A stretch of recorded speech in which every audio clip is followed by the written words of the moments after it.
Янка Маур. Полесские робинзоны. Глава 1. Адважныя падарожнікі. Уморы. Крушэнне карабля. Падарожжа ў вадзе. Невядомы бераг. Падлік маёмасці. Кіруй туды, вунь, у той лясок. Цікава паездзіць у чоўне па лесе. Доўгі Мірон сядзеў на кукішках на дне выдзюбанага чоўна, душагубкі. Калені яго датыркаліся да самага носа. Рукамі ён трымаўся за бакі чоўна. Раптам ён падняў рукі, паказаў на лес і нават крыху прыўстаў. Човен захістаўся. «Ды не хістай, бачыш што!» Віктар, які стаяў і кіраваў чоўнам, не паспеў скочыць і паваліўся на дно. Душагубка яшчэ больш захісталася, зачарпнула вады. Абодва хлопцы прыціснуліся да дна і не толькі рухацца, але і дыхаць перасталі. Нарэшце човен супакоіўся. На дне яго плюхалася вада. «Ну вось, бачыш, што ты зрабіў?» — з дакорам сказаў Віктар. «Навошта было ўставаць ды вырушыцца? Вычэрпай цяпер ваду». «Ды ты ж сам вінаваты», — агрызнуўся Мірон. «Перад кім было фанабэрыцца, што спрытна спраўляешся з гэтай праклятай душагубкай? Ну і справіўся б, каб ты сядзеў ціха». «Я ж і сядзеў, а вось ты забыўся, у якім чэрапе едзеш. Навошта стаяў ва ўвесь рост?» Пры гэтым Мірон прыпадняўся. Зноў захістаўся човен. «Зноў устаеш!» — грозна крыкнуў Віктар. «Калі хочаш тапіцца, дык лезь у ваду сам адзін, а я яшчэ пачакаю». Мірон крыху засаромеўся. «Ну-ну», — адказаў ён лагодна, — «давай лепш вычэрпаем ваду». «А чым будзеш вычэрпваць? Чарпак узяў? А ты узяў?» «Ды хто ж ведаў, што гэтая калода будзе цячы? Цячы не пацякла, а зверху, бачыш, налілося». Хлопцы нерухома сядзелі адзін супраць аднаго, нібы буслы ў гняздзе, і пазіралі то на дно лодкі, дзе было пальцы на 4 вады, то адзін аднаму ў вочы. Човен, які і без таго мала высоўваўся з вады, цяпер яшчэ больш апусціўся. І яшчэ больш небяспечным быў кожны рух. А навакол разляглося неабсяжнае каламутнае мора. Далёка ззаду ледзь віднеўся бераг, ад якога яны ехалі, а наперадзе, яшчэ далей, паўставаў той лес, на які хацеў паглядзець Мірон. Да лесу гэтага было яшчэ далёка, але затое ехаць туды было цікавей. Улетку тут канчалася возера і пачыналася непраходнае балота, якое цяпер было заліта вадой. Гэтай вадзе не відаць было канца краю, апрача той палоскі лесу на даляглядзе. І на ўсёй гэтай прасторы то там вытыркваліся з вады верхавіны дрэў і кустоў, то паасобку, то групамі. Надвор'е было ціхае, цёплае. Веснавое сонца грэла ўжо як след.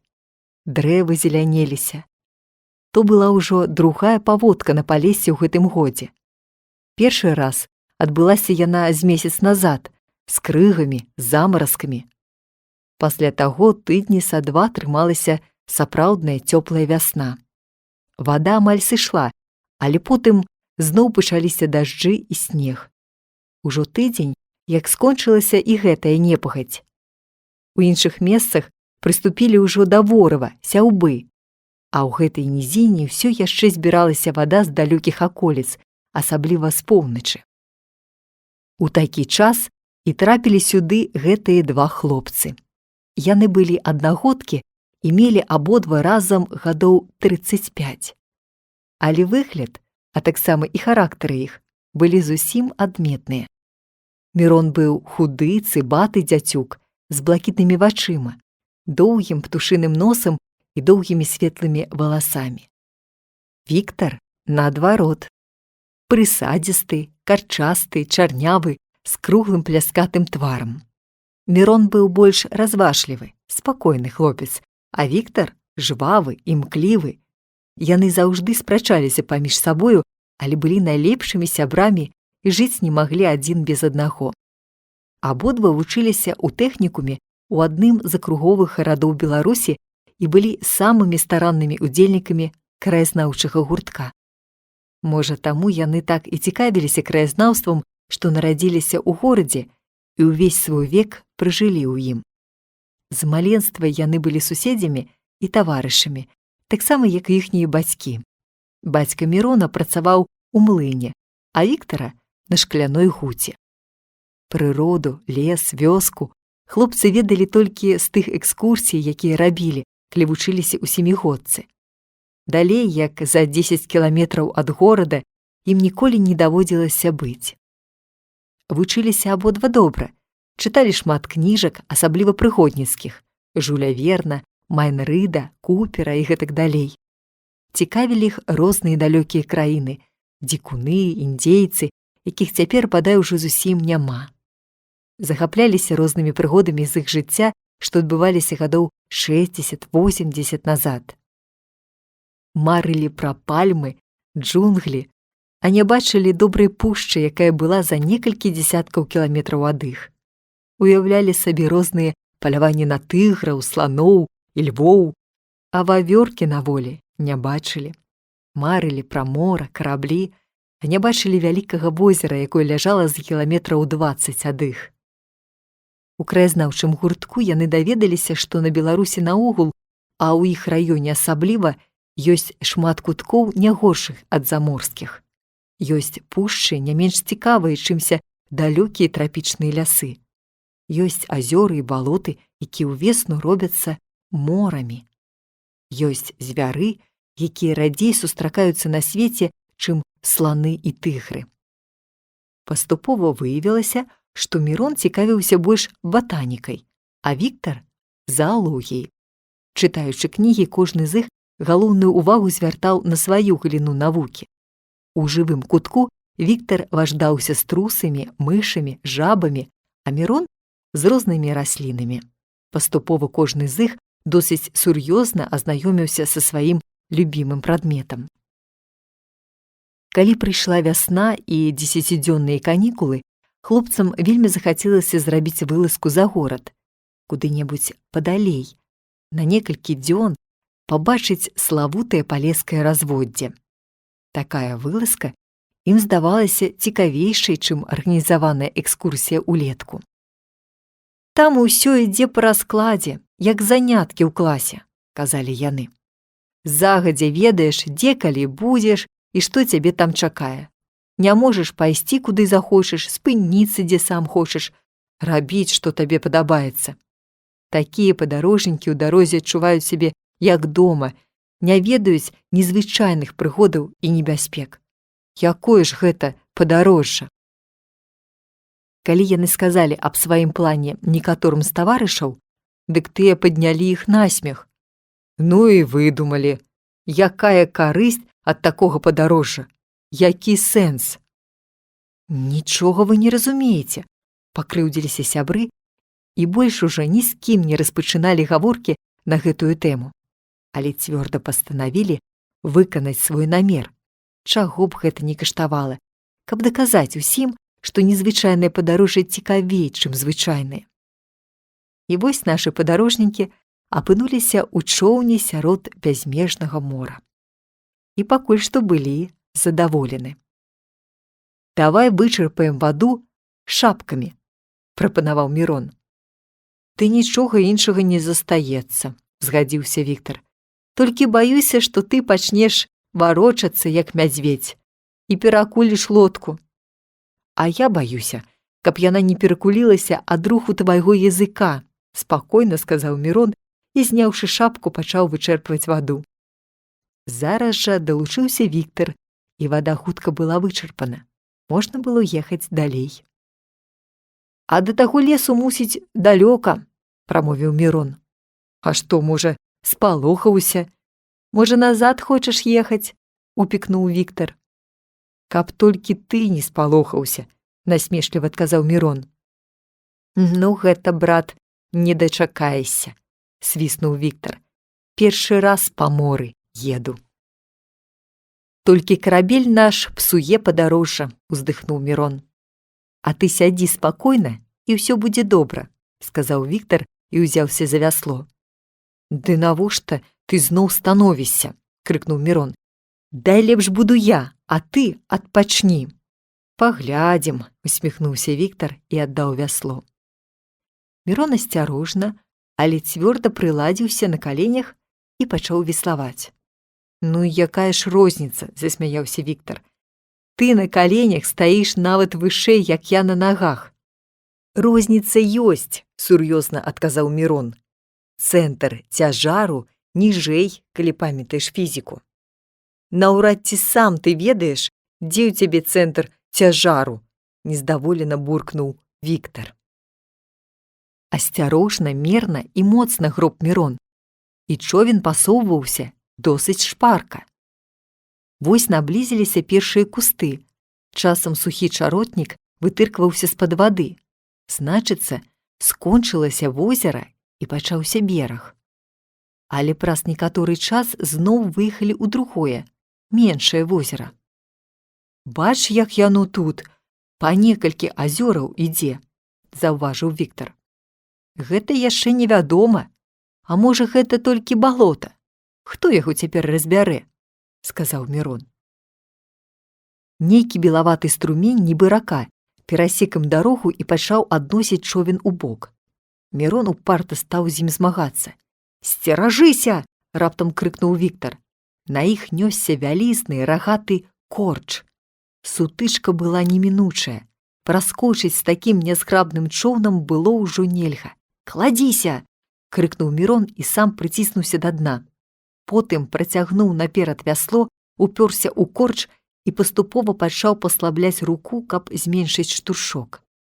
Корч не стукнуўся аб човен, але затое яны сашчапіліся і далей паплылі ўжо абодва разам. «Вось прынесла яго ліха на нашу галаву!» – злаваў Віктар. «Як жа цяпер ад яго адчапіцца? Пачакай, не харачыся толькі, адчэпімся!» Спакойна сказаў Мірон і паступова, павольна вызваліў човен. Мінулі азярцо, зноў пайшлі кусты. Часам яны здаваліся астравамі, а калі човен пад'язджаў бліжэй, то мог праехаць праз іх проста па вадзе. Трапляліся і больш вялікія дрэвы. Бярэзінкі, алешыны, нават елкі. Наперадзе ўжо недалёка вызначаўся густы сіні бор. А ён, здаецца, стаіць высока, на сухім месцы, сказаў Віктар і ціхенька ўстаў, каб паглядзець. Хочацца ногі выпрастаць, здранцвелі зусім. Ты пачакай, ты не ўставай, зараз прыедзем, сказаў Мірон, але і сам не ўтрымаўся, прыпыніўся і пачаў прыглядацца. Здаецца, там нібы пясчаны ўзгорак відаць, прамовіў ён, гледзячы з-пад рукі. А човен тым часам наехаў на вір. Не паспелі хлопцы звярнуць на яго ўвагі, як ён панёс іх у бок і стукнуўся аб альховае дрэва. Штуршок быў невялікі, і нічога б не здарылася, каб абодва хлопцы сядзелі на дне. А цяпер Віктар адразу паляцеў у ваду, пад алешыну. «Ух!» – крыкнуў ён не то ад жаху, не то ад неспадзеўкі, не то ад холаду.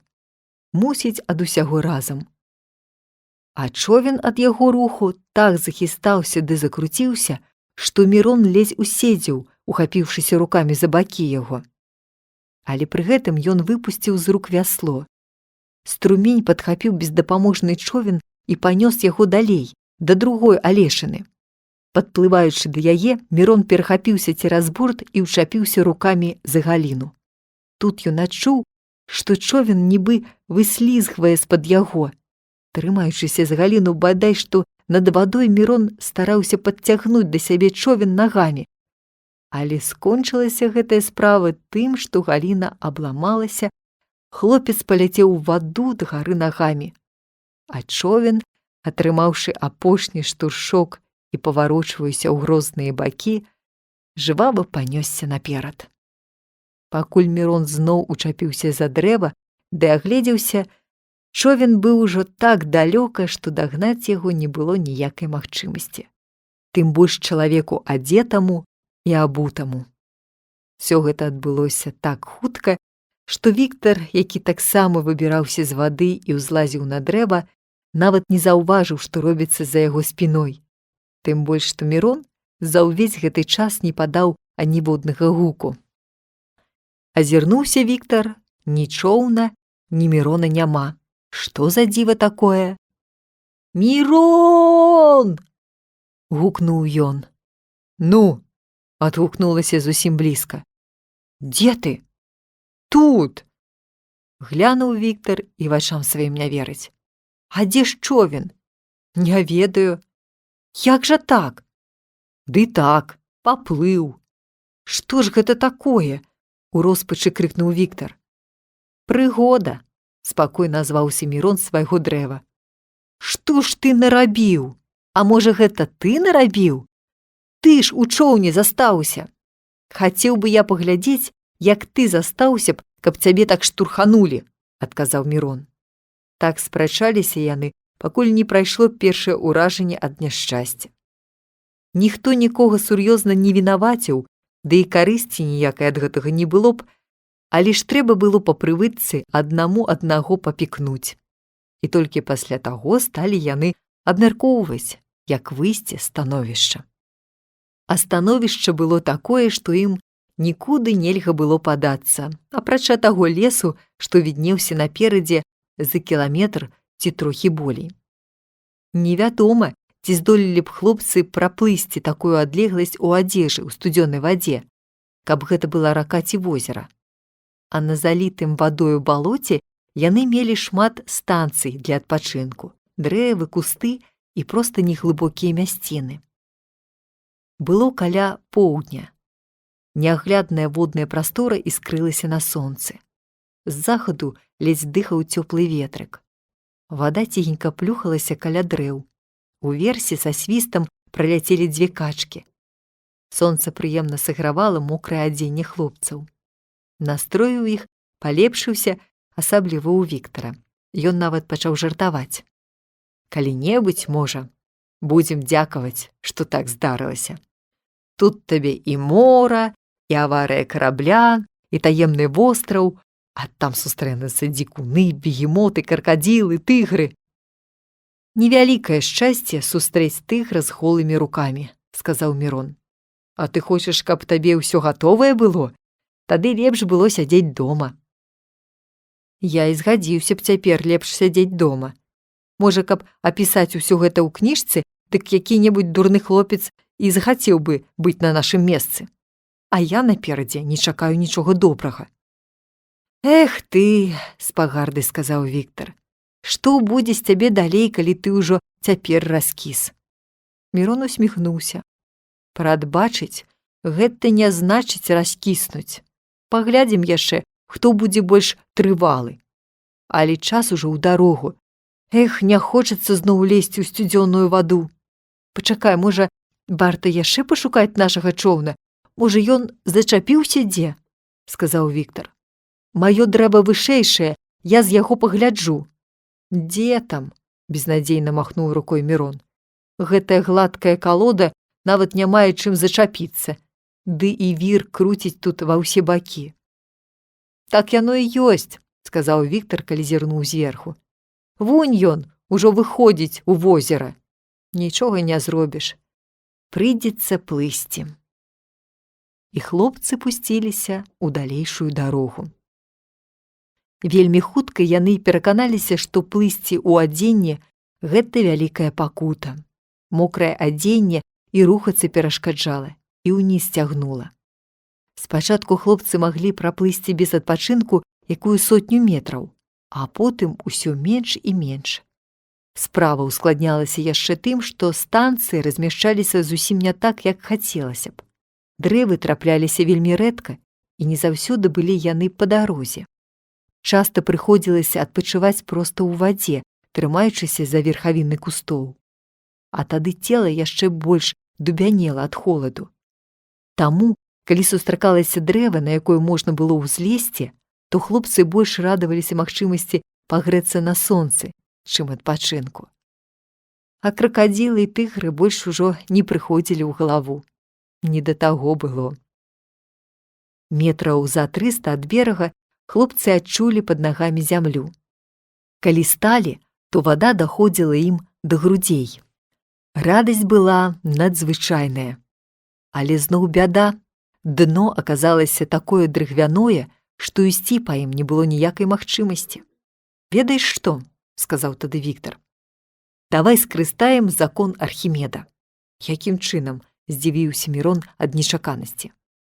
«Калі мы апусцімся ў ваду па шыю, то зробімся лягчэйшымі настолькі, колькі важыць выціснутая намі вада». «Так, значыцца, мы не будзем загразаць у балоце і пойдзем сабе у прысядку, як па шасэ. Вось паспрабуй». Апусціліся ў ваду, сапраўды ногі не загразаюць.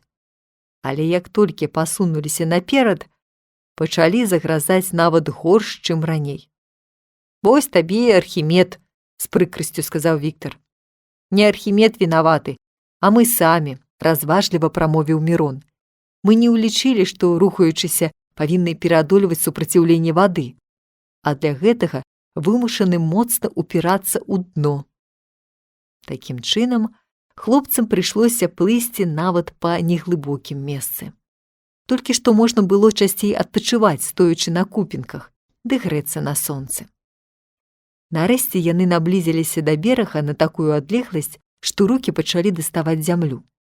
Але стаць усё роўна было немагчыма. Зараз жа ногі правальваліся ў багну.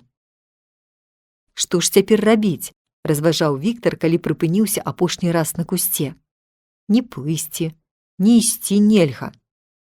«Значыцца, трэба паўсці на руках», – сказаў Мірон, выпрастаўся нерухома на вадзе і лёгка паплыў, перабіраючы рукамі па зямлі.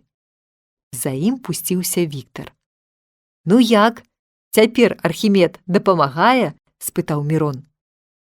Каб выправіць сваю папярэднюю памылку і паказаць, што ён не горш за Мірона разумее гэтае пытанне, Віктар паспяшаўся даць тлумачэнне. «Цяпер у нас супраціўленне вады зусім невялікае, і нам не трэба моцна упірацца рукамі». Усё ішло добра, пакуль цела трымалася ў вадзе. А калі яны падплылі да берага метраў на 50 ды селі на мель, тады ўжо ніякім спосабам нельга было рухацца далей. Немагчыма было ні абаперціся рукамі, ні стаць на ногі. Ад кожнага руху хлопцы яшчэ больш загразалі ў балоце. Хоць ты назад вяртайся. Яны чапляліся за кожную ламачыну, за леташні чаротнік, каб толькі знайсці сабе апору. Паступова яны набралі ў рукі па цэлай вязанцы сухога чаротніку і галля, а затым Віктар выступіў з канкрэтнай прапановай. «Калі мы не можам паўсці, абапіраючыся на рукі, то паспрабуем паўсці, абапіраючыся на вязанкі, вось так». Моцна трымаючы 2 рукамі вязанку, ён закінуў яе наперад, а потым падцягнуўся да яе усім целам. Першы крок быў зроблены. А за ім пайшлі далейшыя крокі, цяжкія, марудныя, але кожны з іх крыху набліжаў жаданую сушу. Выбраліся на бераг ледзь жывыя, аблепленыя тванню, дрыжачыя ад холаду. На шчасце, бераг выдаўся вельмі утульны. Досыць высокі, сухі, ён глядзеў на поўдзень і добра награваўся праменнямі сонца. Пад аховай векавых хвой тут не адчувалася ні малейшага ветрыку. Ад нагрэтай зямлі патыхала цеплынёй, як у добры летні дзень. Асабліва вабілі да сябе пляміны чыстага белага пяску. На яго і паваліліся нашы падарожнікі. А тут было б зусім нядрэнна, калі б, пачаў Віктар млявым голасам. «Калі б не гэтае, калі б, было б сапраўды добра», – згадзіўся Мірон. «Але калі мы засохнем у такім стане, то будзе яшчэ горш. Мы зробімся муміямі». «Для цябе гэта асабліва небяспечна, бо ты тады зломішся», – засмяяўся Віктар. «Ды і табе не лепш будзе», – адказаў Мірон. «Трэба змыць гэтую гразь». Але так не хацелася ўставаць, распранацца. Цішыня, стома, цеплыня хілілі да сну. Праз некалькі хвілін Мірон зноў сказаў: «Трэба памыць і высушыць адзенне, пакуль сонца грэе». «Трэба», – пацвердзіў Віктар. І абодва засталіся ляжаць нерухома. Праз некаторы час Віктар сказаў: «Нічога не зробіш, трэба ўставаць». «Трэба», – пацвердзіў Мірон. І зноў абодва засталіся ляжаць. Зноў прайшло некалькі часу. Тады Мірон рашуча сказаў: «Так нічога не выйдзе. Давай па камандзе. Раз, два», – падхапіў Віктар. А тры не сказаў ні той, ні другі. Так хацелася яшчэ хвіліначку паляжаць. Многа яшчэ прайшло тых хвіліначак, пакуль нарэшце бадай абодва разам крыкнулі «тры», усхапіліся на ногі і пачалі распранацца. Адзежы ўсёй разам было 2 пары бялізны, 2 штаноў, 2 верхнія кашулі, пара ботаў, Міронавы, пара чаравік, Віктаравы, скураная куртка, Віктарава, суконная світка, Міронава, пара рваных шкарпэтак, Віктаравы, пара нуч, Міронавы і 2 шапкі. Ператрэслі кішэні і падлічылі ўсю сваю маёмасць наогул. Віктар перш за ўсё ухапіўся за свой табак. Зверху махорка зрабілася на кашу, а ад паперы нічога не засталося. «Эх, шкада дабра», – уздыхнуў ён і асцярожна пачаў выцягваць сваё багацце і раскладаць яго на зямлі. «Дзе яго цяпер возьмеш?» «І добра», – сказаў Мірон, – «прынамсі курыць адвыкнеш». «Ну не, брат, я лепш есці адвыкну». «Цяпер для мяне гэта было б вельмі дарэчы», – спакойна прамовіў Мірон і выцягнуў з кішэні мокрую скарынку хлеба. «Хлеб?» – падскочыў Віктар. «Ціха, ціха, ты ж толькі што казаў, што можаш не есці, абы махорка была. Выбірай, або хлеб, або махорка». «Тады ліха з табой, не трэба», – пакрыўдзіўся Віктар. Мірон таксама старанна палажыў сушыцца свой хлеб і нават сабраў усе крошкі. Калі вытраслі ўсе свае кішэні, то ў абодвух носы апусціліся яшчэ ніжэй. Агульная маёмасць была: махорка, скарынка хлеба, аловак, 1 насавая хустачка, 8 рублёў 74 капейкі грошай, 4 мокрыя запалкі ў расплясканым мокрым карабку. «Нават запалак не маеш», – упікнуў Мірон. «Адзін выпадак трапіўся ў гісторыі чалавецтва, калі курэц мог быць карысным для грамадства. Ты і то». «Запалак я меў досыць, але яны з усімі іншымі рэчамі былі ў торбе, якую ты пусціў па вадзе», – агрызнуўся Віктар. «А вось у цябе нават ножыка няма». «Ды ён жа застаўся ў маёй торбе», – панура адказаў Мірон. Але спрачацца не было часу. Яны знайшлі клін чыстай вады, выпаласкалі ўсё сваё адзенне і ў 4 рукі выкруцілі так, што ў ім, здаецца, не толькі вады, але жывой мясціны не павінна было застацца. Развесілі на сонцы, а самі селі ў пяску пад карэннямі вялікай хвоі. Скардзіцца на холад яшчэ нельга было, але сонца няўхільна апускалася, а адзежа сохла марудна.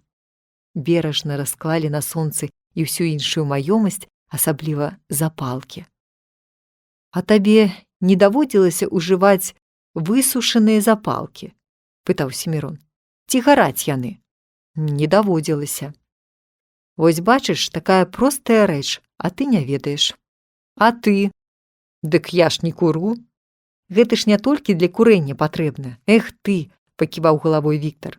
«Разважаць толькі любіш». І Віктар увесь час скоса пазіраў на хлеб. Не цярпелася і Мірону. Узяў ён вільготны кавалак, разламаў напалам, працягнуў Віктару. З'елі гэты кавалак і яшчэ больш захацелі есці. «Каб ведаў, лепш бы зусім не еў», – бурчаў Віктар. «Прывыкай, браток, не тое яшчэ будзе», – суцешыў Мірон. «Хоць бы закурыць», – прамовіў Віктар, гледзячы на сваю махорку. Добра і так, сказаў Мірон. Дагэтуль яны неяк не мелі часу падумаць пра свой далейшы лёс. Кожную хвіліну перад імі стаяла бліжэйшая, непасрэдная справа. Цяпер жа, калі сядзелі галышом пад дрэвам і чакалі, пакуль высахне адзежа, яны маглі больш падумаць пра заўтрашні дзень. А што, калі нам некалькі дзён давядзецца валэндацца тут, пакуль выберамся? Разважаў Віктар. О, гэта было б вялікім шчасцем, прамовіў Мірон. Дзякую за гэткае шчасце, чмыхнуў Віктар. А есці што будзеш? Можа, яшчэ з голаду зойдзешся? Вось таму я і лічу за шчасце пабадзяцца некалькі дзён, а не тыдняў ці месяцаў, панура сказаў Мірон. Можа, скажаш яшчэ стагоддзяў, усміхнуўся Віктар. І гэта можа быць, сур'ёзна адказаў Мірон. Нашы косці могуць знайсці і праз некалькі стагоддзяў. Эх ты, нуда хадзячая, скрывіўся Віктар. Табе на печы б сядзець, а не пускацца ў падарожжа. Чуў я шмат разоў, як людзі блудзілі па лясах, але не чуў ніводнага разу, каб у нашых лясах гэтак хто-небудзь загінуў. Гэта табе не бразільскія лясы, не афрыканскія пушчы. Чаго ты пнешся? Магу цябе запэўніць, што я таксама не вельмі прагну тут загінуць, адпраўдваўся Мірон. Ну, дык няма чаго рыхтавацца да смерці, адрэзаў Віктар. Хоць сонца яшчэ свяціла, але ўжо не грэла. Доўгія цені паступова накрывалі светлыя мясціны. Хлопцы адчулі холад. Нічога не зробіш, прыйдзецца надзяваць сырую адзежу, уздыхнуў Мірон. Дармо, дасохне на целе, бадзёрыўся Віктар. Калі яны адзеліся, Віктар нейк нерашуча сказаў. Можа, пойдзем далей? Куды ж ты цяпер пойдзеш, адказаў Мірон. Нават па знаёмай дарозе рызыкоўна пускацца ў такі час. А гэтак мы, напэўна, праблытаем усю ноч дарэмна. Наўрад ці блізка ў гэтых месцах ёсць паселішча. Якім бы ні было чынам, а прыйдзецца тут пераначаваць. За ўвесь сённяшні дзень гэта было адзінае пытанне, па якім не адбылося спрэчак паміж таварышамі. Пачалі рыхтавацца да начлегу. Зрабілі сабе логава ў сухім пяску між карэнняў, падгарнулі сухога лісця і шыльніку. Нарэшце надышоў самы вялікі, урачысты і адказны момант – здабыванне агню. Сэрцы ў хлопцаў застукаліся мацней, рукі дрыжалі. Мусіць, з такім самым пачуццём тысячагоддзі назад у якім-небудзь першабытным храме людзі прыступалі да здабывання свяшчэннага агню. Ці высахлі яны? Памацалі з усіх бакоў, здаецца, высахлі. Чыркнуў Віктар раз, другі. Нічога, толькі белы след застаўся на карабку. Муціць, не досыць высахлі, сумна сказаў Мірон. Болей псаваць не варта. Мая кашуля ўжо высахла, я палажу іх пад паху, сказаў Віктар. А пакуль што прытуліліся ў сваім логаве без агню. Глава 2. Першая ноч. Начная дужанка. Заяц, які дзюбаецца. Апошнія запалкі. Дадому. Сонца ўжо зайшло, але яшчэ цэлую гадзіну трымаўся шэры змрок. Над возерам са свістам праляталі качкі, спяшаліся на начлег. Уверсе пачуўся жураўліны крык. Вось ён мацнее, робіцца больш выразным, відаць, жураўлі спускаюцца на адпачынак. Вось добра было б, каб які-небудзь журавель ці гусь сеў нам на галаву, прамовіў Віктар. Што б ты з ім рабіў без агню, уздыхнуў Мірон. З'еў бы сырога. Мірон перавярнуўся на спіну, зірнуў на зоркі. Яны так прыгожа зіхацелі. Ласкава шапталіся верхавіны дрэў. Мусіць, дома цешацца цяпер добрым веснавым надвор'ем. А яны... Вось да чаго даводзіць свавольства, нібы сам да сябе прамовіў Мірон. Каб мы папрасілі човен у гаспадара, дык цяпер людзі ведалі б, дзе мы, і прыехалі б па нас. А так, нават калі і знойдуць, дзе човен, то не будуць ведаць, якім чынам ён там апынуўся. Паслухаўся цябе. Ну-ну, няма чаго наракаць, нездаволена забурчаў Віктар. Ніхто цябе не прымушаў. Калі ты такая цаца, дык не трэ было згаджацца. А ісці за паўкіламетра шукаць гаспадара і ў цябе самога не было ахвоты. З'есці збіраліся мы гэтую душагубку, ці што? Калі не такі выпадак, вярнулі б на месца, і ўсё. Мірон змоўк. Усё роўна справы не паправіш. А спадзявацца на дапамогу няма чаго. Ніхто іх тут не ведае. Калі бачыў хто, што паплылі недзе нейкія два хлопцы, то нікому не прыйдзе ў галаву пацікавіцца, дзе яны дзеліся.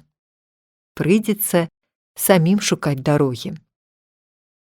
Паветра рабілася ўсё больш сырым і халодным. Добра яшчэ, што ветру не было. Крыху дапамагала таксама тое, што, шчыльна прытуліўшыся, яны маглі грэць адзін аднаго. Час цягнуўся марудна. Голад і холад не давалі заснуць.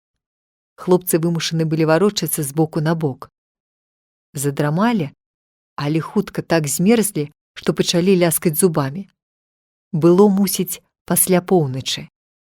Віктар не вытрымаў і ўскочыў. «Гэй, уставай!» – штурхануў ён Мірона. «А, чаго? Выклікаю цябе на спаборніцтва». «А, што? Уставай дужацца!» «Што, чаго?» – мармытаў Мірон. «Не лезь!» Але Віктар ухапіў Мірона за ногі і павалок па зямлі. Мірон не толькі ачухаўся, але раззлаваўся. «Ты чаго лезеш?» – закрычаў ён. «Чаго спаць не даеш? Я цябе зараз!» «Ціха-ціха!» – сказаў Віктар. «Я цябе не біцца выклікаю, а дужацца. Дужацца, каб сагрэцца. Разумееш?» «А-а-а!» І сярод начной цішы пачалася дужанка. Віктару хутка ўдалося паваліць Мірона. Той пакрыўдзіўся. Пачакай. Ты ж не даў мне добра ўзяцца. Адразу накінуўся. Давай яшчэ раз, вось так. Паглядзім, як цяпер». І дужанка зноў пачалася, ды яшчэ як заўзята. Змарыліся, паляглі. Паспалі крыху і зноў пачалі варушыцца. Раптам, недзе побач, пачуўся дзікі прарэзлівы крык. Крык жудасны і разам з тым нейкі жаласны, нібы хто душыць малое дзіцяня. Жах ахапіў хлопцаў. Мімаволі яны шчыльней зашыліся між каранёў. Крык не спыняўся, і нават непадалёк у кустах чулася нейкая тузаніна. Тут ускочыў Віктар і кінуўся ў кусты. «Мірон! Сюды хутчэй!» – зараз жа пачуўся яго крык. Спачатку Мірон зазлаваў на Віктара. Чаму гэта ён кінуўся ў бяду? Але ў той жа момант сам апынуўся каля Віктара. Той нешта трымаў, і гэтае нешта білася і вырывалася. «Трымай! Хутчэй!» – зноў крыкнуў Віктар. Мірон учапіўся рукою за поўсць нейкага звера. «Што гэта за звер такі?» – здзівіўся ён. «Трымай мацней!» «Заяц!» – засопшыся, казаў Віктар. Мірон учапіўся абедзвюмі рукамі за зайца, але зараз жа адну руку адхапіў, бо нехта моцна ў яе дзюбануў. «Ай-ай! Заяц! Дзюбаецца!» – крыкнуў ён з жахам. «Трымай мацней, а то ўцячэ!» – тузаўся тым часам Віктар. Мірон зноў ухапіўся дзвюма рукамі. «Што ж гэта робіцца?» – крыкнуў ён. «Ніколі не чуў, каб заяц дзюбаўся!» «Я ж пугача трымаю! Гэта ён! Трымай зайца, а я гэтаму лопатаму зараз галаву раструшчу!» І ён стукнуў птушку галавой аб дрэва. Потым гэтак жа забілі і зайца. «Адкуль ты ведаў, што там дзеецца?» – запытаўся Мірон, калі яны са здабычай вярнуліся на сваё месца. Жаласны піск паказваў, што гэта нейкі невялікі звярок трапіў у бяду. Тузаніна ў кустах сведчыла, што і вораг яго не надта моцны, калі яны так доўга тузаюцца. Потым пачулася нібы плясканне крылаў. І тады мне прыйшла ў галаву думка, што гэта, мусіць, якая сава напала на зайца, як гэта часта пішацца ў кнігах. Але ж і запусціла кіпцюры ў спіну. Сама хацела вырвацца, ды не магла, таму і ўдалося схапіць. А цяпер паспрабуем запалкі. Можа, ужо будуць гарэць? Тыснуўся Віктар туды-сюды, а запалак няма. Згубіў час тузаніны, прамовіў ён у роспачы. Хацеў быў накінуцца на яго Мірон, але раздумаў. «Знойдзеш заўтра», – сказаў ён лагодна. «Ды, мусіць, і страта невялікая, бо, відаць, усё роўна з іх толку не было б». «А есці хочацца», – неяк жаласна сказаў Віктар. «Ты ж казаў, што мог бы есці сырое. Вось і еш». «Ну-ну, лёгка казаць. Але ўсё ж такі, што мы будзем рабіць заўтра?» «Заўтра і будзем меркаваць», – сказаў Мірон і лёг у сваё логава. «А цяпер будзем спаць. Вось, палажы сабе з другога боку зайца, хай грэе, а я палажу пугача». Нарэшце, дзённыя і начныя турботы змарылі хлопцаў. Яны заснулі так моцна, што, мусіць, цяпер іх не разбудзіў бы ні гром, ні мароз. А калі яшчэ паднялося сонца ды прыгрэла іх, то яны праспалі аж да поўдня. Прачнуліся, селі, азіраюцца. «Учора гэтай парой, як пад'еў», – пачаў быў Віктар.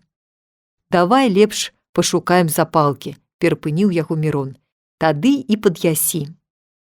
Расплюснуты карабок з 2 запалкамі знайшлі хутка.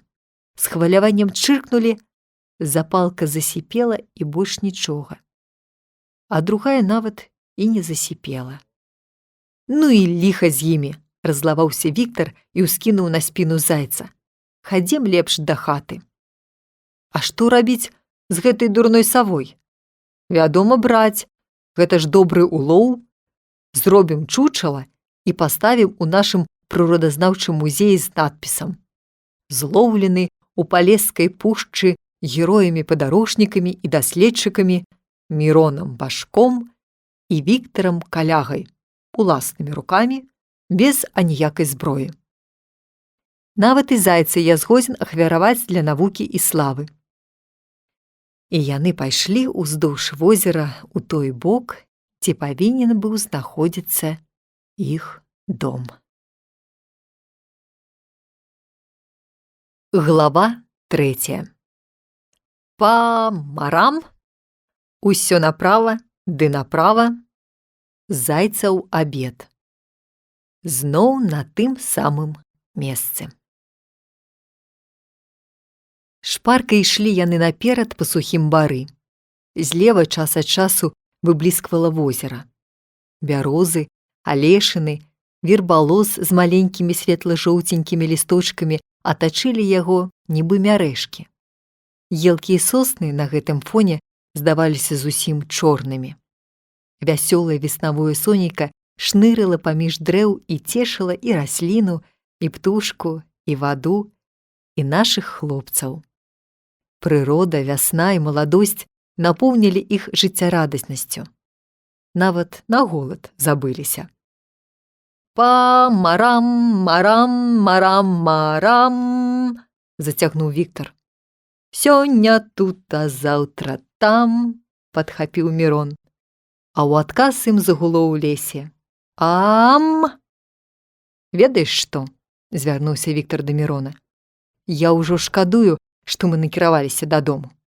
Я б ахвотна згадзіўся пажыць тут некалькі дзён. Тут табе і мора, і першабытны лес, і звяроў можна рукамі лавіць». «Ды я нічога супраць не меў бы», – усміхнуўся Мірон. «Але есці няма чаго». «А гэта што?» – пакруціў Віктар зайца над галавой. «А якім чынам яго засмажаш?» «Здабудзем агонь, як гэта робяць дзікуны, і ўся твая музыка. А хлеба, солі дзе ўзяць, булкі, чаю, каўбасы, перадражніў Віктар. Эх ты! А як жа эскімосы ды папуасы жывуць? Увесь век без гэтага. А ты і некалькі дзён баішся пражыць. Пачакай яшчэ. Можа, давядзецца і супраць нашай волі пажыць тут, прамовіў Мірон, калі глянуў наперад. Там мясцовасць паніжалася, пераходзіла ў балота, а за ім далёка зноў блішчала вада. Бачыш? І там вада. Значыцца, трэба зварочваць. Павярнулі направа. Цяпер пайшла ўжо нізіна. Пад нагамі чвякала і прыскала вада. Густы ельнік яшчэ больш перашкаджаў ісці. Яны стараліся скарыстаць кожную магчымасць, каб пасунуцца ў свой бок, налева. Але кожны раз павінны былі адступацца назад. Знайшлі былі больш-менш сухую невысокую граду, якая цягнулася на поўдзень. Але хутка выявілася, што гэта быў толькі клін, які ўпіраўся ў возера ці балота. Хто яго цяпер разбярэ? Прыйшлося вяртацца назад. Гэтак ішлі яны гадзіны са 3. Настрой у абодвых даўно ўжо сапсаваўся. Не толькі ў Віктара ў чаравіках, але і ў Мірона ў ботах хлюпала вада. Змарыліся хлопцы страшэнна, а голад пачаў так дапякаць, што і вясна, і ўвесь свет зрабіліся нямілымі. Гэтак чаго добрага, і другую ноч давядзецца начаваць тут, у роспачы сказаў Віктар. Ты ж толькі што казаў, што хацеў бы пажыць некалькі дзён, упікнуў Мірон. А ну цябе, махнуў рукой Віктар. Потым ён схіліўся і пачаў скупці ды есці нейкую траву. Прыгледзеўся Мірон і ўбачыў светленькія далікатныя круглыя лісточкі так званай заячай капусты. Значыцца, будзем абедаць, сказаў ён. Палажылі сваю здабычу і пачалі пасвіцца. Доўга яны жывіліся, змарыліся яшчэ болей. Нарэшце Мірон спыніўся і сказаў: годзе ўжо, а то яшчэ захварэць можна. Пасля абеду захацелася піць. Вада ў возеры была мутная. Трэба было шукаць лужыны, дзе яна адстаялася. Гэтая вада і была іх адзінай ежай за апошнія суткі. Было гадзіны 3-4 пасля паўдня. Ідём цяпер на захад. Можа, там выберамся, сказаў Мірон. Пайшлі на захад. Мясцовасць была некаторы час даволі высокая. Пайшоў прыгожы, сухі бор, але хутка зноў утыкнуліся ў балота. Прыйшлося паварочваць направа. Віктар раззлаваўся. Гэтак мы абыдзем навокал і зноў прыйдзем на старое месца. Скідай штаны. Трэба чаго б не каштавала вырвацца адсюль. Тым болей, што з гэтага боку возера няма, а толькі балота. Яны адважна рынуліся ў багавінне. Трэба аддаць справядлівасць нашым хлопцам. Паказалі яны сябе тут сапраўднымі героямі. Прыціскаліся, караскаліся, скакалі з купіны на купіну, загразалі, выцягвалі адзін аднаго, пакуль зноў не ўбачылі возера. Значыцца, мы на востраве? Амаль шэптам сказаў Віктар. Невядома яшчэ, запярэчыў Мірон. Па-першае, мы не ведаем чацвёртага боку, а па-другое, бачыш, з вады вытыркваюцца кусты і нават дрэвы. Значыцца, гэта толькі паводка. Пойдзем хутчэй назад, каб паспець да вечара агледзець апошні бок. Непрыемная была справа наогул, але цяпер больш за ўсё было крыўдна, што дарэмнымі аказаліся ўсе іх гераічныя намаганні. Хлопцы прасунуліся досыць далёка, і цяпер столькі ж трэба было ісці назад. Выбраўшыся на сухое месца, яны зараз жа, нават не памыўшыся, накіраваліся на поўнач.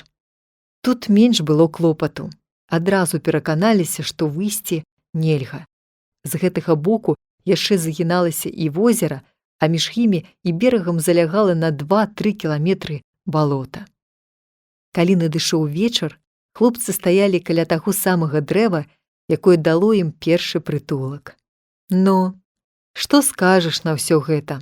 Звярнуўся Віктар да Мірона.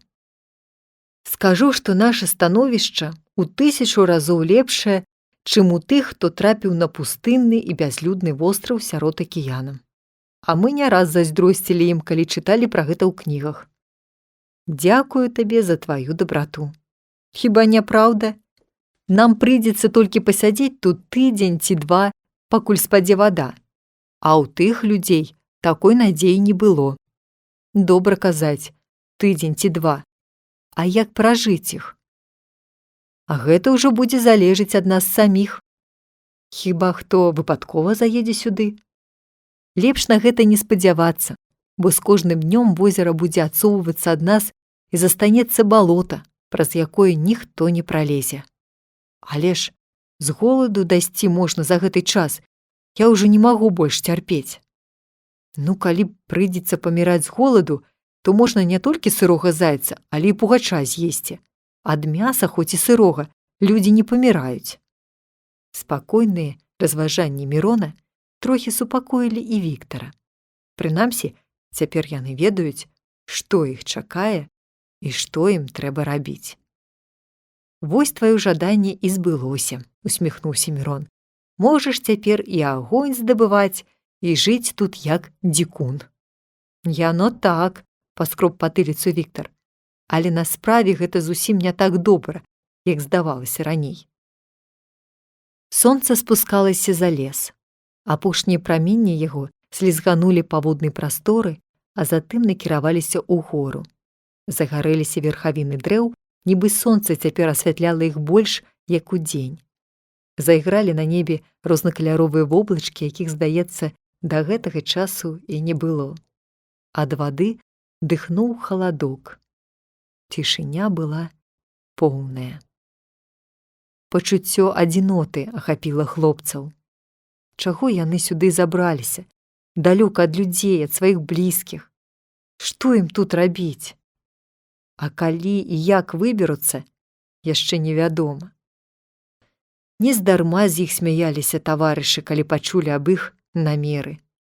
Такія думкі упарта лезлі ў галаву і Віктару, і Мірону. Але гонар не дазваляў прызнацца ў гэтым не толькі перад таварышам, але і перад самім сабою. У голад, які яны сцішылі толькі вадой, з кожнай хвілінай мучыў іх усё больш і больш. Па меры таго, як садзілася сонца, узмацняўся і холад. «Давай рабіць бярлогу!» — крыкнуў Віктар, страсянуўшы плячыма, нібы адганяючы ад сябе і холад, і голад, і сумныя думкі. У пясчаную ямку, дзе начавалі мінулую ноч, яны звалаклі ўсё сухое, што маглі знайсці вакол сябе, і ў дадатак яшчэ наламалі кучу яловых лапак. Атрымалася бярлога, ад якой не адмовіўся б і сам мядзведзь. Хлопцы залезлі ў яе, некаторы час прыладжваліся і круціліся, як квахтуха ў гняздзе, затым сцішыліся. Але, нягледзячы на стомленасць, адразу заснуць не маглі. Становішча, у якім яны так нечакана апынуліся, было вельмі непрыемнае. Ці паспеюць яны вярнуцца да пачатку заняткаў у тэхнікуме? Колькі дзён трэба на тое, каб вада сышла? Як пражыць гэтыя дні? Колькі трывогі будзе дома, калі яны спозняцца? Адным словам, было над чым задумацца. Глава 4. Вось табе і няхітрая навука. Прыйшлося пакаштаваць сырога зайца. Дынама-машына. Агонь. Крыўда Віктара. Навуковая дыскусія. Толькі пачатак цяжкі, казаў раніцу Мірон, устаючы. А вось другая ноч была зусім нядрэнная. Можа, і да голаду прывыкнуць можна будзе. Прынамсі, цяпер я не адчуваю яго. Не адчуваў голаду пакуль што і Віктар. Толькі ў роце было неяк нядобра. Паўстала пытанне, што спачатку рабіць, ці хату будаваць, ці агонь здабываць. Спрачацца не прыйшлося. Аднагалосна прызналі, што агонь важней. Але як прыступіць да гэтай справы? Нейк церці ды круціць трэба сухія трэскі, прамовіў Віктар. А як яно робіцца, Ты ведаеш? Ну, гэта навука няхітрая, адказаў Мірон. Узялі 2 сухія кавалкі і пачалі церці адзін аб адзін. Церлі доўга, цярпліва, некалькі разоў мяняліся, але агню не было. Праўда, кавалкі так нагрэліся, што дакрануцца да іх нельга было. Але да агню было яшчэ далёка. «Пачакай», – крыкнуў Віктар. «Трэба ж падрыхтаваць сухой губы і іншай трухі. Само дрэва полымем не загарыцца». «Ведаю я гэта», – адказаў Мірон, «але пакуль што няма ад чаго губу запальваць. Гэтыя трэскі толькі награюцца і ўсё. Як жа яны запальваюцца? Няўжо не памятаеш? Ты, мусіць, не раз чытаў. А ты не чытаў? Чаму ж ты не ведаеш?» Ты неяк не звяртаў увагі на падрабязнасці. Пішуць, што труць і круцяць, а як? Не цікавіўся. «Каб ведаць, што яно спатрэбіцца», – уздыхнуў Віктар. «Не ўмеем мы уважліва чытаць кнігі», – з роздумам сказаў Мірон. «Сколькі разоў чытаў, а як не заўважыў». «Лепш тады выбіць агонь крэменем», – прапанаваў Віктар. «Вядома, лепш, каб яго знайсці», – згадзіўся Мірон. Але дзе там было знайсці крэмень сярод балота? Думка аб тым, што агню здабыць не ўдасца, зусім збянтэжыла хлопцаў. На момант яны адчулі, што ім нічога не хочацца рабіць, што іх нішто не цікавіць і што сонца ўжо не грэе. Але праз хвіліну Віктар крыкнуў: «Падрыхтуй ты чаго-небудзь сухога на распал, а я буду церці хоць цэлы дзень. Галоўнае не спыняцца». Сцяўшы зубы, ён пачаў церці моцна, упарта, доўга. Кроплі поту падалі на дрэва і бадай што сіпелі ад гарачыні, а дыму не было. Нарэшце абодва кавалкі пакрышыліся ў руках. Віктар злосна кінуў іх і пачаў выціраць лоб. «А можа, і загарэлася б, каб дрэва было цвярдзейшае», – нерашуча прамовіў Мірон. Віктар толькі рукой махнуў. «Дзе там? Каб туды ішло, то была б хоць якая-небудзь іскра ці дымок, а тут толькі гарачыня і больш нічога. Але ў кнігах пішуць, хай бы той сам паспрабаваў, хто піша», – сказаў Віктар, цяжка дыхаючы. Ён стаяў, апусціўшы рукі, нібы толькі што вылез з вады. Мірон ніколі не бачыў свайго прыяцеля такога выразу твару, як цяпер. Гэта быў не жыццярадасны юнак, а сталы мужчына з суровым тварам і складкамі на лбе. Віктар нешта абдумваў. Затым цвёрдымі крокамі падышоў да зайца, падняў яго і пачаў разглядаць, адхіляючы пальцамі ў некаторых месцах поўсць. «Што ты хочаш рабіць?» – з жахам спытаў Мірон, здагадваючыся, у чым справа. «Тое, што зрабіў бы на нашым месцы кожны разумны чалавек», – спакойна адказаў Віктар і, набраўшыся духу, нібы збіраўся кінуцца галавой у палонку, запусціў зубы ў спіну зайца. Трэба адзначыць, што ў адным выпадку геройства Віктара было не ў тым, што ён з голаду адважыўся пакаштаваць сырога мяса, а ў тым, што ён аднымі толькі зубамі праз поўсць і скуру дабраўся да гэтага мяса. Гэта была вельмі цяжкая, складаная і непрыемная аперацыя. «Ну, як?» – затаіўшы дыханне, запытаў Мірон, калі Віктар нарэшце адкусіў і прыхлынуў кавалак. «Пакаштуй», – адказаў Віктар і працягнуў яму зайца. Мірон нерашуча ўзяў, пакруціў яго, нацэліўся быў укусіць, але адклаў. «Не», – прашаптаў ён, – «не магу. Пакуль яшчэ не паміраю, пачакаю». Віктар усміхнуўся. «Не скажу і я, каб смачна было. І кусаць другі раз таксама пачакаю. Думаю, пакуль што і гэты кавалак што-небудзь дасць для арганізма. Але ўсё ж такі лічу за лепшае з'есці сырога мяса, чымсьці паміраць. Ну, смялей». «Пачакай крыху, паспею», – прамовіў Мірон і зноў палажыў зайца на зямлю. «Не надта паспееш», – сур'ёзна сказаў Віктар. «Калі доўга будзеш чакаць, то мяса і сапсавацца можа». «Хоць трошкі пачакаем», – адмаўляўся Мірон, «а пакуль паспрабуем яшчэ іншым спосабам. Я там бачыў добрую палку». Ён прынёс сухую гладкую альховую палку і падаў Віктару. «Пастарайся завастрыць яе, а я пайду пашукаю яшчэ што-небудзь». Віктар, нядоўга думаючы, пусціў у ход свае зубы. «Што ты робіш?» – крыкнуў Мірон і выхапіў палку. «Ты ж замучыш яе. Ты як-небудзь інакш». Тады Віктар пачаў вастрыць яе аб дрэва, потым уціснуў канец у шчыліну ў дрэве і пачаў круціць. А Мірон пайшоў у лес. Праз некаторы час ён закрычаў: «Віктар, сюды, хутчэй!» Віктар пабег. Мірон стаяў каля зрэзанага пня і трымаў у руках некалькі шырокіх трэсак.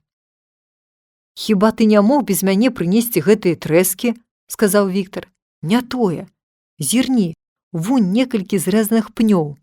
«Ну дык што?» «Значыцца, тут людзі бываюць. Значыцца, мы не на бязлюдным востраве. Значыцца, і выхад павінен быць». Гэта, браце, невялікая радасць. Напэўна, гэта магло быць толькі ўзімку, праз возера.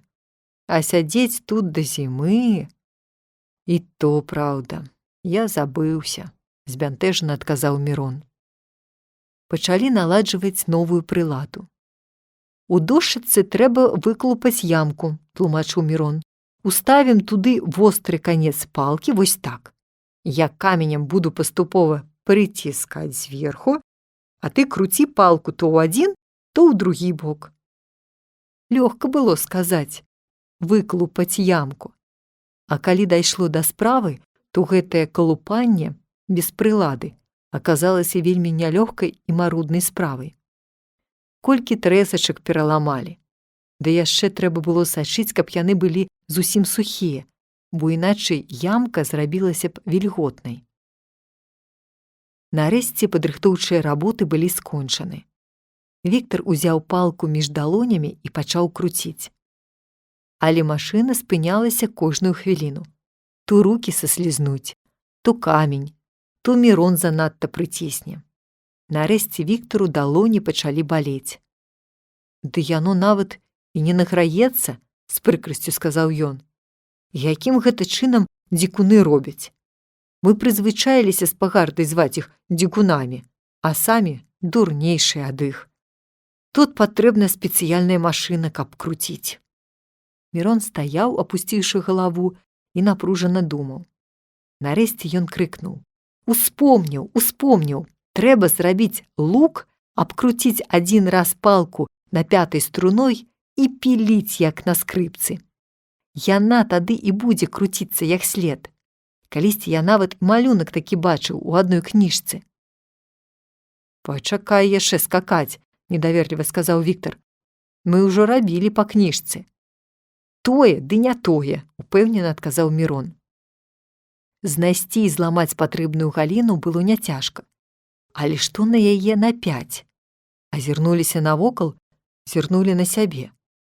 «Давай шнурок ад сваіх чаравікаў», – крыкнуў Мірон. Прыладзіліся. Падрыхтавалі губу, драбнюсенькія трэсачкі, пачалі шморгаць лукам. Справа пайшла іначай. Нават Віктар пачаў спадзявацца. «Дынама-машына, ды і годзе!» – засмяяўся ён. Сучок круціўся, ямка паглыблялася. «Поўны ход! Без перапынку!» – камандаваў Мірон. І Віктар і без гэтага стараўся ваўсю. Але праз некалькі мінут лук як тарханецца, ды як скокне ў бок, ледзь Віктару вока не выбіў. Гэты шнурок перапіліўся і парваўся. «Вось няшчасце!» – усклікнуў Віктар. «Чаму ж ты 2 шнуркі разам не скруціў? А чаму ж ты сам не сцяміў?» «Всё сам ды сам, а твая галава навошта? Няўжо ты забыўся, што гэты спосаб і шнуркі я прыдумаў, а не ты?» Тут Віктар убачыў, што даў маху. Але ж не ўступаць жа з-за гэтага. І ён, рыхтуючы шнуркі, усё ж такі бурчаў, абы толькі не маўчаць, абы толькі мець апошняе слова. Рана хваліцца новым спосабам, невядома яшчэ, што з яго выйдзе. А шнуркі знайсці на чужых нагах кожны здолее. Я і сам здагадаўся б, каб падумаў. Месяцы са 2, у тон яму прадоўжыў Мірон. Віктар паглядзеў на яго і шчыра зарагатаў.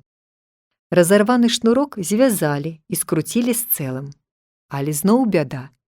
Вузялок перашкаджаў прыладзе рухацца. Тады хлопцы накруцілі вакол шнуркоў тонкіх карэньчыкаў. Пасля таго ўся вяроўка зрабілася таўсцейшай. Вузялок схаваўся, і ў дадатак яшчэ наогул магутнасць машыны павялічылася ў шмат разоў. Зноў пачалі шморгаць лукам. Цяпер ужо цягаў Мірон, а Віктар прыціскаў палку каменем.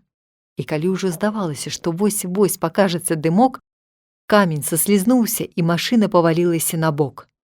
На гэты раз ужо Мірон не вытрымаў. Выходзіць, на які участак цябе не паставіць, заўсёды там будзе аварыя. Ды хіба ж я хацеў? Пакорна апраўдываўся Віктар. Мірон і сам ведаў, што Віктар не вінаваты, таму нічога болей не сказаў. Зноў пусцілі машыну. І вось нарэшце паказаўся дымок. «Ура! Давай, давай яшчэ!» – закрычалі хлопцы, як вар'яты. Дымок павялічваўся, апілкі зачарнеліся, і бліснула іскра. «Падгарні падпал! Дзьмухай! Дзьмухай!» Праз хвіліну хлопцы сядзелі ля агню. На тварах іх свяцілася такое шчасце, якога яны ніколі не адчувалі яшчэ ў сваім жыцці. Надыходзіў вячэрні змрок, і ад гэтага яшчэ ўтульні было каля агню. «Нездарма першабытныя людзі пакланяліся агню», – разважаў Мірон. «Нездарма і рэлігіі вядуць пачатак адсюль. Мне самому хочацца маліцца на яго. Усе мы так прызвычаіліся да агню, нам так лёгка здабываць яго, што нам здаецца, нібы гэтак заўсёды было і іначай быць не можа. Толькі ў такім становішчы, як мы, можна добра адчуць, што такое агонь. Можна ўявіць, як жылі тыя людзі, што не ведалі яго». Ён пяшчотна падкладваў трэскі і сачыў, як языкі полымя лізалі іх. Змрок згушчаўся, а разам з гэтым ярчэла святло ад агню. І Віктар сядзеў нерухома, не зводзячы вачэй з агню. Яны нават на некаторы час забыліся на ежу. Нарэшце Віктар ускочыў і крыкнуў: «Навошта ж я тады сырое мяса еў? Ты выкруціўся ад гэтага, а я дарэмна пакутаваў. Не, брат, так нядобра. Ты таксама павінен пакаштаваць». Ён ухапіў зайца і пачаў соваць яго Мірону ў рот. Пачалася вясёлая тузаніна. «Пачакай!» – крыкнуў Мірон, засопшыся. «Ты ж цяпер маеш перавагу. Табе гэта нічога не пашкодзіла. А між тым ты можаш цяпер хваліцца, што ўсё перажыў на сваім вяку, нават сырое мяса еў». «А што ты думаеш? Яно і сапраўды так», – згадзіўся Віктар. «Ну, давай гатаваць вячэру». Але зараз жа выявілася, што справа зусім не такая простая. Не было нажа, а без яго аніяк нельга было даступіцца да зайца. «Вось дык задача», – засмуціўся Віктар. «Хоць ты яго цалкам кідай у агонь». Ён круціў зайца і так, і гэтак, пераламаў яму ногі, але больш нічога, вядома, зрабіць не мог. «Выходзіць, што зноў трэба зубы ў ход пускаць», – сказаў ён. «Але на гэты раз прыйдзецца ўжо табе». «Пачакай», – адмахнуўся Мірон. «Трэба што-небудзь прыдумаць. Можа, які востры камень знойдзецца, я пашукаю». Але было цёмна, і можна было шукаць толькі каля сябе. «Цяпер і я табе магу лекцыю прачытаць», – важна сказаў Віктар. «Вострага каменя ты тут не знойдзеш, бо ўсе каменні нанесены сюды ледавікамі і талай вадой з далёкай поўначы. Па дарозе яны або перацерліся ў пясок, або адшліфаваліся ў круглыя галачкі. Нават больш-менш вялікіх каменняў тут не знойдзеш. Яны засталіся далей на поўнач, напрыклад, у Полаччыне». «Ведаю я гэта», – адказаў Мірон, але ўсё ж поўзаў на каленях і капаўся ў пяску. Не можа быць, каб аніводнага, нават невялікага каменьчыка не было. А калі ён будзе круглы, дык яго можна разбіць на кавалкі. Віктар аж засаромеўся. Яму ў гэты момант зусім не прыйшла на думку такая простая рэч, што камень можна пабіць. Віктар тады і сам узяўся шукаць. Доўга прыйшлося ім папоўзаць, пакуль знайшлі невялікі гладкі, крыху сплюшчаны камень. А калі захацелі пакрышыць, дык не было чым і аб што. «Вось табе і на», – сказаў збянтэжаны Мірон. «Трэба, значыцца, шукаць другі». Але знайсці другі камень цяпер не было надзеі. Віктар усміхнуўся. «Не выкруцішся, брат, грызі зайца». «А вось і паглядзім», – упарта сказаў Мірон, адшпіліў рэмень і ўзяўся за жалезную спражку. Гэта штука выратуе, асабліва, калі яе яшчэ павастрыць аб камень. «Вось хітры чорт», – прамовіў Віктар. Мірон пачаў вастрыць сваю прыладу аб камень, але ён быў зусім гладкі, і жалеза коўзалася без жаданых вынікаў. Тады Віктар падбег да балота, зачарпнуў у жменю вады, змяшаў з пяском і прынёс Мірону. «Вось табе рацыяналізацыя», – сказаў ён. Рацыяналізацыя трошкі дапамагла. Хоць навастрыць спражку як нож і нельга было, але канты зняць удалося. Тады выявілася новая бяда. Гладкі, закруглены край спражкі так ёмка слізгаў па скуры, што не пакідаў знаку. «Зноў не тое», – з прыкрасцю вымавіў Віктар. «Тады зробім, каб было тое», – спакойна адказаў Мірон. «Якім чынам?» «Пастукаем аб камень, зробім насечкі, каб не слізгала. Так сказаць, па прынцыпу пілы». «Па прынцыпу пілы», – з жартаўлівай павагай паўтарыў Віктар. «Гэта я разумею». Спражка пачала драпаць скуру і пакідаць сякі-такі след. Але тут выявіўся новы недахоп. Лязо было надта кароткім, і больш прыходзілася пароць рогам, чым рэзаць ці піліць рабром. А рог акурат быў зусім тупы. Прыйшлося цяпер завастраць яго. Адным словам, кожны раз выяўлялася, што трэба і можна яшчэ і яшчэ палепшыць прыладу. Нарэшце Віктар сказаў: «Чаму было нам адразу так не зрабіць? А то цэлую гадзіну усё патрошкі выдумваем». «Відаць, адразу з галавы без практыкі не надта выдумаеш», – адказаў Мірон. «Я думаю, мы за гэтую гадзіну прайшлі шлях, які першабытны чалавек праходзіў гады, стагоддзі». «Тысячагоддзі», – жартаўліва падказаў Віктар. «І тысячагоддзі», – сур'ёзна сказаў Мірон. «Першабытны чалавек еў сырога зайца гэтак жа, як і ты. А колькі часу прайшло, пакуль ён здабыў агонь? Першабытны чалавек не меў ніякай прылады, як і мы. А колькі часу прайшло, пакуль ён надумаўся скарыстаць камень? А колькі часу прайшло ад каменя да жалеза?» «Пачакай, пачакай», – перапыніў Віктар. «Тут ужо ты няправільна разважаеш. Жалеза ты не выдумаў, а гатовае ўзяў». «Ну добра», – згадзіўся Мірон. «Але апрацоўку і прыстасаванне яго першабытны чалавек прыдумаў, напэўна, не за гадзіну. Вось разам і набяруцца не толькі тысячы год, а нават мільёны. А ў нас з табою і дня не прайшло». «Няма чаго задавацца», – зняважліва адказаў Віктар. «Твае вынаходніцтвы не твая заслуга, а ўсіх папярэдніх пакаленняў, у тым ліку і першабытных людзей. Твайго тут і макавінкі не знойдзецца. А каб не было нікога да нас, то мы з табою таксама выдумлялі б мільёны гадоў». Гэтыя размовы мелі тую карысць, што на некаторы час адцягнулі думкі хлопцаў ад голаду. Затым прылада была пушчана ў ход. Які гэта быў ход, лепш ужо не гаварыць.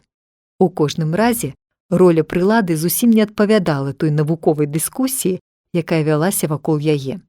Аднак з дапамогай трэсак, сучкоў, пальцаў абодвух хлопцаў яна выканала сваю задачу.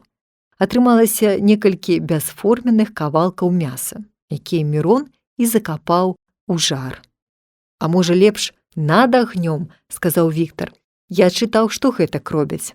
«А я чытаў, што ў попел кладуць», – адказаў Мірон. «Другі раз паспрабуем над агнём. Паспеем яшчэ вывучыць розныя спосабы».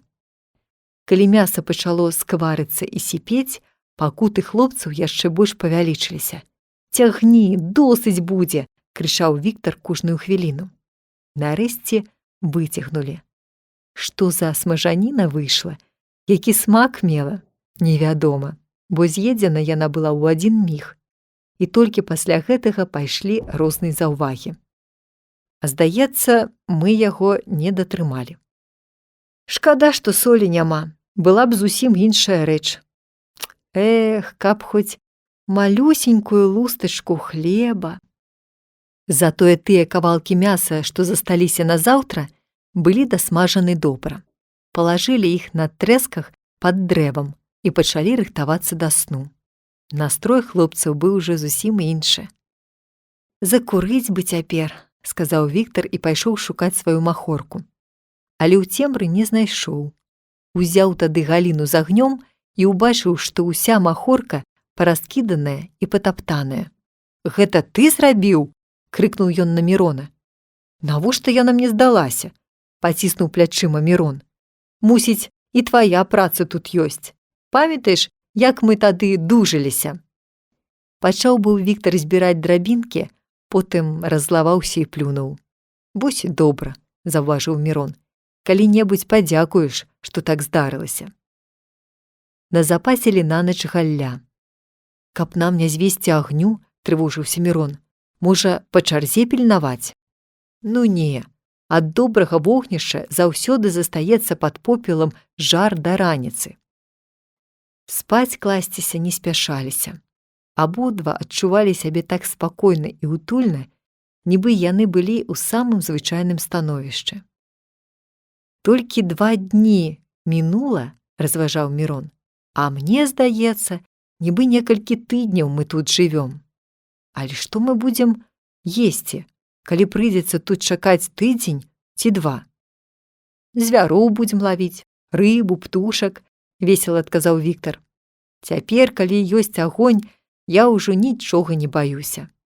«Яно так, але як будзеш лавіць?» – задуменна пытаўся Мірон.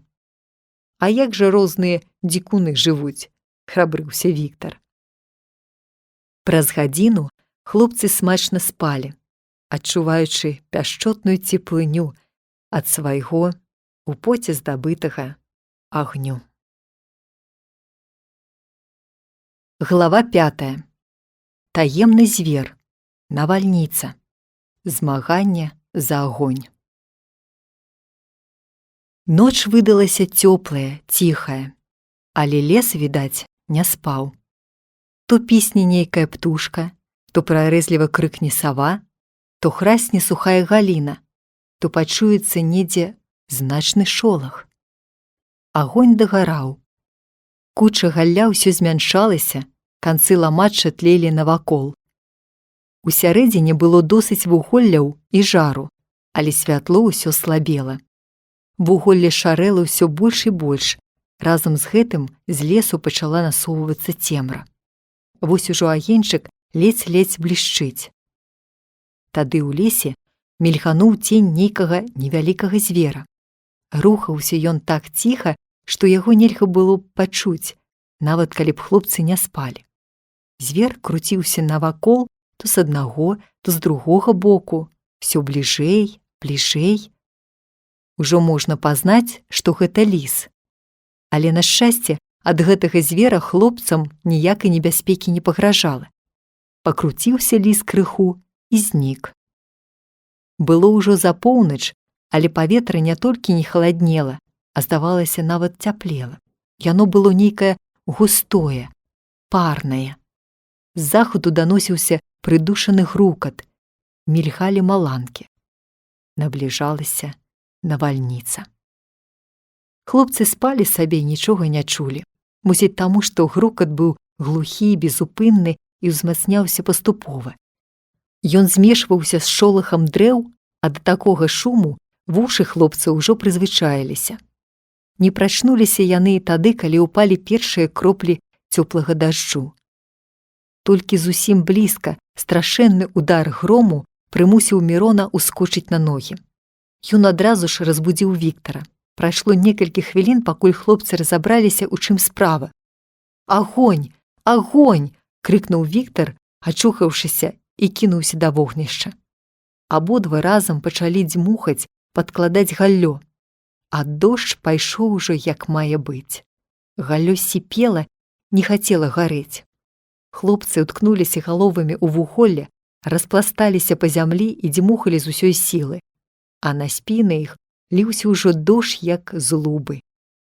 Высокая хвоя, пад якой яны размясціліся, мела галіны надта высока, а дождж ішоў наўскасяк і без перашкод заліваў іх стаянку. Вось ужо гром грухоча над самай галавой, маланка зіхаціць безупынна, вецер хістае дрэвы. Побач нават нешта ўжо храснула. Але небаракі нічога гэтага не чулі і не бачылі. Яны бачылі толькі сваё няшчаснае вогнішча, якое гінула на іх вачах. Тое галлё, якога яны панакідалі, не толькі не згаралася, але наадварот, здаецца, канчаткова прыдушывала агонь. Спачатку яшчэ ішоў густы дым, а потым і ён пачаў змяншацца.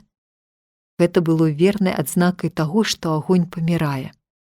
«К чорту гэта мокрая ламачча!» — крыкнуў Віктар і пачаў раскідваць яго нагой. «Што ты робіш?» — з жахам крыкнуў Мірон.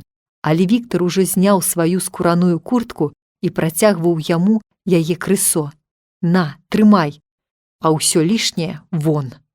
Яны развесілі над агнём куртку, а Віктар падлез пад яе, сабраў вугольчыкі, якія не пагаслі яшчэ, падклаў маленькіх сухіх трэсачак і раздзьмухаў маленькі агеньчык. Гэты агеньчык яны і пачалі абараняць.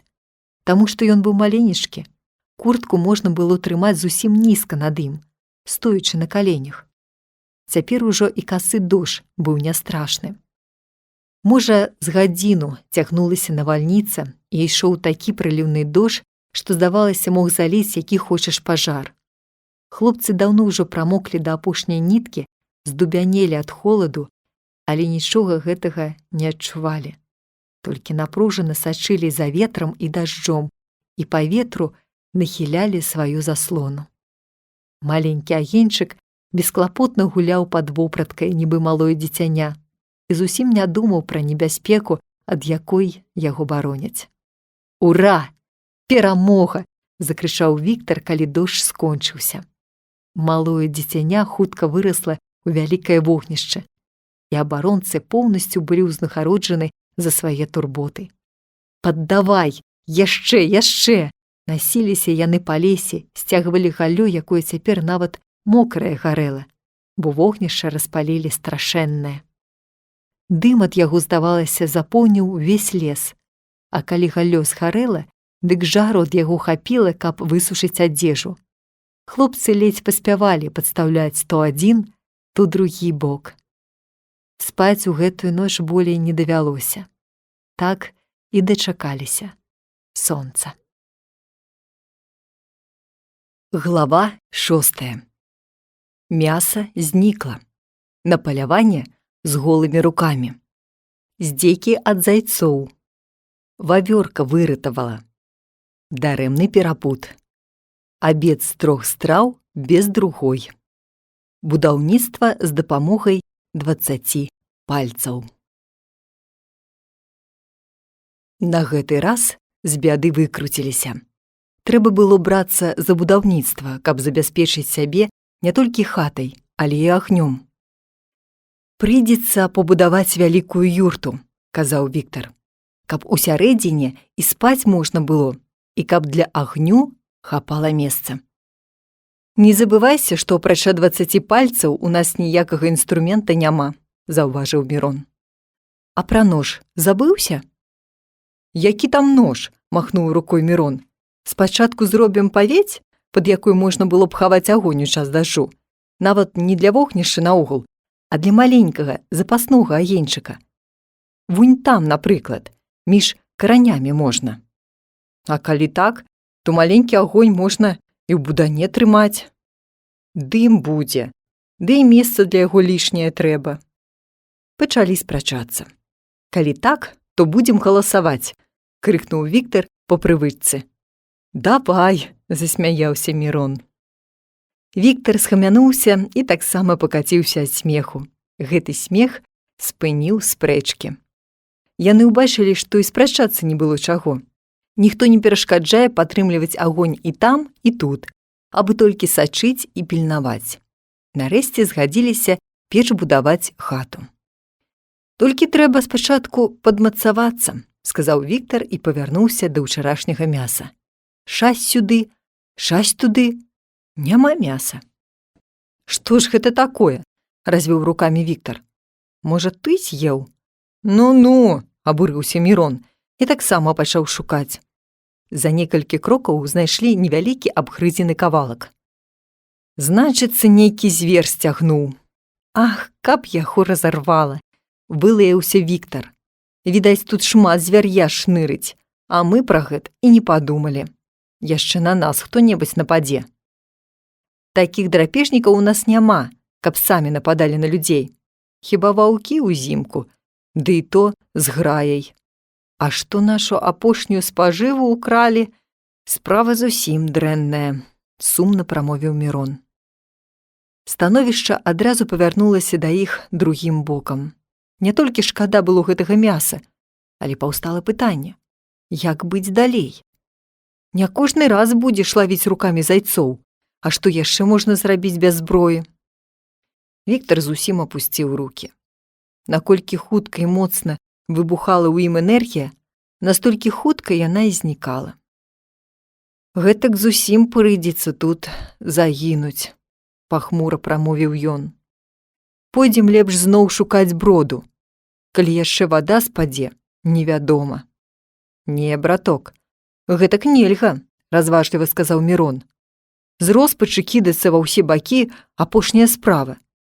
Трэба што-небудзь прыдумаць, каб спажывы дастаць, а тады ўжо шукаць броду». «Што тут зробіш з голымі рукамі?» – безнадзейна махнуў Віктар. «Пойдзем покуль на паляванне, а там пабачым. Відаць, і будаўніцтва прыйдзецца адкласці». «Бадай прыйдзецца і за пугача ўзяцца», – уздыхнуў Віктар. «Усё ж такі смажаны пугач павінен быць не горшым за сырога зайца». Мірон узяў і па-гаспадарску агледзеў пугача. Пукатыя вочы, крывая дзюба нават цяпер пужаюць. Панюхаў яго Мірон і скрывіўся. Можа, яшчэ нічога, але неяк верне ад яго. «Паглядзімо, што будзе далей», – сказаў Мірон і палажыў пугача пад дрэвам. Падклалі ў вогнішча таўсцейшых дроў і пайшлі на паляванне. Накіраваліся ў сярэдзіну лесу, дзе яны яшчэ дагэтуль не былі. Па іх меркаваннях, яны тады прайшлі навакол кіламетраў 20. Значыцца, можна было лічыць, што невядома ім мясцовасць мае кіламетраў 6 упоперак. Прастора немалая. «Ліха яго ведае, што там хаваецца», – казаў Віктар. «Можа, нават і небяспечнае што-небудзь для нас, бяззбройных. Разводдзе зрабіла гэты лес востравам, на якім павінны ратавацца ўсе жывёлы, што жывуць у гэтых месцах». І сапраўды, праз некаторы час спудзілі зайца, потым другога. Яны шмыганулі пад самым носам, але нашы паляўнічыя нічога не маглі ім зрабіць. «Якая прыкрасць!» – гарачыўся Віктар. «Гэтак яны хутка пачнуць здзекавацца з нас. Хоць бы лук які зрабіць». «Мусіць, яно так і прыйдзецца», – адказаў Мірон. «А пакуль што хоць бы якую спажыву знайсці, каб можна было ўзяцца за будаўніцтва. Зірні, вунь каля таго дупла круціцца вавёрка. Кажуць, што часам у іх можна пажывіцца». «Пэўна, можна», – павесялеў Віктар і мігам пачаў караскацца на дрэва. Вавёрка спалохана крыкнула, пераскочыла на верхавіну і пачала там трывожна мітусіцца. Дупло было не надта высока, каля яго ад ствала адыходзіла вялікая сухая галіна. Віктар хутка ўзлез, ёмка прыладзіўся на галіне і запусціў у дупло руку. Мірон выцягнуў сваю доўгую шыю і затаіў дыханне. «Ну, што?»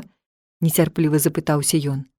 «Нічога нельга дастаць, рукі не хапае», – азваўся Віктар. «Давай тады я палезу, мае рукі даўжэйшыя». «Нічога не будзе, ніякіх адзнак.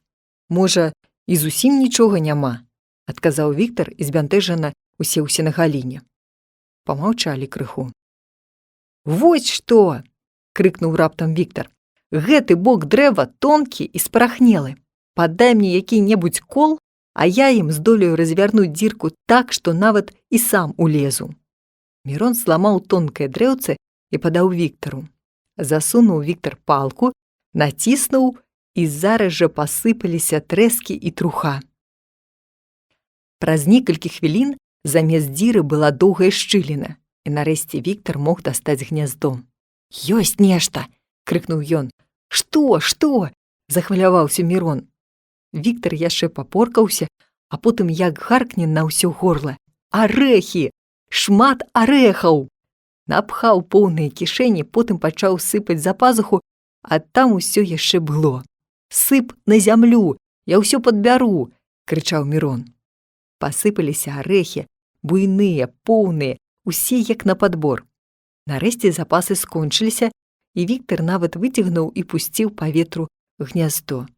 «Навошта ты гняздо разбурыў?» — закрычаў Мірон. «Хай бы ў падзяку хоць гнязда не чапаў».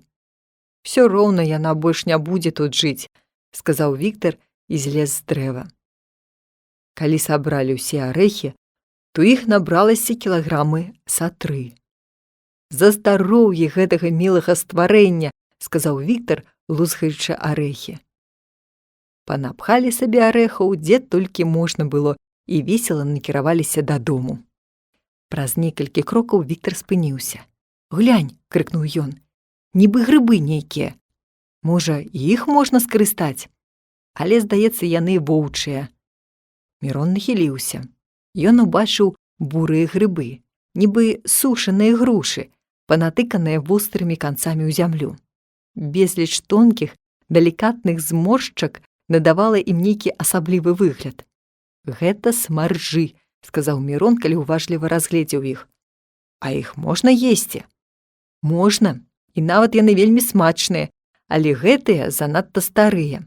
Смаржы — першыя нашы грыбы, яны з'яўляюцца зараз жа пасля таго, як растане снег».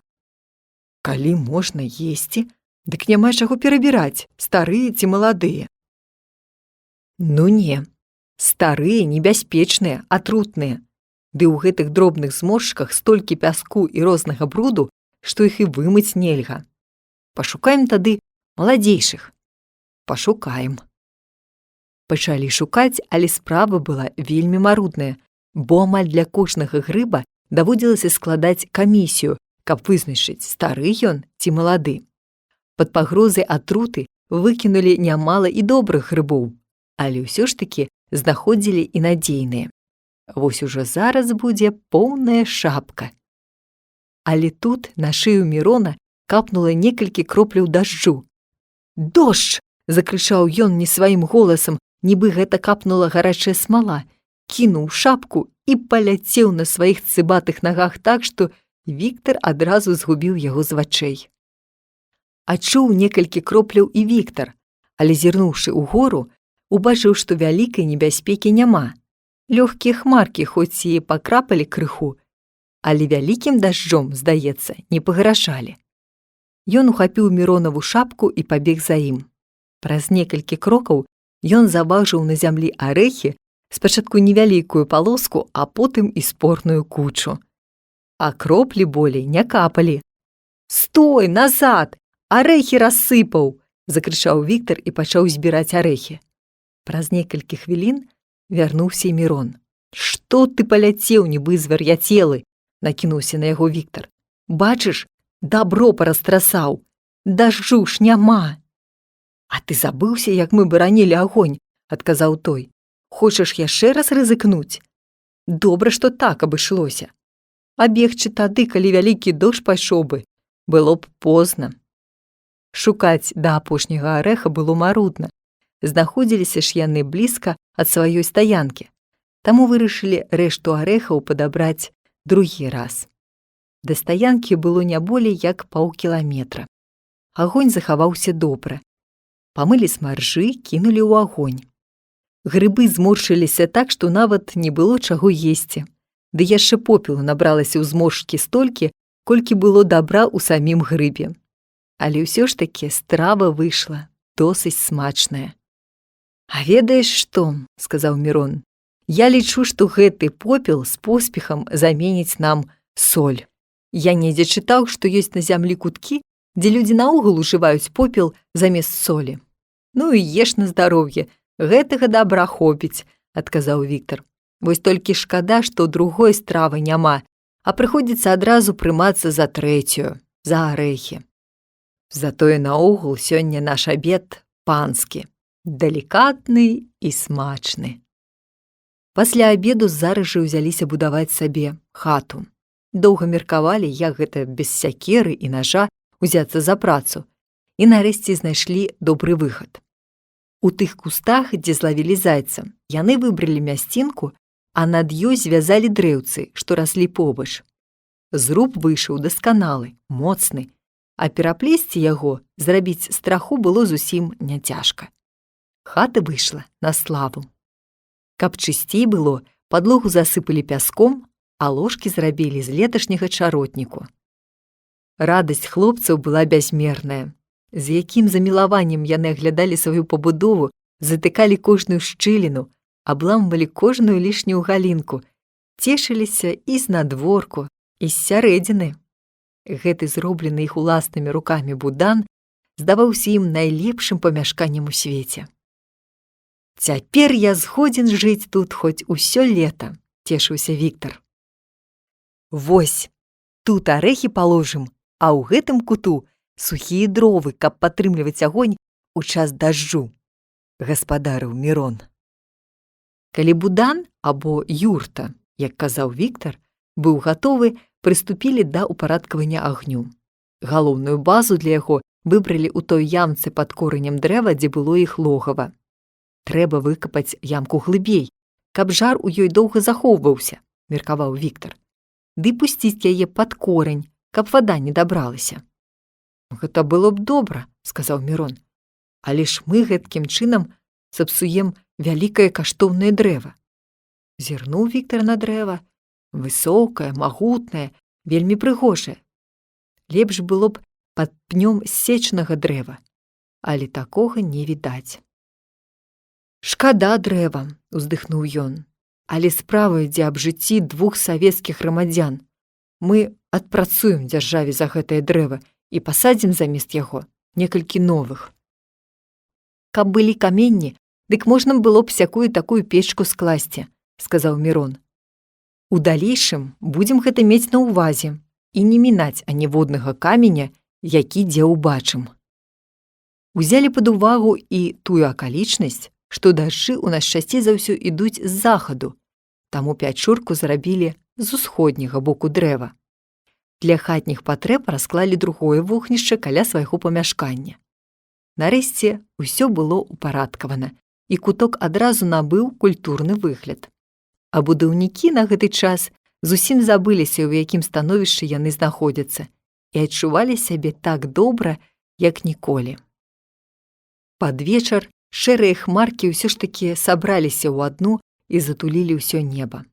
Пачаў пырскаць дробны дожджык, але цяпер ён быў няшкодным, нават адкрытае вогнішча ад гэтага не цярпела. Такое надвор'е не толькі не псавала настрою, але рабіла больш утульным памяшканне. Уначы ў некаторых месцах зверху капала на хлопцаў. «Бач ты», – бурчалі яны, – «здаецца, так шчыльна рабілі, а ўсё яшчэ працякае. Трэба будзе заўтра падправіць». Глава 7. Няўдалая спроба. Да дзікуноў яшчэ не дараслі. Рыбацтва кашуляй. Уласнай гадоўлі рыба. На другі дзень надвор'е выдалася зусім добрае. Вясна шпарка ішла наперад.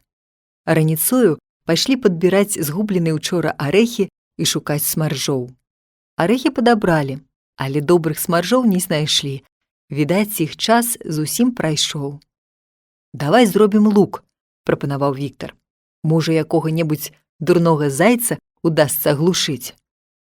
«А можа, мядзведзя хочаш?» – засмяяўся Мірон. Але на кожны выпадак узяліся за майстраванне. Выламалі па добраму арэхаваму дубцу, канцы іх абсмалілі на агні. Зарубкі зрабілі Міронавай спражкай. Віктар напяў свае шнуркі, а Мірону не было чаго напінаць. «Можна было падрэзаць тваім ножом тонкі пасак у рэменя», – сказаў ён. «Але на гэта трэба патраціць некалькі дзён. Ды і не спадзяюся я на гэтую зброю. А як жа дзікуны? Мы цяпер у горшым становішчы за дзікуноў. У іх лук быў вынікам шматвяковай культуры, сродкам здабывання спажывы. А для нас гэта цацка. Давай давядзём да ладу спачатку твой». Найцяжэйшай справай аказалася зрабіць стралу. Выразаць сапраўдную стралу з сухога моцнага дрэва не было магчымасці. Прыйшлося ўзяць просты дубец ды абсмаліць яго. Падрыхтаваўся Віктар і стрэліў. Пырснула страла ў паветра і звалілася за некалькі крокаў ад іх. Абодва пакаціліся ад смеху. «Вось дык зброя!» – крыкнуў Мірон. «Ты не думай!» – нібы сур'ёзна адказаў Віктар. «Каб там сядзеў заяц, ды каб канцом стралы трапіла яму ў вока, каб ад перапуду і неспадзёўкі ён кінуўся ў наш бок, вось і была б здабыча». А такія выпадкі здараюцца. Мой бацька казаў, што яму аднаго разу без ніякай стралы заяц кінуўся пад ногі. «Калі такім чынам, дык я згодзін», – смяяўся Мірон. Яшчэ раз напяў Віктар лук, але на гэты раз выйшла яшчэ лепш. Шнуркі разарваліся. «Жарты ў бок», – сказаў Віктар сур'ёзна. «Я сам ведаю, што гэта глупства. Але няўжо ж мы не можам зрабіць лук сапраўдны, як у дзікуноў? У нас жа можа быць і скураная цеціва». «Яно так», – адказаў Мірон. «Але для гэтага і дрэва патрэбнае больш адпаведнае, і трэба ведаць, як яго апрацаваць, умець рабіць стрэлы, ведаць усе іхнія капрызы і, нарэшце, практыкавацца шмат часу. А самае галоўнае – мець нож. Можа, у далейшым нам і давядзецца ўзяцца за гэта, а цяпер лепш пойдзем паглядзім, ці нельга будзе дзе якую рыбіну злавіць». «А чым будзеш лавіць?» «Паглядзім спачатку, што і як, а там убачым. Можа, і кашулей, ці штанамі можна будзе». Пайшлі ўздоўж балота. «Глянь, здаецца, вада пачынае спадаць», – заўважыў Віктар. Яно і сапраўды так было. Вада крыху адсунулася. У розных месцах з-пад вады павытыркаліся новыя купінкі травы. «Гэта добра», – сказаў Мірон. «Але для рыбнай лоўлі застаецца менш магчымасці, бо замест вады мы будзем мець балота». Так ішлі яны цэлую гадзіну, шукалі даступнай вадзяной прасторы. Нарэшце падышлі да адной маленькай затокі. Вада клінам уразалася ў лагчынку між двума ўзгоркамі. Лагчынка была не балотная, пясчаная. Пасярэдзіне ўтварылася нібы возера, якое злучалася з сапраўдным возерам вузкай пратокай. «А ў гэтым кутку павінна быць рыба», – сказаў Віктар. «Вада спакойная. Бачыш, як светла і утульна тут пад сонцам. А вунь, і рыбкі мільгаюць».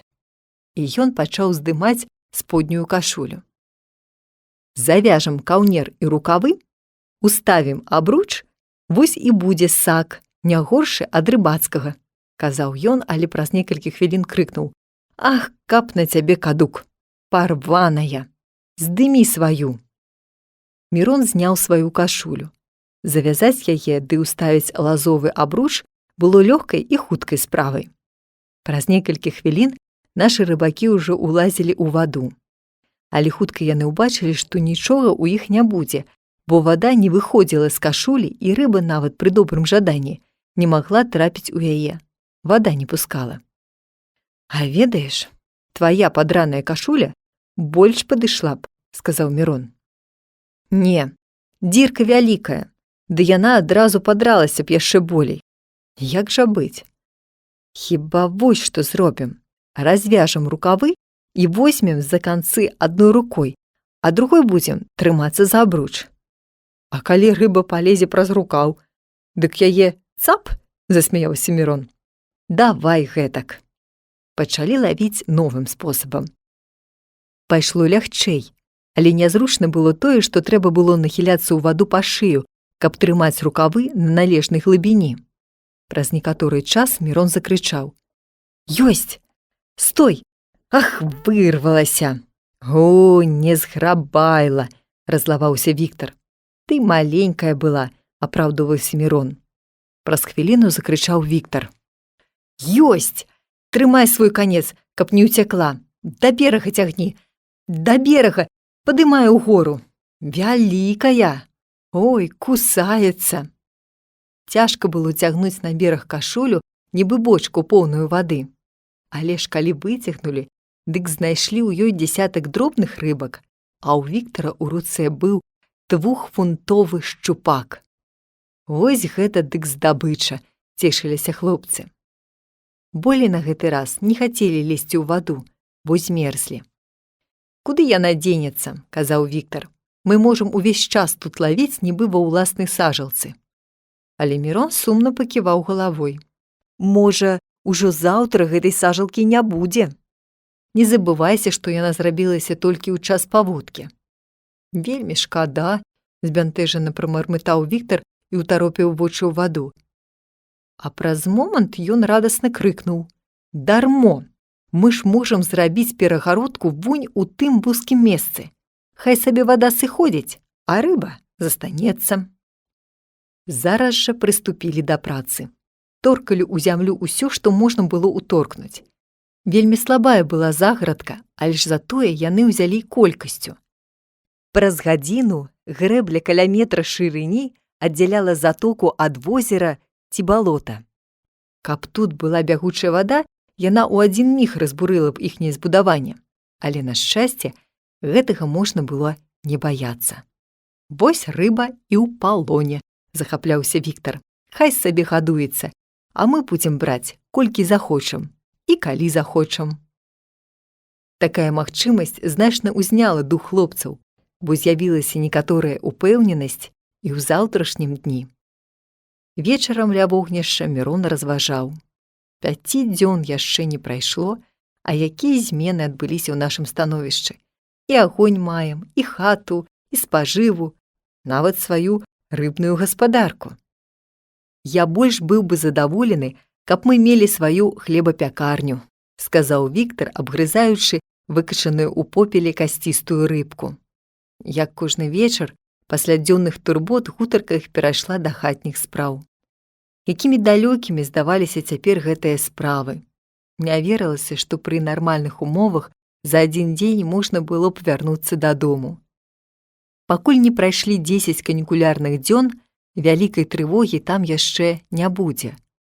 А калі яны пройдуць? Глава 8. Прасцейшая, але лепшая зброя. Знаёмства з дзікам. Журавіны. Хоць змяю за здабычу. Лясныя жыхары. Царская жывёла. Вожыкава булава. Уперад на чарапаху. Пешаход з Афрыкі. «А што будзем сёння рабіць?» – запытаўся на другі дзень Віктар. «Я прапаную пайсці далей у лес на разведку», – адказаў Мірон. «Мы ж зусім не былі яшчэ ў глыбіні. Трэ было б якую-небудзь зброю мець», – заўважыў Віктар. «Толькі не твой лук», – усміхнуўся Мірон. «Лепш зробім сабе добрыя дубіны». Знайшлі адпаведныя дрэўцы, зламалі іх, абпалілі на агні, нават булдавешкі пакінулі на канцы. Зброя выйшла хоць куды. «З гэтай зброяй я і на ваўкоў згодзін ісці», – казаў Віктар, размахваючы сваёй дубінай. І сапраўды, з 2 такімі штукамі нябоязна, згадзіўся Мірон і трэснуў па кусту так, што ад яго паляцелі шматкі. Узялі з сабой арэхаў, падклалі агню і пайшлі. Чым глыбей уваходзілі ў лес, тым часцей сустракаліся сухія ўзгоркі. На вышэйшых пясчаных месцах рос хваёвы бор, на ніжэйшых гушчар з ельніку, алешніку, бярозы, рознага хмызняку. Часам трапляліся прыгожыя лугавінкі з ліставымі дрэвамі – дуб, граб, ліпа. «Ідём да тых дубоў», – сказаў Мірон. Можа, знойдзем леташніх жалудоў?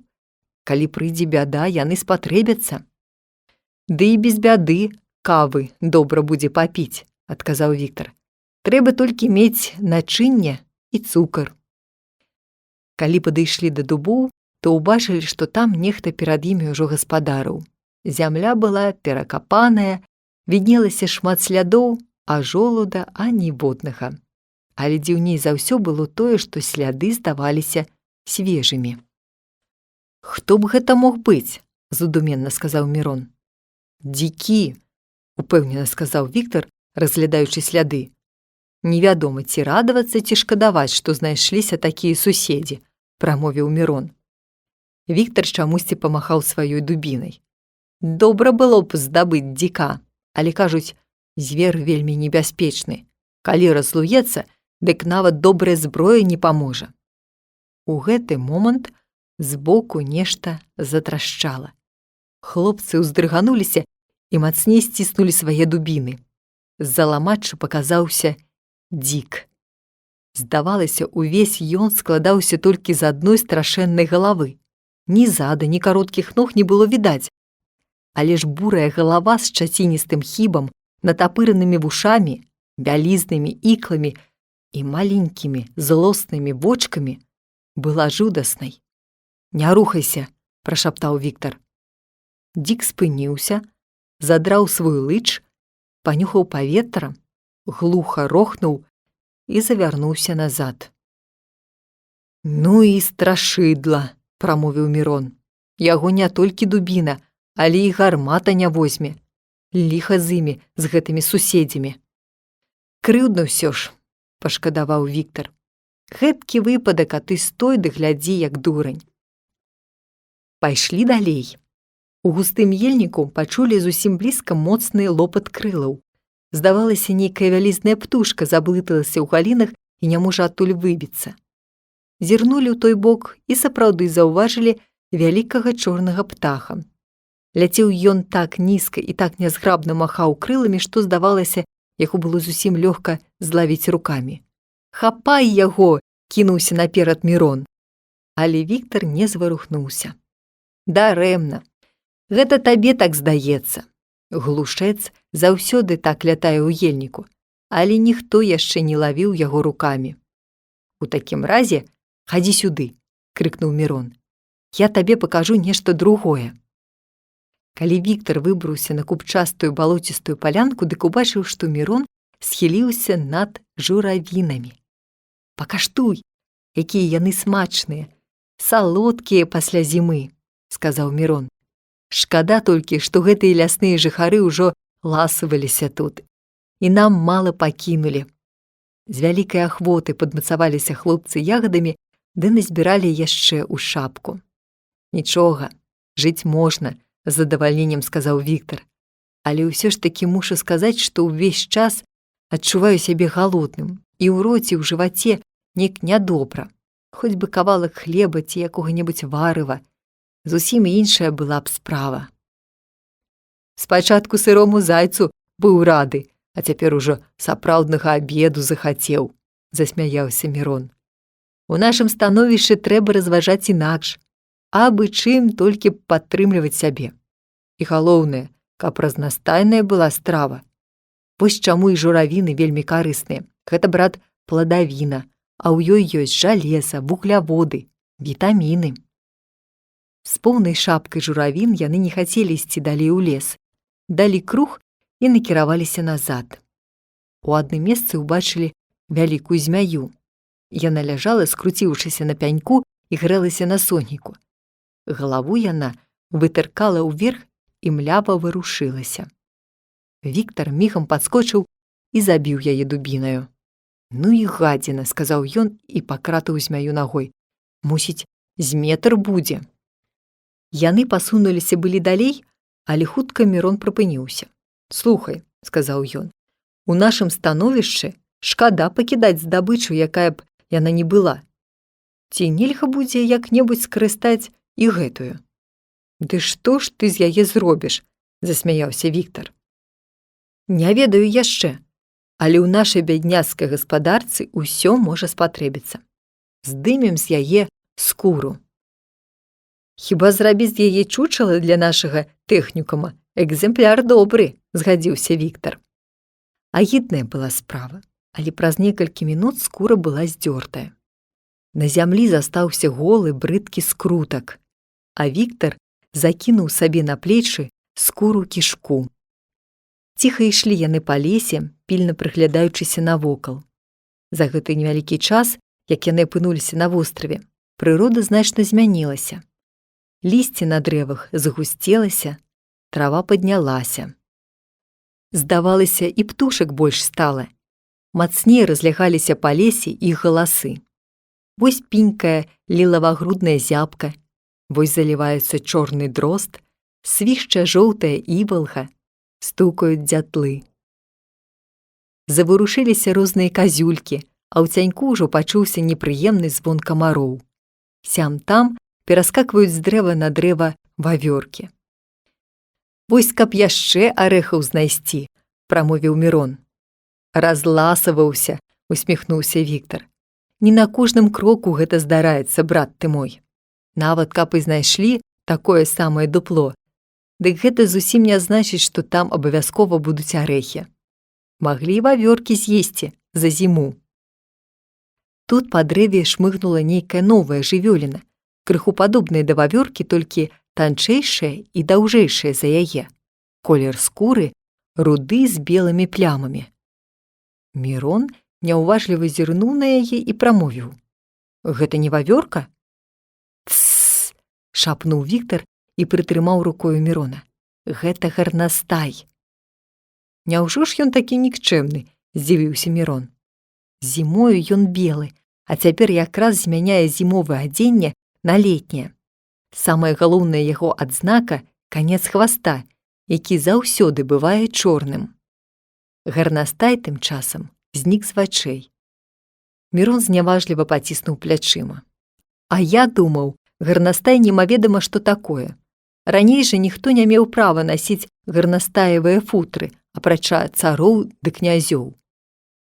Я думаю, каб цары прысвоілі сабе таксама выключнае права на лапці, тады і лапці лічыліся б найбагацейшай і самай моднай рэччу», – усміхнуўся Віктар. Праз некаторы час натрапілі на вожыка. Убачыўшы небяспеку, небарака зараз жа скруціўся ў клубок. Хлопцы падышлі да яго і пачалі меркаваць, што з ім рабіць.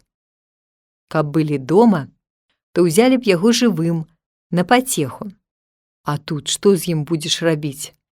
Есці, мусіць, яго нельга, разважаў Віктар. А трэ было б і яго як-небудзь скарыстаць, напружана думаў Мірон. Могуць, напрыклад, спатрэбіцца ягоныя іглы ў якой-небудзь справе. А ведаеш што? Схапіўся Віктар. Калі ўзяць яго скуру да абкруціць ёю канец нашай дубіны, дык будзе такая булава, што з ёю хоць на мядзведзя ідзі. Вось бачыш? Але ж як шкада забіваць гэтае мілае стварэнне, уздыхнуў Віктар. Аднак прыйшлося забіць. Да журавін і змяінай скуры далучыўся вожык. З гэтай здабычы яны вярнуліся дадому. Было яшчэ рана, не пазней за поўдзень. Часу заставалася досыць для гаспадарскай працы. Паведалі рыбай, арэхамі і журавінамі. Скуру змяі павесілі сушыцца, а з вожыка пачалі рабіць булаву. Але ж і папакутвалі, пакуль знялі з яго скуру сваім нажом. Скрывавілі ўсе 4 рукі, затое булава выйшла на славу. Толькі Мірон усумніўся ў ёй. «Супраць чалавека, – сказаў ён, – лепшай і не трэба. А што ты зробіш са зверам? Для яго гэтай іглы нішто». «А ўсё ж такі лепш, як голая дубіна», – цешыўся Віктар. Цяпер, калі непасрэдная пагроза голаду адсунулася, яны мацней адчулі недахоп адной дробязі – пасудзіны ці якога чарапка для вады. Увесь час ім прыходзілася піць жменямі, а калі вада спала, то зусім дрэнна зрабілася. Часам да чыстай вады нельга было даступіцца так, каб дастаць яе абедзвюма рукамі, і даводзілася піць брудную. Гэткае глупства ды так перашкаджае, злаваў Віктар. Пойдзем шукаць гліны, можа, злепім які чарапок. Хадзем на рыбу і па дарозе пашукаем, згадзіўся Мірон. Да захаду сонца застаецца яшчэ гадзін з 5. Але не так лёгка было знайсці гліну, як гэта здавалася. То пяскі, то балота, а гліны ні знаку. Всё далей і далей зварочвалі яны ўбок. Падыходзячы да аднаго балотца, здалёк заўважылі, што на беразе яго нехта капошыцца. Хлопцы прыпыніліся і пачалі ціхенька красціся. Але чым больш набліжаліся, тым болей дзівіліся.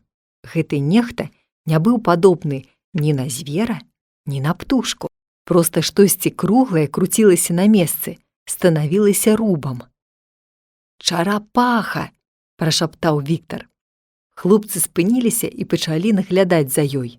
Чарапаха была велічынёй з шапку. Яна неяк смешна і нязграбна прыстасоўвалася, каб хвастом выкапаць у зямлі ямку. І была так занята сваёю справай, што нічога не заўважала навакол. Хлопцы падпаўзлі зусім блізка. «Што яна робіць?» – прашаптаў Мірон. «Ямку капае, каб пакласці туды яечкі», – шэптам адказаў Віктар. «Ці не пачакаць, пакуль яна паложыць? Кажуць, яе яечкі вельмі смачныя». «Можа, яны і сапраўды смачныя», – сказаў Віктар. «Але і яна не дурная. Яна ўмее зрабіць так, каб такія ласуны, як ты, іх не елі». «Якім чынам?» «Вельмі проста. Палажыўшы яйкі, яна мочыць іх нечым вельмі непрыемным». «Не можа быць. Хто табе казаў?» «У кніжцы чытаў». «Тады ўперад, на чарапаху!» – крыкнуў Мірон. Хлопцы выскачылі і схапілі бездапаможную жывёліну. Бедная чарапаха схавалася ў свой панцыр. «Як жа да яе даступіцца?» – казаў Віктар, варочаючы яе ў руках. «Прыйдзецца праз дзірку закалоць». З жалем выканалі яны гэты непрыемны абавязак. «Я думаю, не трэба нам цяпер далей ісці», – сказаў Мірон. «Адразу маем і вячэру, і пасудзіну». Вярнуліся дадому. Нялёгка было выцягнуць чарапаху з яе панцыра, але вячэру на гэты раз хлопцы мелі выключную. Пасудзіну таксама атрымалі добрую, толькі крыху перашкаджаў ніжні з чэрава панцыр. Аднак Мірон лічыў, што гэта нават і лепш. Набіраць ваду і піць не перашкаджае, а разам з гэтым маем міску з накрыўкай. «А ці нельга будзе ў ёй гатаваць ваду?» – запытаўся Віктар. «Вельмі хочацца якога-небудзь чаю ці юшкі». «Мусіць, нельга, бо яна рагавая і павінна смаліцца». «Пачакай», – схамянуўся Мірон. «Мы ж можам мець чай, нават салодкі». «Адкуль? Ды сок бярозавы». «І як гэта нам раней у галаву не прыйшло?» – пляскнуў сябе па лбе Віктар. «Нават з бяросты можна было зрабіць пасудзіну для вады. Ах, мы дурныя!» «Гэта ўжо такі закон чалавечага развіцця», – важна сказаў Мірон. «Спачатку ўся ўвага аддаецца на самыя галоўныя, першачарговыя патрэбы, а потым ужо чалавек можа падумаць і пра іншае». Сонца схілялася на захад. «Пойдзем, паставім на ноч нашу чарапаху, каб заўтра мець чай», – сказаў Мірон. Пайшлі, выкалупалі ў бярозе дзірку. Але як падставіць сваю пасудзіну, калі яна з накрыўкай? Мірон уціснуў у дзірку галінку, а другі канец прысунуў у чарапаху. Хоць і марудна пойдзе, і прападзе частка соку, але да раніцы набярэцца, сказаў ён. Над галавой іх нехта ціхенька праляцеў і ўчапіўся за суседнюю бярозу. «Што гэта такое?» – здзівіўся Мірон. «Ні птушка, ні кажан, ні вавёрка. Здаецца, поўсць нейкага шызага колеру. Ну, спец, растлумач». Жывёла нязграбна поркалася ў вілаваціні бярозы. Віктар прыгледзеўся. «Гэта ляцяга, або лятучая вавёрка», – сказаў ён нарэшце, хоць яна значна адрозніваецца ад вавёркі. Удзень яна звычайна сядзіць у сваім гняздзе. Колькі тут рознага звяр'я, якога нават і не ведаеш, паціснуў плячыма Мірон. Каб гэты дзікі кут не быў добрым прытулкам для звяроў, сказаў Віктар, тады і нам не прыйшлося б тут сядзець. Чаму так? Вельмі проста. Калі тут многа звяроў, значыць, рэдка бываюць людзі. Значыць, дабрацца сюды цяжка. А таксама і выбрацца, дадаў Віктар. Крэк-крэк! Пачуўся недзе голас драча. І ён тут, здзівіўся Мірон. Да гэтага часу я чуў яго толькі ў жыце. Гэта мусіць падарожны, аўтарытэтна сказаў Віктар. Відаць, толькі што прыйшоў з Афрыкі. Як гэта прыйшоў? Здзівіўся Мірон. Ды прыпёр пехатою і ўсё. З Афрыкі? Але... Мірон зарагатаў. Ты не рахачы, я кажу сур'ёзна. Сам у кнізе чытаў. Яны дрэнна лятаюць і не любяць ляцець, таму лічаць за лепшае ісці, і тады толькі падымаюцца, калі на дарозе вада ці іншая перашкода. Мірон павінен быў паверыць, але доўга яшчэ смяяўся з гэтага дзіўнага пешахода. Усё было б нішто, казаў Віктар, калі яны паляглі ў сваёй будцы.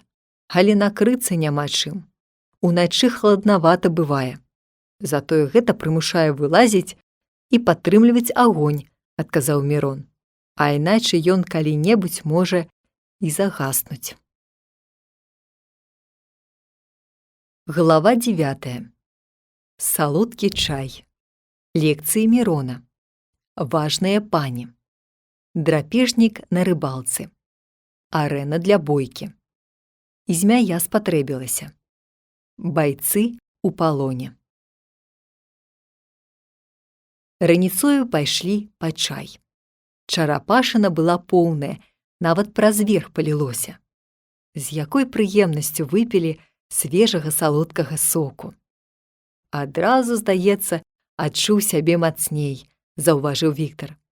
Яно так і павінна быць, сказаў Мірон. Тут ёсць цукар, які карыснейшы за мяса. Яго якраз і не хапала для нашых арганізмаў.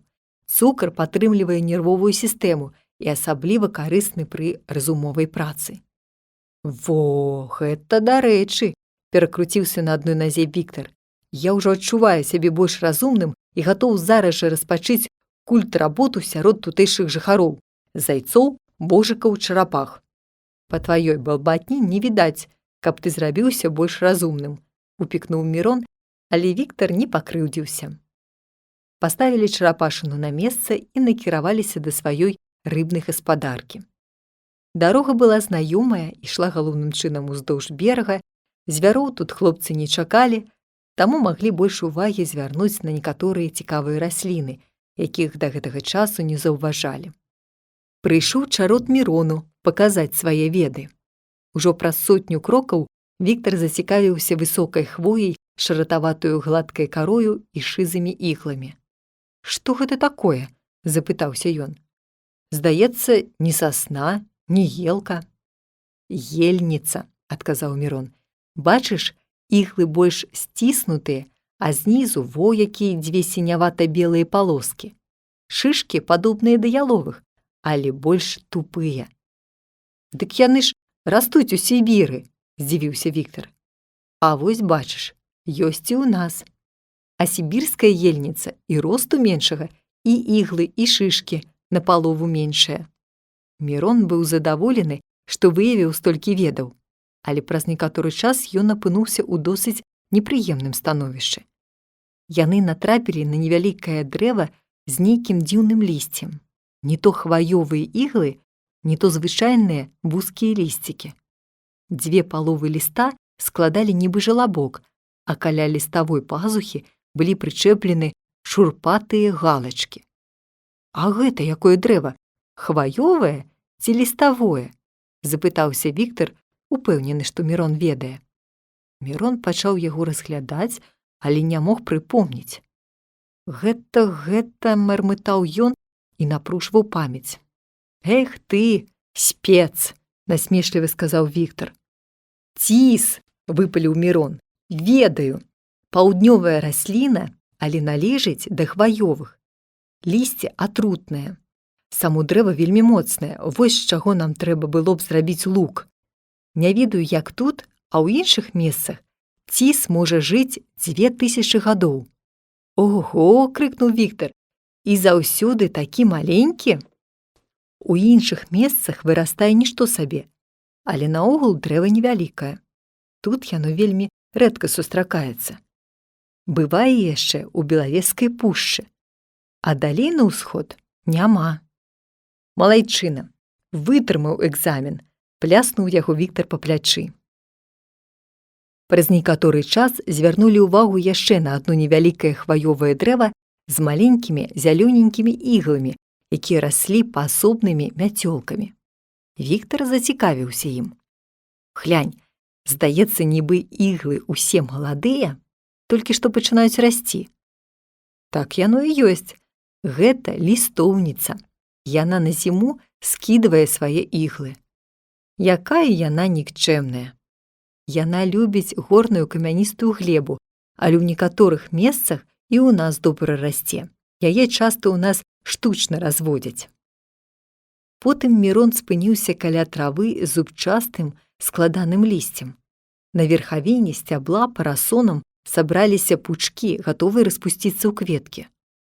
Раю заўважыць гэту расліну, са смехам сказаў Мірон. Табе яна можа спатрэбіцца. Чаму ж так мне? А вось, калі пачнеш гарачыцца занадта, дык зробім адвар з кораня, каб супакоіць нервы. Гэта валяр'ян. Глядзі, брат, каб табе не спатрэбілася. А я абыдуся, адказаў Віктар. Каб назбіраць болей, то можна было б і скарыстаць. У аптэках ахвотна бяруць. Ды і наогул цяпер у нас усюды купляюць лекавыя расліны. У такім разе пачнём збіраць. Вось прыгледзімся спачатку, што яшчэ можна тут знайсці.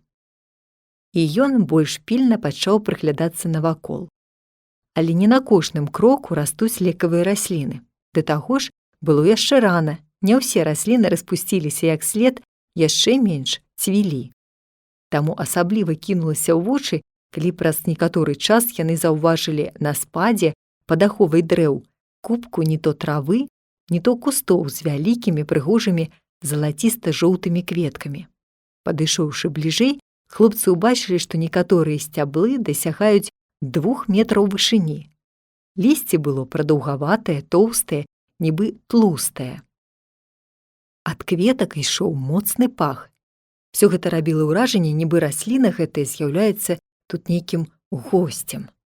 А гэтая штука досыць цікавая, прамовіў Віктар і пачаў кратаць кветкі і лісце. Нібы нейкія там фікусы ці рададэндраны, ліха іх ведае, што часам трымаюць у пакоях, у гаршках. Ды і пах такі, што можна адурэць. Мірон жа, здавалася, глядзеў на расліну з нейкім хваляваннем.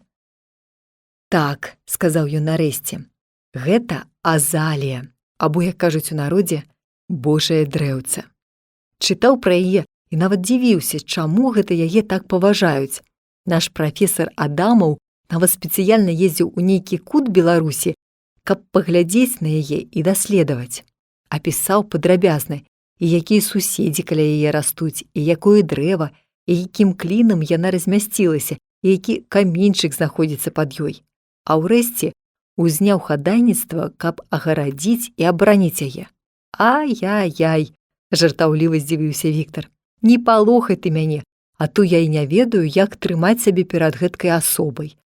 Хоць і досыць добрыя кветкі, але ж увагі ўжо занадта. Тлумачыцца гэта тым, што яна рэдкі госць з цёплых краін і расце ў нас, як бачыш, сама ў грунце. Хай сабе сама і расце. Чаго ж з ёю так цацкацца?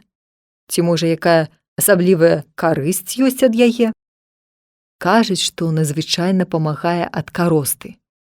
Вада і мыла яшчэ лепш дапамагаюць. Акрамя таго, у ёй ёсць нейкі наркатычны матэрыял. Калі пад'есці мёду, сабранага пчоламі з гэтых кветак, дык можна аглухнуць і ашалець. Дык вось чаму гэта божае дрэўца? Завошта ж тады яго шанаваць? Абурыўся Віктар. Трэба за гэта нішчыць, а не шанаваць. Не бойся. Яна ў нас вельмі рэдкая. Звычайна расце ў Крыме, вакол Чорнага мора ды ў паўднёвай Еўропе, і нікому там не перашкаджае. Яе нават спецыяльна садзіць у садзе, бо яна раней за ўсіх цвіце. Яна цвіце нават раней, як распусціць сваё лісце. Кажуць, што яе 150 год назад завезлі ў Еўропу з Кітая. Вось якая цаца, засмяяўся Віктар. Ну, хай сабе расце на здароўе. Хадзем, а то яшчэ ашалееш. Нарэшце яны падышлі да сваёй сажалкі. Вада ў ёй значна спала, у некаторых месцах выступіла зямля. Пратока каля грэблі зрабілася зусім вузкай. Але ў розных месцах заставаліся яшчэ ямы з больш глыбокай вадой. Падышоўшы да адной з такіх ямін, хлопцы заўважылі, як у вадзе шмыгнула нешта цёмнае. Не паспелі прыгледзецца, як каля берага паказалася бліскучая цёмна-бурая круглая галава з белай плямай на носе. У роце незнаёмы злодзей трымаў рыбіну. «Выдра!» — крыкнуў Віктар, але галава скавалася раней, як ён скончыў гэтае слова. «Ах, паганая! Яна ўсю нашу рыбу зжарэ!» Тым болей, што яна часта адгрызае толькі спіну, а рэшту кідае.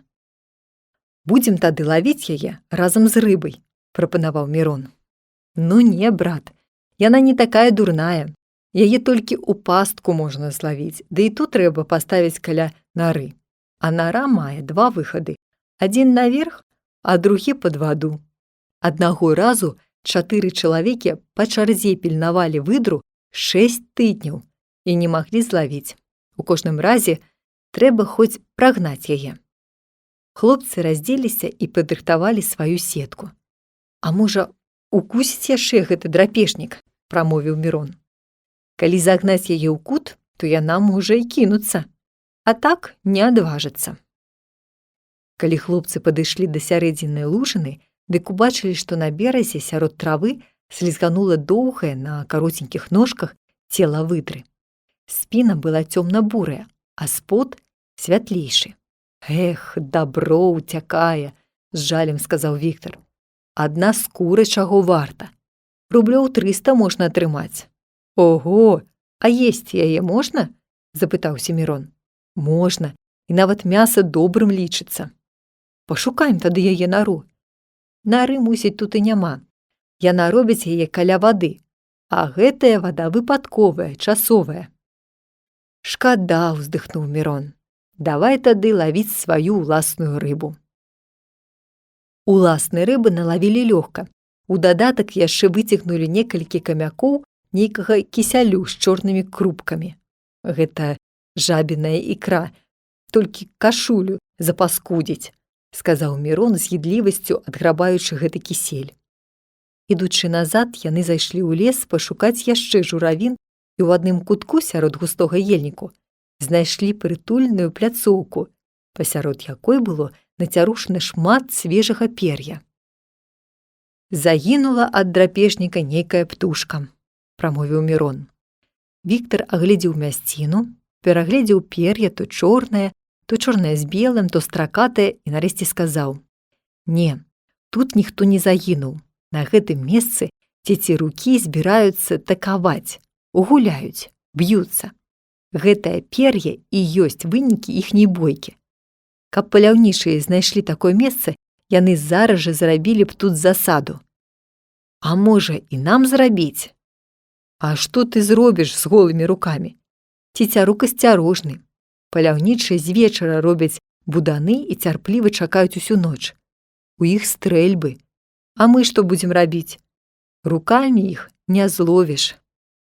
А калі, напэўна, вядома, што яны на гэтым месцы будуць скакаць ды біцца, то можна ім петлі параскідваць. Гэта іншая справа.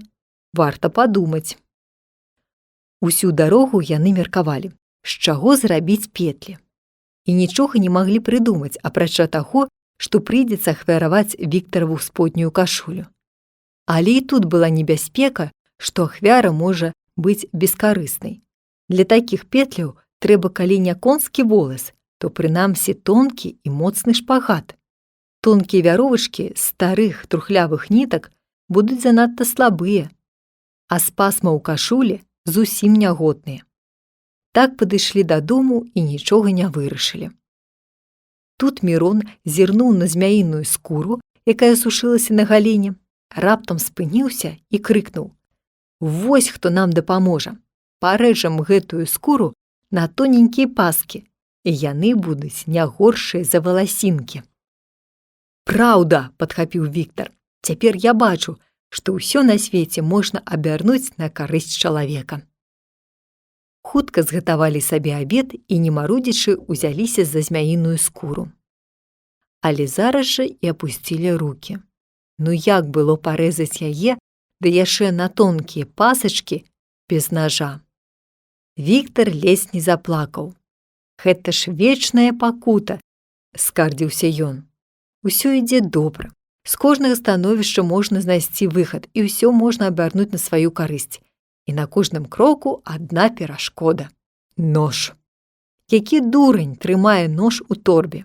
Каб я ведаў гэта, дык сам палажыў бы сабе ў кішэню. Праз цябе уся пакута».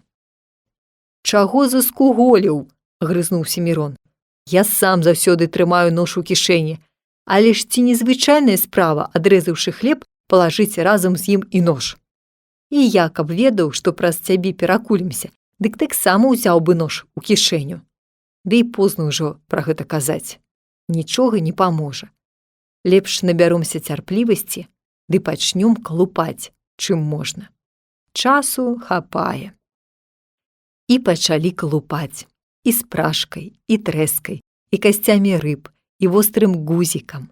А Віктар дадумаўся яшчэ распаліць сваю спрашку на агні, ды ёю смаліць.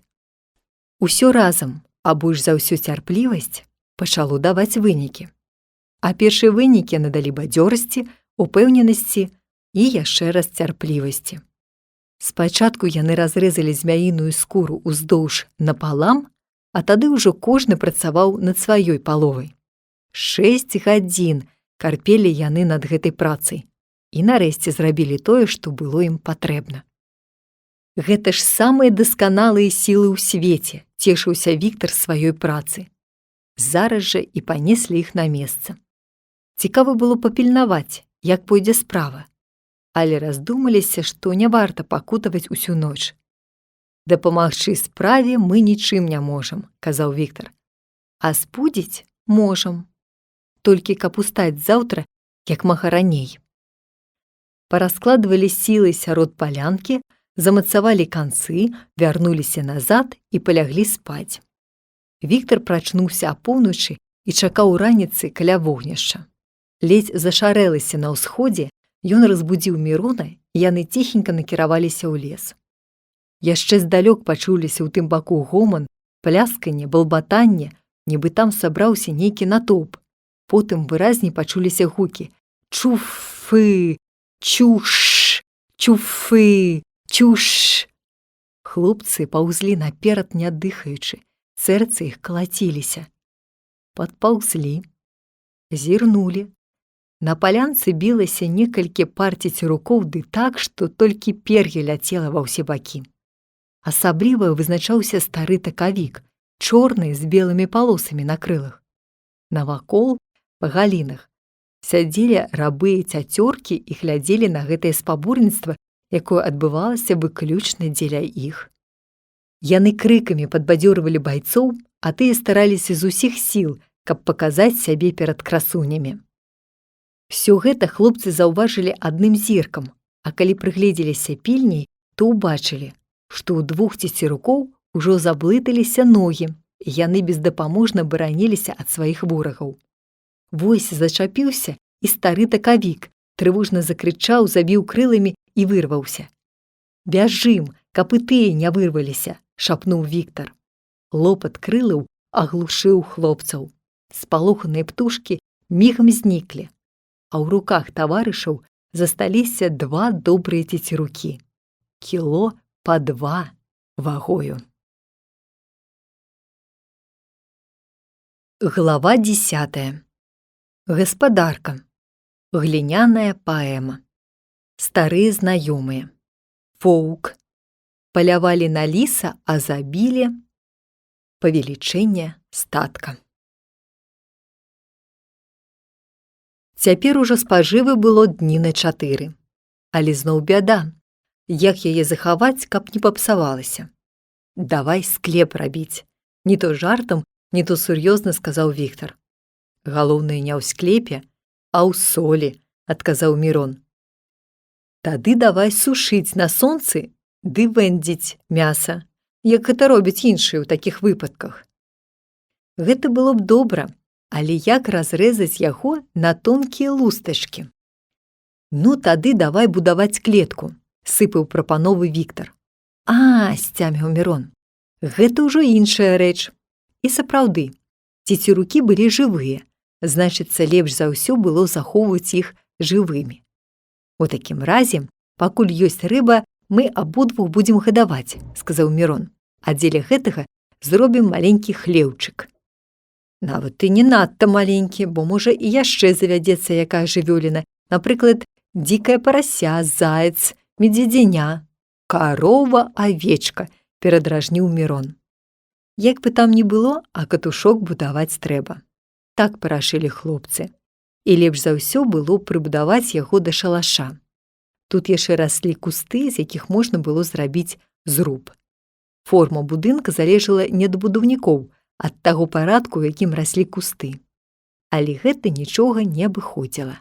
У параўнанні з хатай пабудова катуха была ўжо лёгкай справай, і не болей як праз гадзіну ён быў гатовы. Найбольш сур'ёзным аказалася пытанне з дзвярыма. Рабіць і прыстасоўваць так, каб яны зачыняліся і адчыняліся, без нажа было цяжка і марудна. Дык і не трэба турбавацца, сказаў нарэшце Мірон. Пасадзім і запляцём іх зверху. Калі трэба будзе, распляцём і выцягнем. А што ты будзеш рабіць з большымі жывёламі, сур'ёзна сказаў Віктар. Мірон зірнуў на яго, не разумеючы, жартуе той ці не, і сказаў: ну, калі трапіцца цяля ці авечка, тады пабудуем хлеб з бярвенняў на завесах з замком.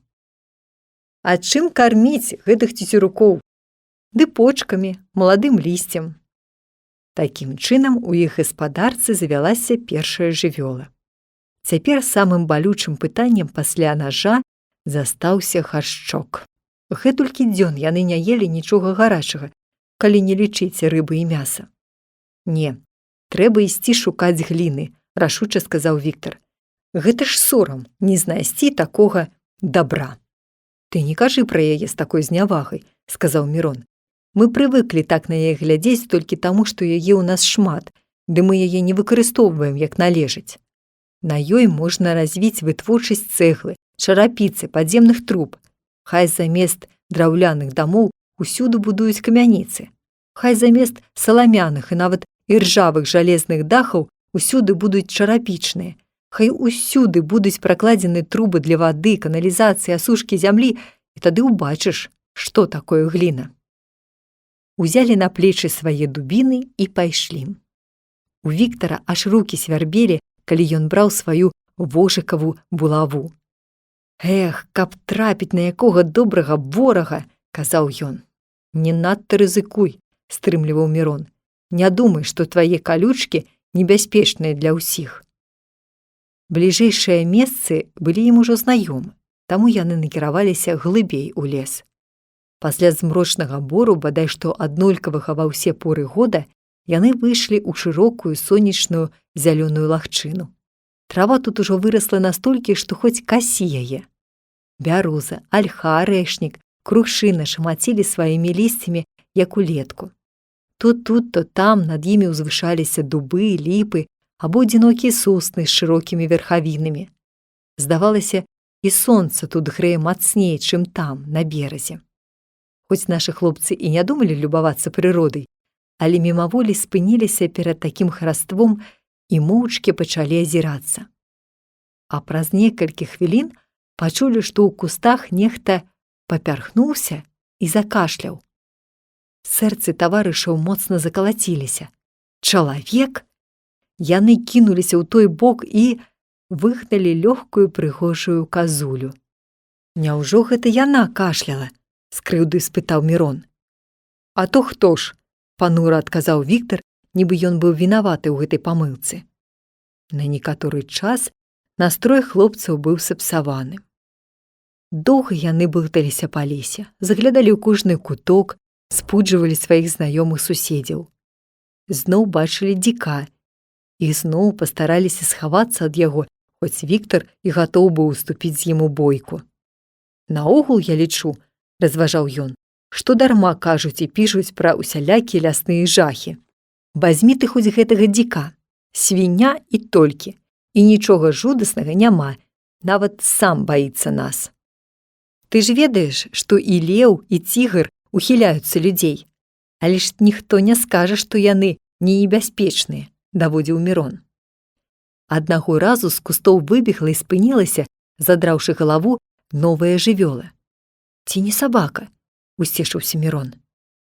Не, воўк, адказаў Віктар і мацней сціснуў сваю булаву. Воўк ляснуў зубамі і знік. Вось з гэтым дык мы маглі б справіцца са сваімі дубінамі, сказаў Віктар. Шкада, што ён не напаў на нас. Яны нападаюць толькі тады, калі іх шмат. Нарэшце хлопцы натрапілі на адзін абрыў, дзе з-пад пяску відаць была гліна. Накапалі яе і пайшлі назад. Па дарозе зацікавіліся адной нарой. Мусіць, лісіная, заўважыў Мірон. Мабыць, так, сказаў Віктар, прыглядаючыся да нары і слядоў, але штосьці яна крыху завялікая. Пашукаем навокал другіх выхадаў. І сапраўды, у розных месцах знайшлі яшчэ 3 выхады. Вернемся сюды і паспрабуем выкурыць яе дымам, прапанаваў Віктар. Адзін стане каля аднаго выхаду і будзе пільнаваць. Другі будзе выкурваць праз другі выхад, а рэшту завалім. Добра, згадзіўся Мірон. Аднеслі гліну і зараз жа вярнуліся да гэтага самага месца з агнём. Каля ніжэйшай, шырокай дзеры падрыхтавалі вогнішча. Для ліса пакінулі самы далёкі выхад, а рэшту засыпалі і запхалі ламаччам. Пачакай, сказаў Віктар. Трэба добра пашукаць, бо могуць яшчэ быць выхады. Тады ўся наша праца будзе дарэмнай. Пасля доўгага стараннага шукання сапраўды знайшоўся яшчэ адзін выхад. Ну, цяпер можна пачынаць, сказаў Віктар. Ты раскладай агонь, а я там буду пільнаваць. Мірон разгроб на рух шырэй, глыбей, так, каб агонь быў пад верхнім пластом зямлі, і падпаліў. Калі разгарэлася, Мірон пачаў кідаць вільготнае старое лісце, трухлявае галлё. Густы дым распоўся каля нары, але, здавалася, зусім не ішоў усярэдзіну. Што рабіць? Крыкнуў ён Віктару. Дым не ідзе ў нару. Нічога, адгукнуўся той. Частка яго трапляе. Дзьмухай. Мірон пачаў дзьмухаць. Справа пайшла лепш, і лепш гарэла, і дым уганяўся ўсярэдзіну. Віктар жа стаяў ля другога выхаду і напружана чакаў. На ліса ён пашкадаваў сваёй булавы і ўзяў Міронаву дубіну. Доўга цягнуўся час. Усё здавалася, што вось ужо нешта там варушыцца, але нікога не было. Не так ужо шмат часу прайшло, а хлопцам пачало здавацца, што яны стаяць тут немаведама колькі. Мірон нецярпліва пазіраў у Віктара ў бок. Тот усё стаяў з паднятай дубінай, нібы скамянелы. Рукі яго здранцвелі. Нарэшце, сапраўды заварушылася.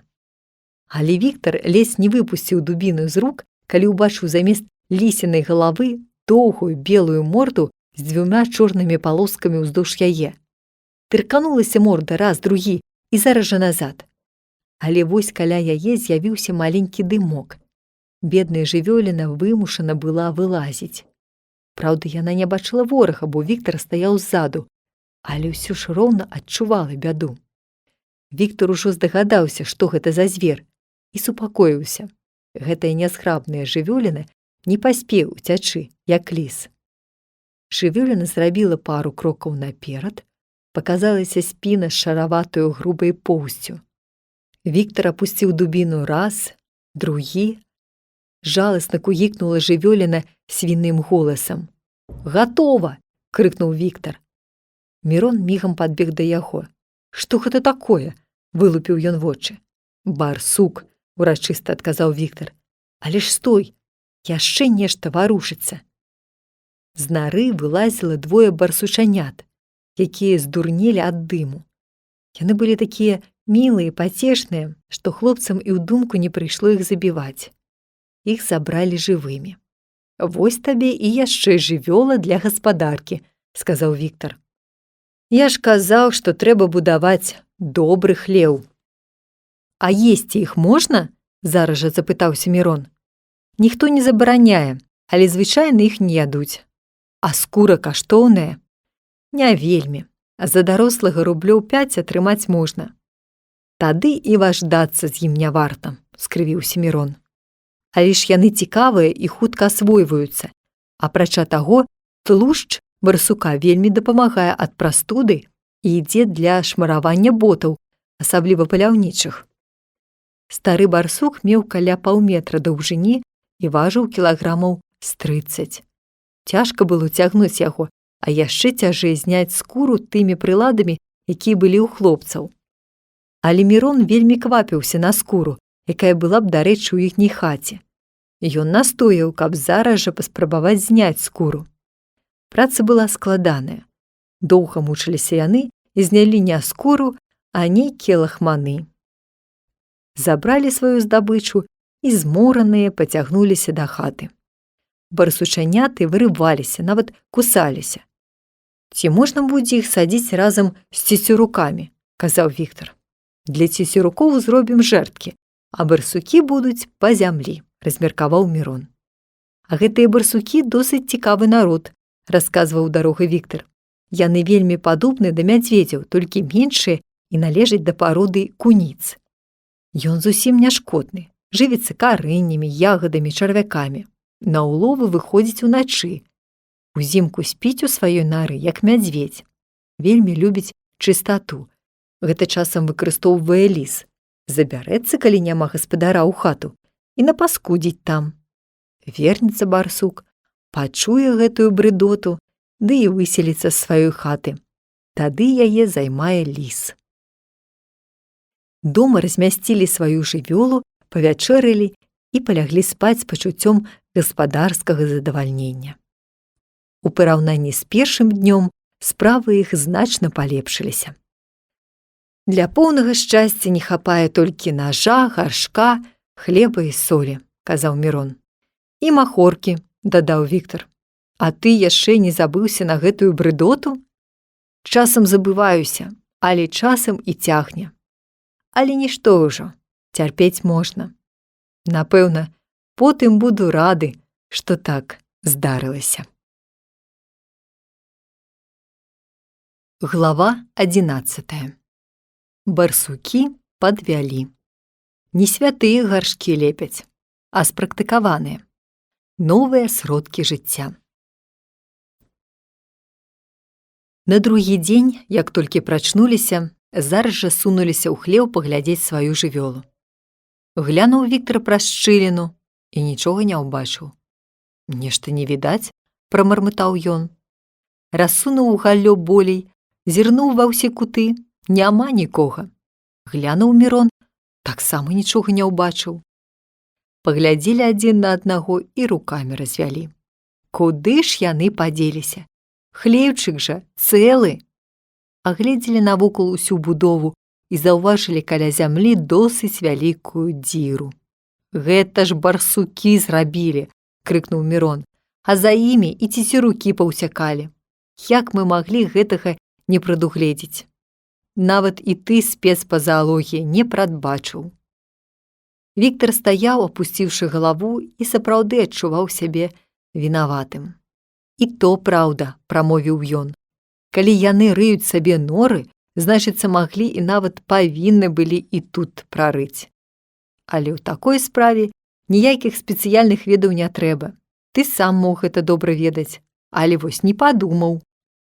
Я ж казаў, што не трэба было важдацца з імі, злосна адказаў Мірон. Ніякай карысці ад іх няма. Трымаць іх для пацехі ў нашым становішчы зусім лішняе. А цяперака праз іх і цецюрукі ўцяклі, Вось табе і жывёлагадоўля. А ўсё ж пра гэта ты і сам не думаў, апраўдваўся Віктар. Каб сказаў, зусім іншая была б справа. Няма чаго вінаваціць другога, сам дапамагаў. Другі раз будзем разумнейшымі. Чакай цяпер другога разу. Паахкалі, павохкалі, ды дапамагчы справе нічым не маглі. А паколькі ў сажалцы хапала рыбы, то вялікай бяды пакуль што не было. Праз некалькі хвілін нават пачалі жартаваць. А другі раз для кожнай пароды жывёлы будзем рабіць асобныя, спецыяльныя прыстасавальныя памяшканні, суцяшаў Віктар. А пакуль што давай ляпіць гаршчок. А ты ведаеш, як ляпіць? Запытаўся Мірон з трывогай. Хто з нас калісьці не ляпіў? Бесклапотна адказаў Віктар. Нездарма кажуць, не святыя гаршкі лепяць. Тут не ляпіць, а круціць трэба, пахмура адказаў Мірон. Давай круціць усё роўна, ты, мусіць, добра ведаеш гэтую справу.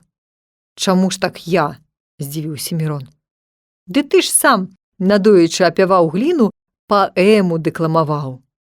Мірон паскроб патыліцу. Паэма паэмай, прамовіў ён. А як робяцца гаршкі, я не бачыў. Нейк не траплялася. Справа лічыцца такой простай, што я думаў, не варта спецыяльна наглядаць, вывучаць яе. Можа, ты часам бачыў?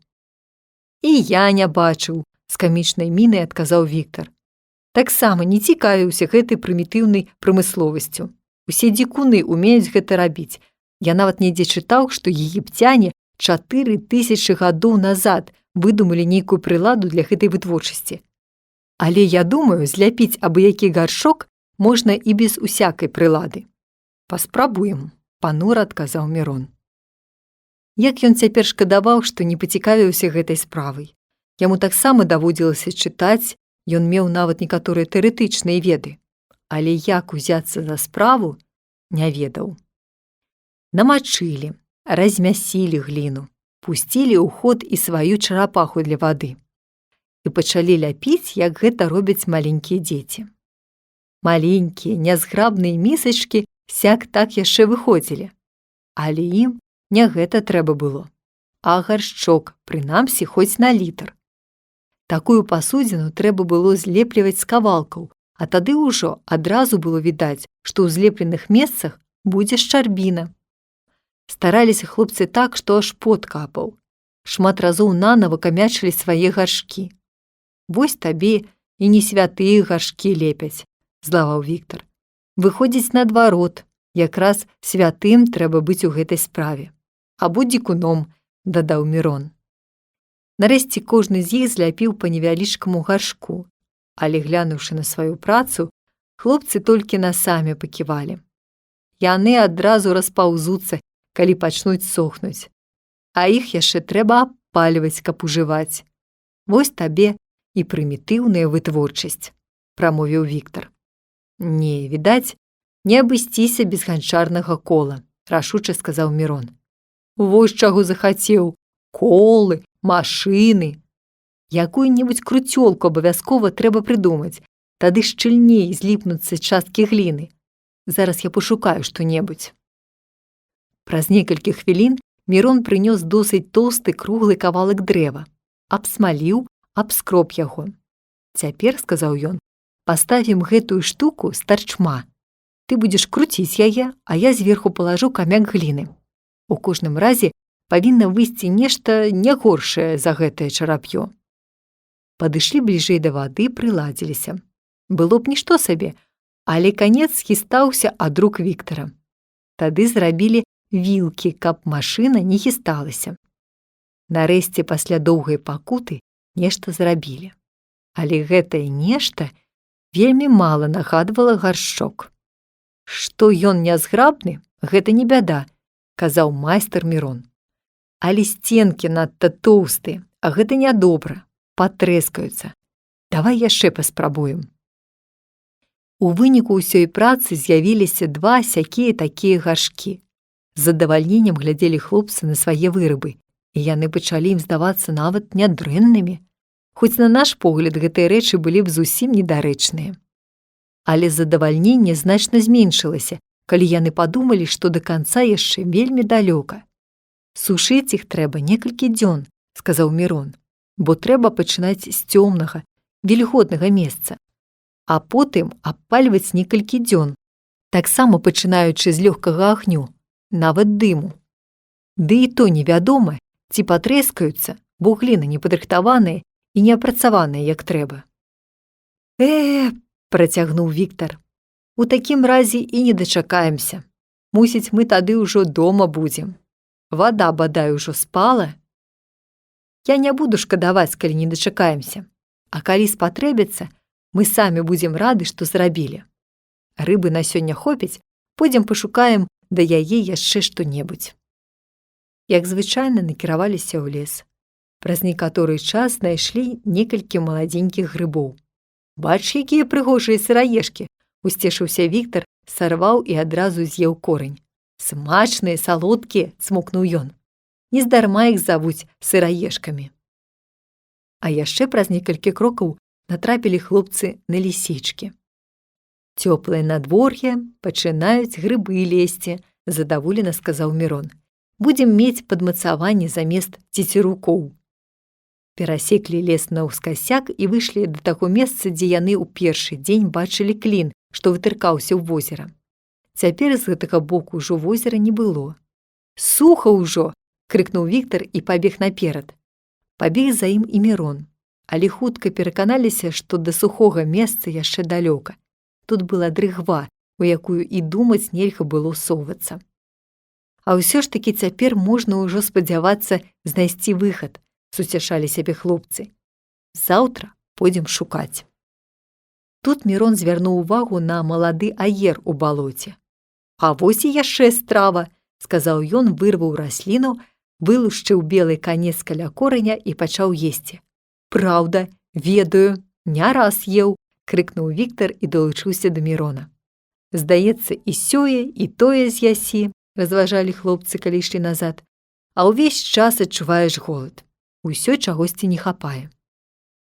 Пад вечар пачаўся дождж, вялікі, доўгі. Увесь час прыйшлося сядзець у будцы. Хоць і старанна была яна пабудавана і дагледжана, але ўсё роўна працякала. «Абавязкова спалю яе, калі будзем адыходзіць дадому», – злаваў Віктар. Зноў зрабілася нудна і сумна. Зноў нямілым стала ўсё навакол. Адна толькі ўцеха была. Заўтра яны канчаткова выберуцца з гэтага дзікага кута, бо вада ўжо спала. Глава 12. Зноў няўдалая спроба. Неспадзяваная сустрэча. Вожык дапамог. Апошняя рыба. Новая спроба. Нядоўгая радасць. У пастцы. Апошнія патугі. Побач са смерцю. Спалі дрэнна. Увесь час пільнавалі агонь, грэліся, сушыліся. Дождж перастаў на світанні, і хлопцы зараз жа пачалі рыхтавацца ў дарогу. Вялікую надзею яны мелі, што цяпер ужо выберуцца. Не можа быць, каб нідзе ніякай магчымасці не было. Калі спатрэбіцца, яны нават папаўзуць, як тады паўзлі ад возера. Так, або іначай, трэба нарэшце вырвацца. Перад адыходам Мірон кінуў у вогнішча усе назапашаныя дровы. Хай гараць, можа, яшчэ прыйдзецца назад вярнуцца. Ісці было вельмі непрыемна. Зямля мокрая, з дрэў капае вада. Закране першы, якую галіну, другі крычыць, што яго абліло. Абутак прамок адразу, а далей паступова прамакала і адзенне. Пайшлі тым самым шляхам, што і першы раз, навакол. Але самаадчуванне было нават горшым, як тады. Тады, прынамсі, адразу было відаць, што далей вада, значыць, і совацца няма чаго. А цяпер кожны раз прыходзілася лезці ў балота, спрабаваць ці нельга прайсці, і кожны раз вяртацца назад. Нават возера не было відаць. Перад ім распрасцёрлася вялікае балота, пакрытае рэдкім хмызняком і паасобнымі дрэвамі. Толькі часам блісне між зелянінай вада і зноў схаваецца. Яны прайшлі толькі палову свайго вострава, а змарыліся куды болей, як тады за ўвесь шлях. Да таго ж голад пачаў мучыць. Спачатку іх падтрымлівала надзея, што вось зараз яны выберуцца. Але хутка надзея знікла. Нават Мірон не вытрымаў. Гэтак можна швэндацца тут усё сваё жыццё. Толькі цяпер я адчуў, які прыемны, прыгожы, прытульны быў наш куток. Будан, вогнішча, сказаў Віктар. Хадзем назад. Хадзем, згадзіўся Мірон. Усё роўна сёння не паспеем усяго абысці. Заўтра пачнём з гэтага месца. Калі вярнуліся назад, было пад вечар ужо. Жар ад вогнішча захаваўся, але ў запасе не было ні ламаччы, ні ежы. Хлопцы былі так стомлены, што ім не хацелася нават вырушыцца. Трэба было ісці па галлё, па рыбу, але абодва згадзіліся лепш галадаваць, абы толькі адпачыць, бо і папярэднюю ноч яны амаль не спалі. Падсушыліся, выпілі чаю і зараз жа паляглі спаць. Прачнуліся на світанні, праспаўшы гадзін 11. Затое зноў адчувалі сябе бадзёрымі і вясёлымі, толькі голад даваў сябе знаць. Ускінулі на плечы свае дубіны і бягом памчаліся да сажалкі. Наперадзе шпарка бег Віктар, ззаду дыбаў Мірон. Беглі яны па дарозе, якую добра ведалі, таму нават не глядзелі вакол сябе.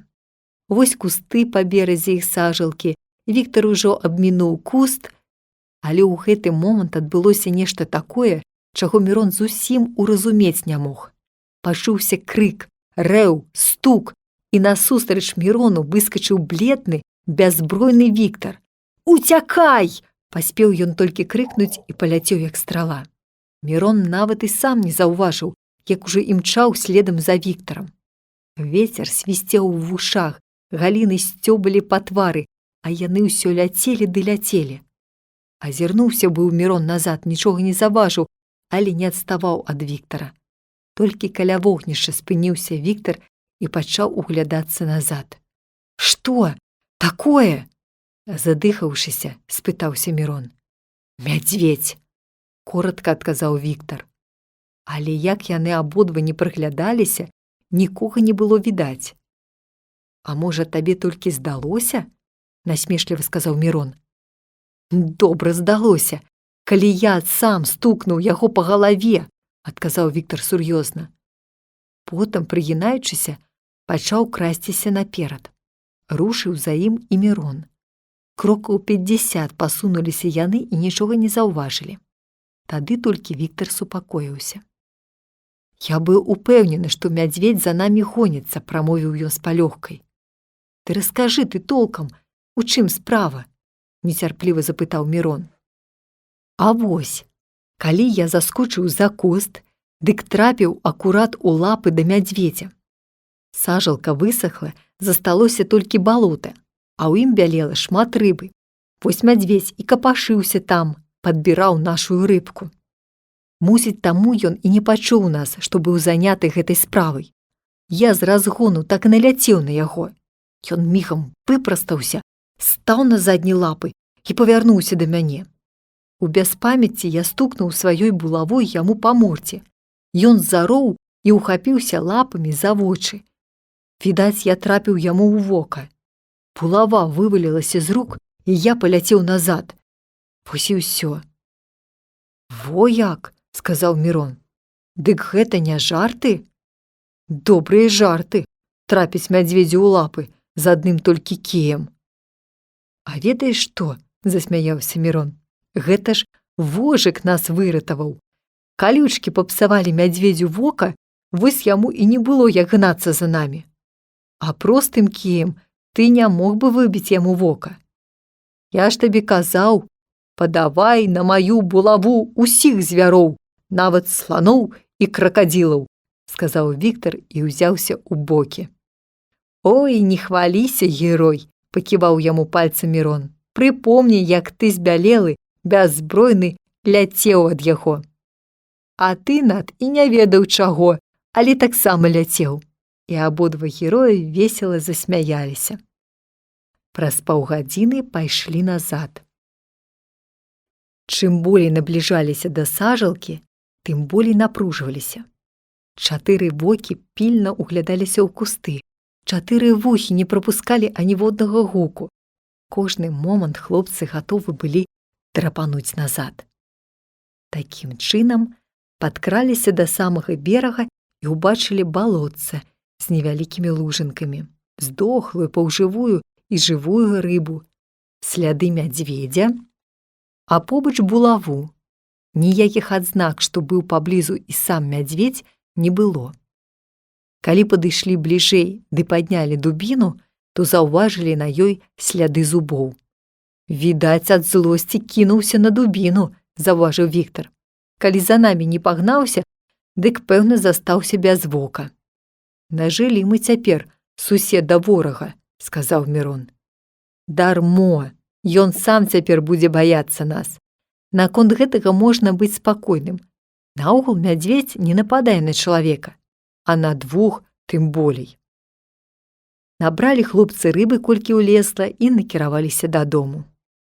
«Апошняя рыба», – сумна сказаў Мірон. «Калі не выберамся заўтра-паслязаўтра, то дрэнная будзе справа». «А мы зараз жа пасля снедання пойдзем», – адказаў Віктар. Ён цяпер больш за ўсё цешыўся з сваёй булавы. «Гістарычная зброя», – казаў ён, – «нават са слядамі мядзведжых зубоў. У музей аддам яе». Дома не толькі добра паснедалі, але і назапасілі рыбы. Частку засмажылі, а частку падкурылі ды павесілі сушыцца. Заставалася яшчэ больш гадзіны да поўдня, калі яны рушылі ў дарогу.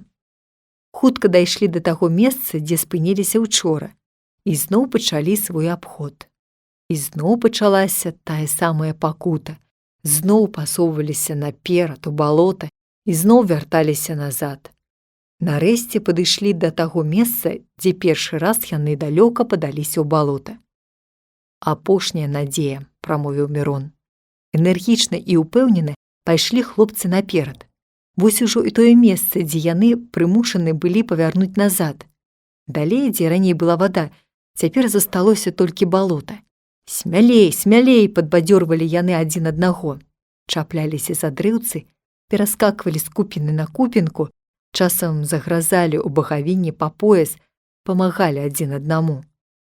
Так яны ўсё пасоўваліся ды пасоўваліся наперад і нарэшце вылезлі на сухі бераг.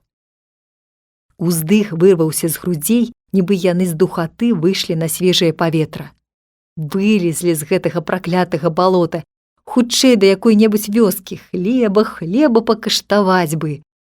Яны павярнулі налева на поўдзень і шпарка пайшлі наперад. Лес здаваўся такім самым, як і на іх востраве. Мясцовасць нават была вышэйшай, што вельмі цешыла хлопцаў. Калі прайшлі кіламетры са 2, то зноў уткнуліся ў балота. «Няўжо ж такое самае?» – з жахам сказаў Віктар. «Наўрад. Мясцовасць навокал іншая, вышэйшая», – абнадзеіў Мірон. Смела рушылі наперад, але хутка павінны былі вярнуцца. Прайшлі з паўкіламетра ўздоўж, зноў паспрабавалі, і зноў такая ж дрыгва. Сэрцы сціснуліся ў хлопцаў. Няўжо ж пачнецца тое самае? Сцяўшы зубы, кідаліся яны ва ўсе бакі і кожны раз павінны былі адыходзіць. Яны забыліся на зморанасць, на голад, напружвалі апошнія сілы, але дрыгва няўмольна прымушала іх паварочваць усё направа ды направа, пакуль ужо цямком не апынуліся яны на тым самым месцы, дзе выйшлі з балота. Віктар кінуўся на зямлю і прыціснуўся да яе тварам. Мірон стаяў, опусціўшы рукі, і нейкімі дурнымі вачыма глядзеў у адну кропку. «Выйсця няма. У пастцы», – прашаптаў ён нарэшце. «Відаць, загінуць прыйдзецца тут», – прастагнаў Віктар. Цямнела. Вечар быў цёплы, ціхі. Пяшчотныя гукі прыроды цешылі вуха, але нашыя хлопцы нічога гэтага не адчувалі, не заўважалі. Перш за ўсё ім вельмі хацелася адпачыць. Яны ж страцілі апошнія сілы ў гэтым змаганні за вызваленне.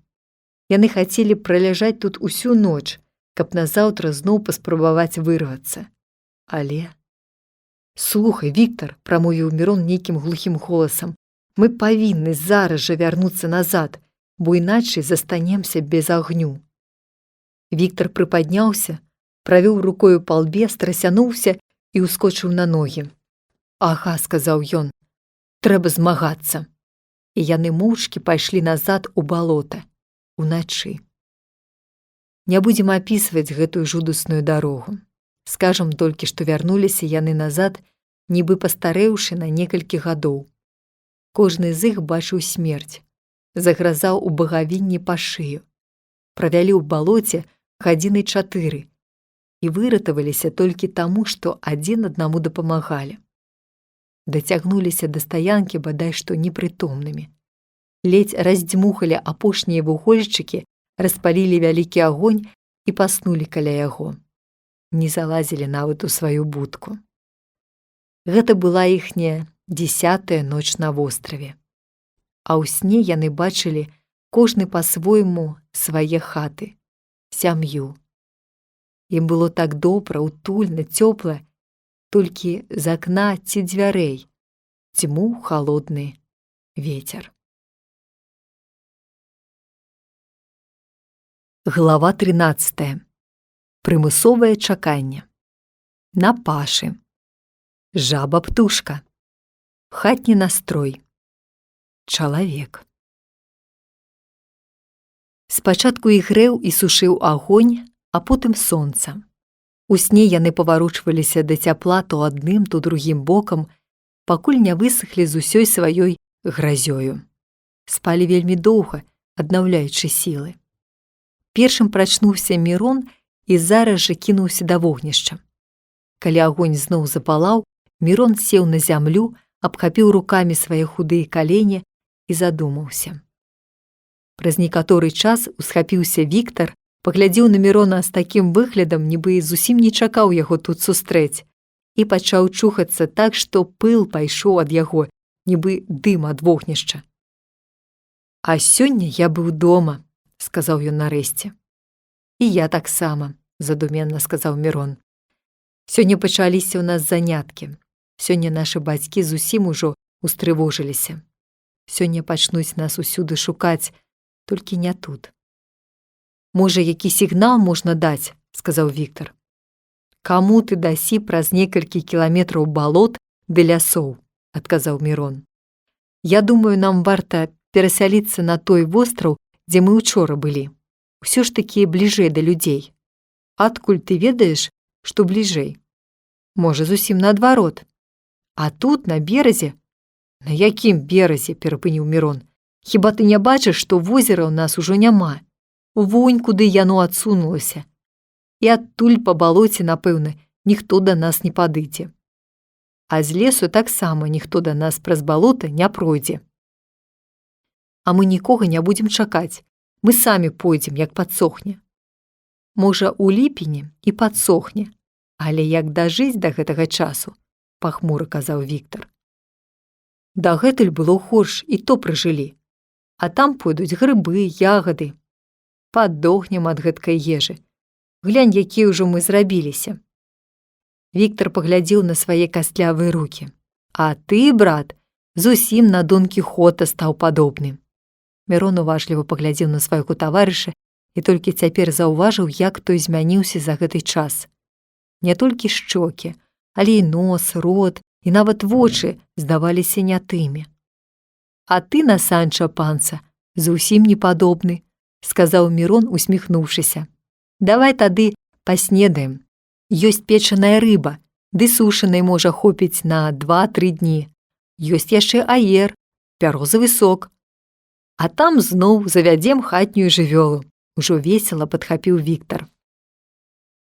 Пасля снедання настрой у хлопцаў яшчэ больш палепшыўся. «Хадзем на паляванне», – крыкнуў Віктар. «Ды памыемся дзе-небудзь. А перасяліцца на той востраў пачакаем. Хай падсохне». Узялі свае дубіны і павольна накіраваліся ў лес. Цяпер, калі выявілася, што ім так ці іначай прыйдзецца тут сядзець некалькі дзён, Хлопцы супакоіліся і маглі зноў накіраваць сваю ўвагу і энергію на авалоданне востравам. У адным кутку пад елкай знайшлі яшчэ некалькі апошніх журавін. У другім месцы паскублі маладога шчаўя, а ў арэшніку знайшлі крыху леташніх арэхаў. Калі ўбачылі ліпу, Мірон спыніўся і сказаў: «А мы забыліся яшчэ на гэтую спажыву. Маладзенькае лісце ліпы не горш за салату». Пакаштаваў Віктар і застаўся вельмі задаволены. Гэта нават лепш за аер і шчаўе. Жыць можна! А ўлетку, мусіць, яшчэ больш усялякага дабра набярэцца. Раптам ён спыніўся і ўтаропіўся на верхавіну дрэва. Зірнуў Мірон і яшчэ больш здзівіўся. Там, высока над зямлёй, скакала жаба. Ярка-зялёная, з белым жыватом і 2 чорнымі з жоўтымі палоскамі па баках, яна мела лёгкі і жвавы выгляд і спрытна пераскаквала з галіны на галіну. «Як яна сюды забралася?» – спытаўся Мірон. «Ды яна жыве на дрэве, як птушка», – адказаў Віктар. «Наогул, такіх жаб шмат па свеце. Ёсць у паўднёвай і сярэдняй Еўропе. Вось, як бачыш, сустрэлася і ў нас. Яна таксама жывіцца казюлькамі, як і птушка. А ікру адкладае на зямлі, у вадзе». Дык вось чаму людзі кажуць, што часам жабы нараджаюцца ў арэхах. А я лічыў гэта байкай, сказаў Мірон. Наогул, колькі цікавых рэчаў ёсць у нас у прыродзе, пра якія мы нічога не ведаем. Калі прыцісне бяда, можна будзе і жаб пакаштаваць. Не гэтых, а тых, што на зямлі. Трэба думаць, што рэч няшкодная. Калі трэба будзе, пакаштуем і жаб, смешнай пакурлівасцю ўздыхнуў Мірон. Нічога больш спажыўнага на гэты раз не здабылі. Добра, што хоць крыху папасвіліся, казалі хлопцы, калі ішлі дадому. Сонца ўжо заходзіла, калі яны вярнуліся на сваю стаянку. Паправілі вогнішча. Агонь весела затрашчаў. Пасля ўчарашніх турбот іх дом здаваўся такім прытульным, родным, нібы яны тут і нарадзіліся. «Няма чаго дурыцца. Заўтра абавязкова пайду памыюся», – нездаволена бурчаў Мірон. «А ты як сабе хочаш». «Заўтра і я пайду», – са смехам адказаў Віктар. «Але вось што. Адной чарапахі для чаю мала. Трэба яшчэ пасудзіну зрабіць з бяросты». «Рэч добрая», – згадзіўся Мірон. Віктар адышоў да бярозы.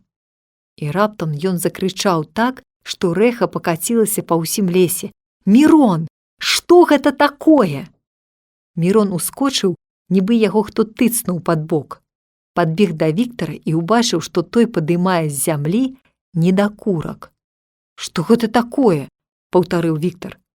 «Недакурак», – спакойна адказаў Мірон. «Адкуль?» – зароў Віктар. Тут ужо і Мірон сцяміў, што справа сур'ёзная. «Пакажы», – прамовіў ён дрыжачым голасам.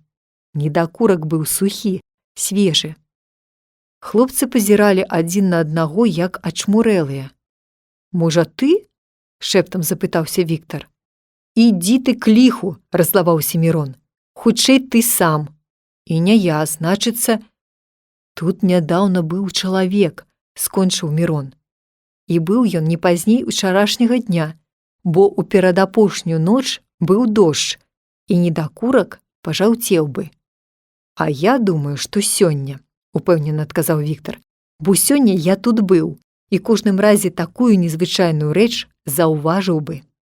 Відаць, ён быў тут, калі нас не было, і падумаў, што нікога няма. Можа, ён і недалёка паспеў адысціся?» «Гэй, людзі!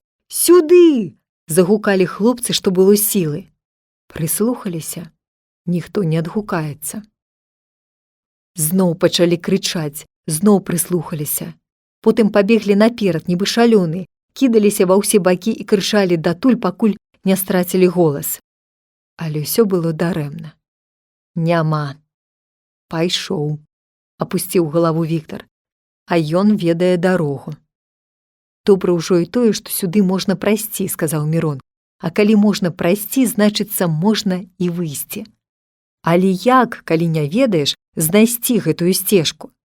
Вядома, нялёгка, затое мы пэўна ведаем, што яна ёсць, і гэта добра. Доўга абмяркоўвалі яны гэтае здарэнне, нават заснуць не маглі. Вельмі шкадавалі, што чалавек не знайшоў іх. Але ж затое ў іх з'явілася надзея хутка выбрацца з гэтай пушчы. І калі нарэшце, здавалася, яны паснулі, Віктар раптам усхапіўся і штурхнуў Мірона ў бок. «Чаго ты?» – незадаволена буркнуў той. «Слухай», – трывожным шэптам пачаў Віктар. «А што, калі ён наўмысля не хацеў сустрэцца з намі? Ну, вот яшчэ што выдумаў. Спі, заўтра ўбачым». «Не, ты толькі падумай. Будка, вогнішча, чарапаха з сокам, розныя хатнія рэчы, а галоўнае – барсучыная скура ў будцы. Хіба можна падумаць, што нікога няма, га?» «А чаму ж не?» – адказаў Мірон, але ўжо так няўпэўнена.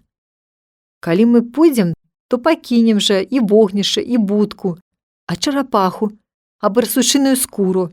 Ну, ён мог на гэта не звярнуць увагі. Але ж ён, здаецца, стаяў і курыў тут. Довады Віктара пахіснулі і Мірона. Але як яны не меркавалі, растлумачыць гэты незразумелы факт ніяк не маглі. Ну хто мог хавацца ад іх і навошта? Так і паснулі ў трывожным няведанні. Глава 14. Дарэмныя патугі. Паселішча баброў. Яшчэ адна няўдалая спроба. Недакурак варона на хвасце прынесла. Сонны заяц. Ледзь толькі ўзышло сонца, як хлопцы былі на нагах і спешна рушылі ў дарогу. Калі яны падышлі ўжо да балота, каб пераправіцца на другі востраў, Мірон прыпыніўся і сказаў: «А чаму мы так упэўнены, што чалавек прыходзіў з таго вострава? Ён жа мог прыйсці і непасрэдна на наш?» Віктар і сам здзівіўся, адкуль узялася ў іх гэтая ўпэўненасць. Тым болей, што чалавеку без ніякай патрэбы і карысці трэба было прабірацца і праз гэтае балота, у якім яны ледзь не загінулі. «Усё роўна трэба абследаваць абодва», – нарэшце сказаў Віктар. «Дык пачнём ужо з таго, які меней вядомы». Яны пільна прыглядаліся да балота, ці не відаць слядоў незнаёмага чалавека. Але сярод сваіх слядоў новых нельга было заўважыць. А можа, ён у другім месцы перайшоў? Прайшліся ў адзін, другі бок, але ніякіх слядоў не знайшлі.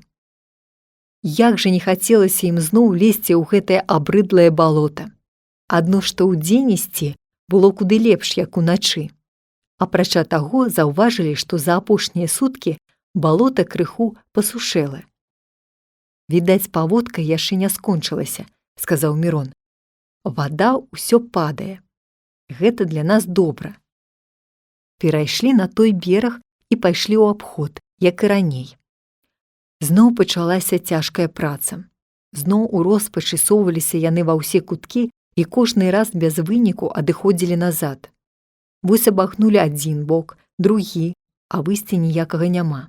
Абышлі трэці бок і завярнуліся зноў назад. «Значыцца, чалавек прыходзіў не на гэты востраў, а на наш», – упэўнена сказаў Віктар. У кутку, адкуль хлопцы пачалі абследаванне апошняга, паўднёвага берага вострава, сярод дрэў і лазняку яны заўважылі ваду, нібы азярцо. Яны і раней бачылі яе, але палічылі, што сюды няма чаго совацца, і пайшлі далей, да месца сваёй пераправы. Цяпер жа зацікавіліся і гэтым месцам. Калі праціснуліся праз лазняк, убачылі крынічку, якая, відаць, выцякала з балота ў возера. Крыху далей крыніца была перагароджана нібы грэбляй, перад якой вада крыху затрымлівалася і стварала тое азярцо, што хлопцы бачылі з берага. Цяжка было распазнаць, ці прыродная гэта грэбля, ці зроблена людскімі рукамі. Праўда, два зламаныя дрэвы з галінамі, кучы ламачча ляжалі так, як чалавек не рабіў бы. Але з другога боку, Цяжка было даць веры, што ўсё гэта навалілася тут выпадкова. Перад грэбляй з вады вытыркаліся 3 стажкі, нібы копы сена. Зноў жа нельга было даць веры, каб такія стажкі стаялі выпадкова. Раптам каля грэблі плюхнуліся ў ваду 2-3 невялікія жывёліны, падобныя да выдры, якую хлопцы бачылі раней. «Бабры!» — крыкнуў Віктар. Гэтае з'явішча так зацікавіла хлопцаў, што яны забыліся і на голад, і на зморанасць, і на таемнага чалавека, і на сваё становішча. Столькі разоў яны чулі і чыталі пра гэтых рэдкіх, каштоўных і цікавых жывёл, якія захаваліся ў рэчках лясных раёнаў РСФСР і ў БССР. Столькі чулі пра іх паселішча, жыццё, і вось цяпер яны бачаць іх сваімі ўласнымі вачыма, ды яшчэ ў першабытных, прыродных умовах. «Дык вось як яны жывуць», — прамовіў Мірон. «Трэба будзе добра прыгледзецца да іх». «Абавязкова», — згадзіўся Віктар. «Варта спецыяльна дзеля гэтага застацца на 1 лішні дзень». Сёння было позна ўжо гэтым займацца. Надыходзіў вечар. Хлопцы даўно ўжо выйшлі з дому, і трэба было спяшацца, каб не пагас агонь. Зірнулі мімаходзь на бабровае паселішча і пайшлі далей. Уся гэтая мясціна выдавалася зусім нягрузкая. Калі праціснуліся праз зараснік, то адразу выйшлі на ўзгорак, а за ім недалёка убачылі і сваю рыбную сажалку. «Вось табе і на!» — крыкнуў Віктар. «Навошта ж мы пакутавалі на балоце, калі тут усё такая добрая дарога?» У высахлай сажалцы відаць было шмат слядоў не толькі звяр'я, але і птушак. «Відаць, усе паласаваліся нашай рыбай», — заўважыў Мірон. Так скончыўся гэты дзень. Здавалася, ён быў такі самы цяжкі, няўдалы, безнадзейны, як і папярэдні. Але хлопцы неяк менш непакоіліся і не пакутавалі, як тады. Новыя падзеі адцягнулі іх увагу ад сумных думак. А на другі дзень доўга не маглі вырашыць, за што ўзяцца, ці дарогу шукаць, ці ісці паглядзець баброў. «Зразумей жа ты», — даводзіў Мірон, «што ад дарогі залежыць наша выратаванне. Нельга з-за цікавасці рызыкаваць жыццём. Калі будзем ведаць дарогу, тады заўсёды можам вярнуцца і спакойна заняцца нагляданнем. Я не кажу, каб абавязкова ісці дадому.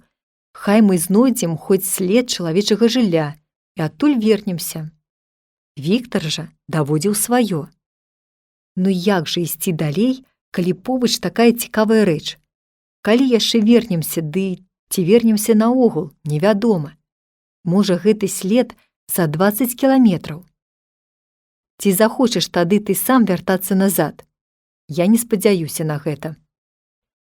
Доўга спрачаліся яны і нарэшце вырашылі кінуць жэрабя. Лёс вырашыў на карысць Віктара. Праз некаторы час яны былі каля бабровага паселішча. Спачатку уважліва агледзелі будоўлю. Адно з паваленых дрэў мела сантыметраў 40 таўшыні, другое крыху меней, а побач было шмат танчэйшых пнёў. «Няўжо ўсё гэта яны самі звалілі?» — дзівіўся Мірон. «А то хто ж? Глядзі, як падпілавалі». Усе пні былі завостраныя, нібы калы. Таксама былі завостраныя і канцы дрэў. Бабры пачыналі грызці навакол шырокай паласой, а потым усё вузей і вузей, пакуль дрэва не ламалася. «Няўжо яны па свайму жаданню валяць гэткае дрэва у той ці іншы бок?» — запытаўся Мірон. «Мусіць так, бо, бачыш, няма ніводнага дрэва, паваленага ў другі бок». Тут яны заўважылі вялікую асіну, якая была падгрызеная так, што, здавалася, яе можна было б зваліць пальцам. «Не!» — крыкнуў Віктар. «Хоць сам загіну, а падпільную, як яны будуць валіць гэтае дрэва». І сапраўды, справа была такая цікавая, што нават Мірон не хацеў ужо ісці адгэтуль. Здалёк грэбля здавалася абы-як накіданай кучай, а зблізку выявілася, што ўнізе галлё шчыльна пераплецена, нават замазана зямлёй, і вада затрымлівалася як след. Такія самыя былі і іхнія хаткі. Ад зямлі у вадзе, яны ўздымаліся не меней, як на рост чалавека. Верхнія пласты галля здаваліся наваленымі абы-як, але чым глыбей, тым лепей яны былі апрацаваны, пераплецены і замазаны. «Бачыш, вунь пад вадой чарнеецца дзірка», – тлумачыў Віктар. «Гэта іхні ўваход. Такіх уваходаў некалькі, а самі яны жывуць на другім паверсе, куды вада не даходзіць. Значыцца, цяпер яны сядзяць у гэтых стажках? Цікава было б злавіць, каб паглядзець бліжэй. Не, брат, гэта нялёгкая справа. На тое ў іх ёсць некалькі выхадаў. А можна іх есці. А ты ўсё з харчовага пункту погляду разглядаеш, засмяяўся Віктар. Не чуў, каб іх елі. Не гэтым цікавяцца, а іх футрам ды яшчэ нейкай бабровай струёй. Кажуць, нейкія лекі. Яны уважліва разглядалі будоўлю, абышлі ўвесь участак і каля другога берага сярод зарасніку убачылі 4-ю хатку. Яна была пабудавана на карчы, і вада ледзь дакраналася да яе фундамента. Трэба было ступіць толькі крок з берага, каб апынуцца на версе гэтай хаткі. Хлопцы зараз жа і ўзлезлі на яе. Яны зусім не чакалі, што пабудова будзе такой моцнай. Яна лёгка вытрымала 2 чалавек. Цікава было думаць, што пад іх нагамі сядзяць бабры. Але Віктар выказаў думку, што мусіць яна пакінутая, бо на ёй ляжыць старое галлё, у той час, як на іншых ёсць свежае, нядаўна згрызенае. «Яны кожны год рамантуюць свае хаты», – казаў Віктар. «Можа, цяпер зробім засаду, каб падпільнаваць іх?» Знайшлі адпаведнае месца, сушэйшае і гусцейшае, схаваліся і пачалі чакаць. Прайшло з паўгадзіны, гадзіна, а бабры не паказваліся. «Мусіць, яны напалохаліся нашага шастання», – прашаптаў Віктар. «Наогул, удзень яны не любяць выходзіць, а цяпер тым больш». «У такім разе не варта болей і сядзець», – падхапіўся Мірон. «Лепш за гэты час пойдзем па сваёй справе. А сюды прыйдзем заўтра, ціхенька, каб іх не спужаць». Думка была слушная, і Віктар мусіў з ёю згадзіцца. Пайшлі далей вакол вострава. На гэты раз справа спрашчалася тым, што не трэба было абследаваць ні ўсходняга боку ад возера, ні заходняга ад другога вострава. Нават з паўночнага боку заставалася толькі палова, бо другую, як было вядома, таксама атачала возера. Заставаўся такім чынам толькі паўднёвы бок. За яго і ўзяліся. Але як ні стараліся, як ні соўваліся наперад, нідзе не маглі выйсці. Якім жа чынам той чалавек прабраўся, дзівіліся хлопцы.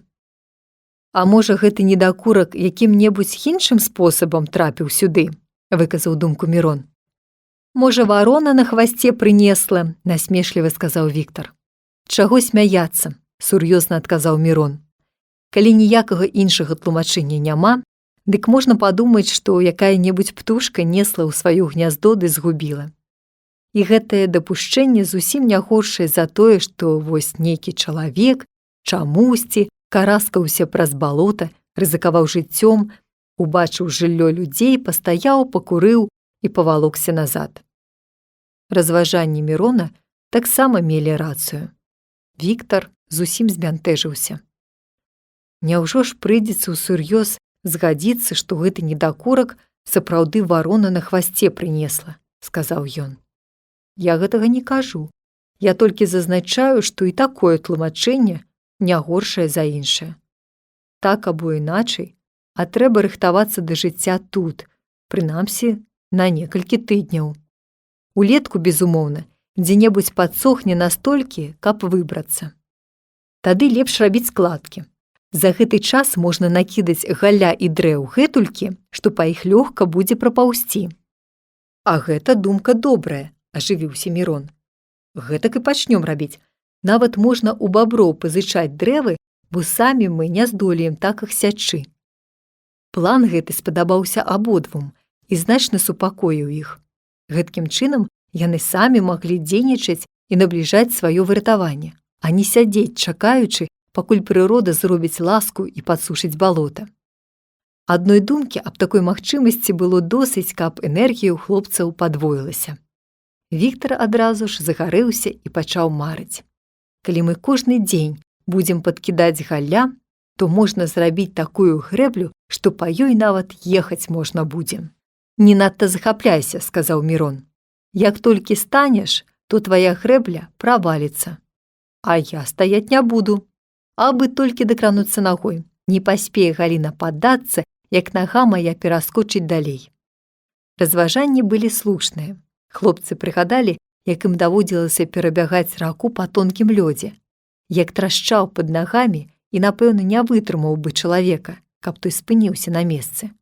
Гэтаксама можна перабягаць па вадзе па дошках, хоць стаяць на іх нельга.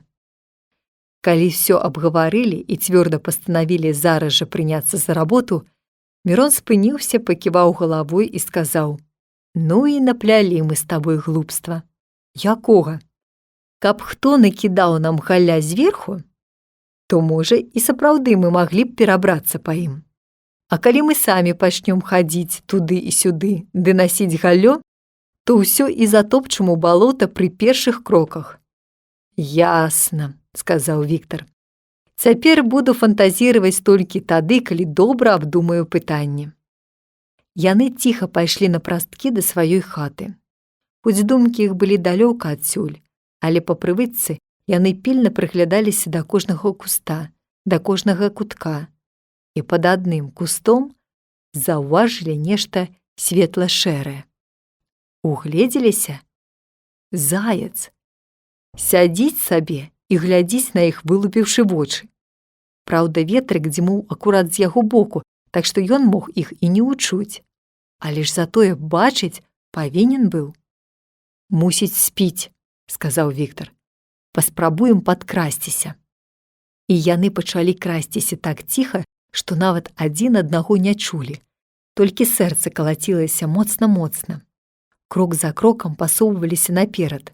Вось ужо заяц відаць зусім выразна. Ляжыць на жываце, падкурчыў ногі, вушы натапырыў, а сам глядзіць хлопцам у вочы.